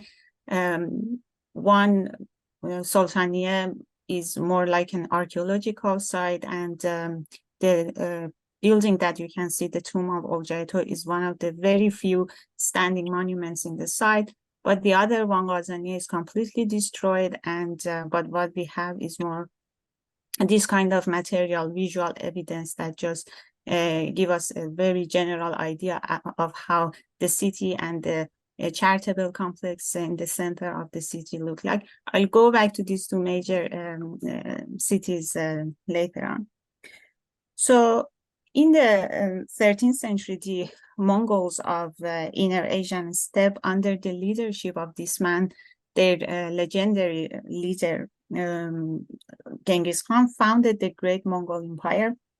In the next few decades, during 3 major campaigns to the west, they largely expanded their empire. So the map shows the Mongol Empire, but decades after the death of Genghis Khan, when the empire was divided into 4 Khanates: Yuan dynasty in the east, Chagatai Khanate in the center, Golden Horde in the north, and the Il Khanate in present-day Iran almost.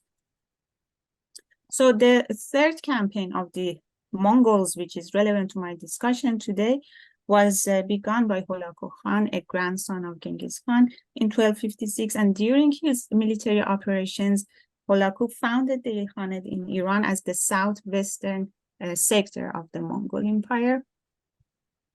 In contrast to the initial destructive Mongols' presence in Iran, both textual and physical evidence attest to the fact that the Ilkhans actively pursued the foundation and development of urban centers as a central objective during the 13th and 14th centuries.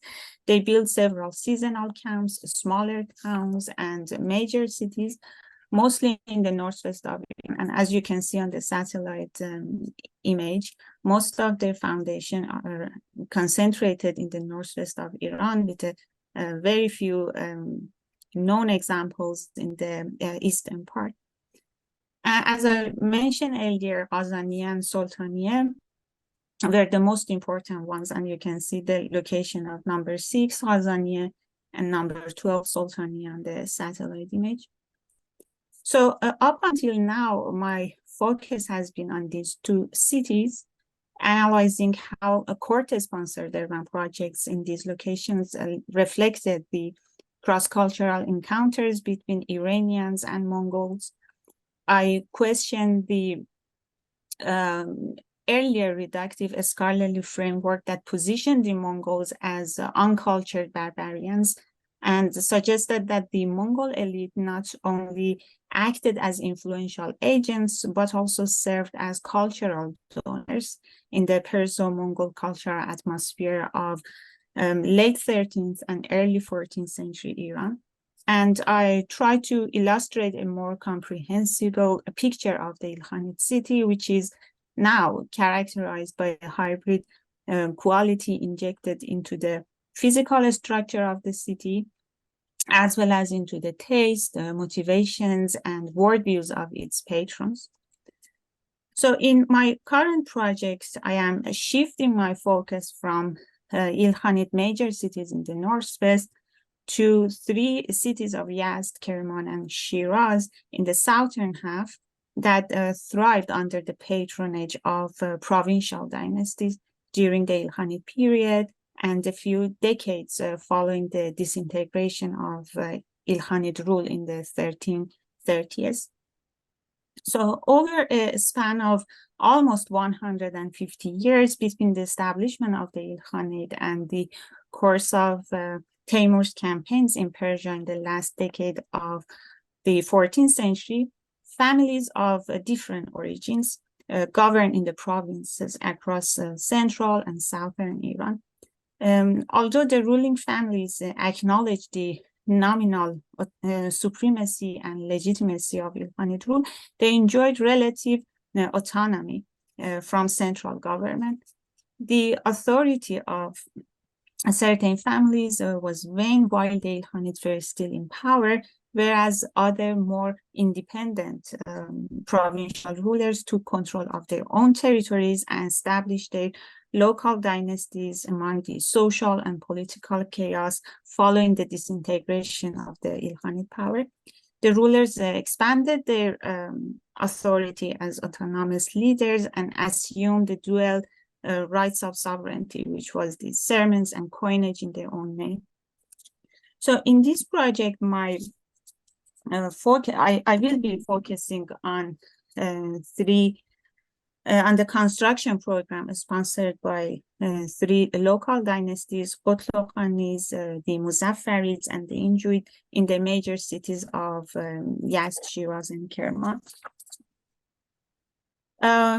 By examining the urban landscape of these cities, I aim to uncover whether the large-scale architectural and urban projects in the provinces were in accordance with the imperial initiatives carried out in the Ilkhanid capitals, or if local governors developed their own unique formal and functional vocabulary as a means of asserting domestic legitimacy. And there are just some random photos of major architectural projects conducted by these three dynasties. So you can see an aerial photo of the historic core of Yazd and the portals of Jame Mosque of Yazd, Jame Mosque of Kerman, and the structure, bottom right, the structure at the center of the central courtyard of Jame Mosque, Friday Mosque of Shiraz. And there are just some of the buildings which are still standing, and they are famous. They have been renovated and very well conserved. But it's not like this. We cannot this perfect situation in other, unfortunately, other parts of these the historic core of these cities. I'll show you more images later. So these provincial dynasties exemplify the complexity of the interrelationships of the capital and the regional governors. They retain varying levels of autonomy and pursue different policies in their interactions with the ilkhans in the center. So it seems that the architectural project sponsored by these regional and local patrons reflect the cultural and socio-political interactions that took place between them and the Ilkhanate. By contextualizing this construction, I aim to address and hopefully answer these key questions. So did the Ilkhanate state benefit from the organization of architectural projects as a means of promoting a centralized dynastic style in the provinces? And how did the local dynasties use the language of architecture to establish their dynastic legitimacy, whether influenced by the Mongol Ilkhans or independently? And did the construction projects of regional governors incorporate the elements of both local and imperial architectural traditions? If so, how did the encounter happen between these two sets of architectural traditions? And finally, how can we describe the syncretic nature of the products resulting from the encounter? So in terms of the theoretical framework of these projects, I can say that the Ilkhanate period is often characterized by the remarkable development of transcultural encounters among various ethno-cultural groups. Widespread communications happen between the Mongol conquerors and the Iranian subjects within the broader context of the conqueror and conquered, or military civilian relations in Ilkhanate Iran. This project considers another significant layer of interactions that expanded between the center and the periphery. So the movement of political agents, as well as artists, artisans, architects between the center and the power centers of the Ilkhanids in the northwest of Iran and the major cities of the local dynasties in central and southern Iran promoted extensive cultural and artistic exchanges between the capital and the provinces. Part of the exchanges continue to grow even after the fall of the Ilkhanids. So given this historical context, the project draws on the theories around cultural encounters, interculturalism, and hybridity. And these theories shape the conceptual framework of this study and enable us to explain the emergence of new cultural forms and practices as the result of the interface between the dominant imperial power and the regional subject dynasties. And I investigate the built environment of the provincial cities from the perspective of these theories to uncover how architectural styles and traditions, as well as the patterns of patronage in art and architecture, reflected the circulation, appropriation, and translation of signs, meanings, and concepts across the periphery of the Ilkhanate. So like many other architectural projects, one of the biggest challenges I believe this project is facing is how to conduct field work. So today I am encountering even more new challenges in conducting my field work than when I wrote the project proposal 2 years ago. Given the unstable and unpredictable conditions in the Middle East. So in addition to the increasing risk associated with traveling to the sites and assuming you can reach the site safely, there are still practical restrictions that may interfere with conducting successful field work. For example, although some monuments have survived since the 13th and 14th centuries, a substantial portion of urban fabric in the cities under consideration remains concealed beneath modern buildings and streets, and it has not been subjected to archaeological study yet. Also, the historic center of the cities, as I mentioned earlier, are undergoing a constant development project. And archaeologists are not always given the opportunity to survey the sites, conduct rescue excavation in advance of construction projects. Many buildings, as you can see in these two photos, two images of the very recent destructions in the historic core of Shiraz, many many buildings, historical buildings with high architectural and historical values, they are just being disappeared in the process of so-called modernization of these cities.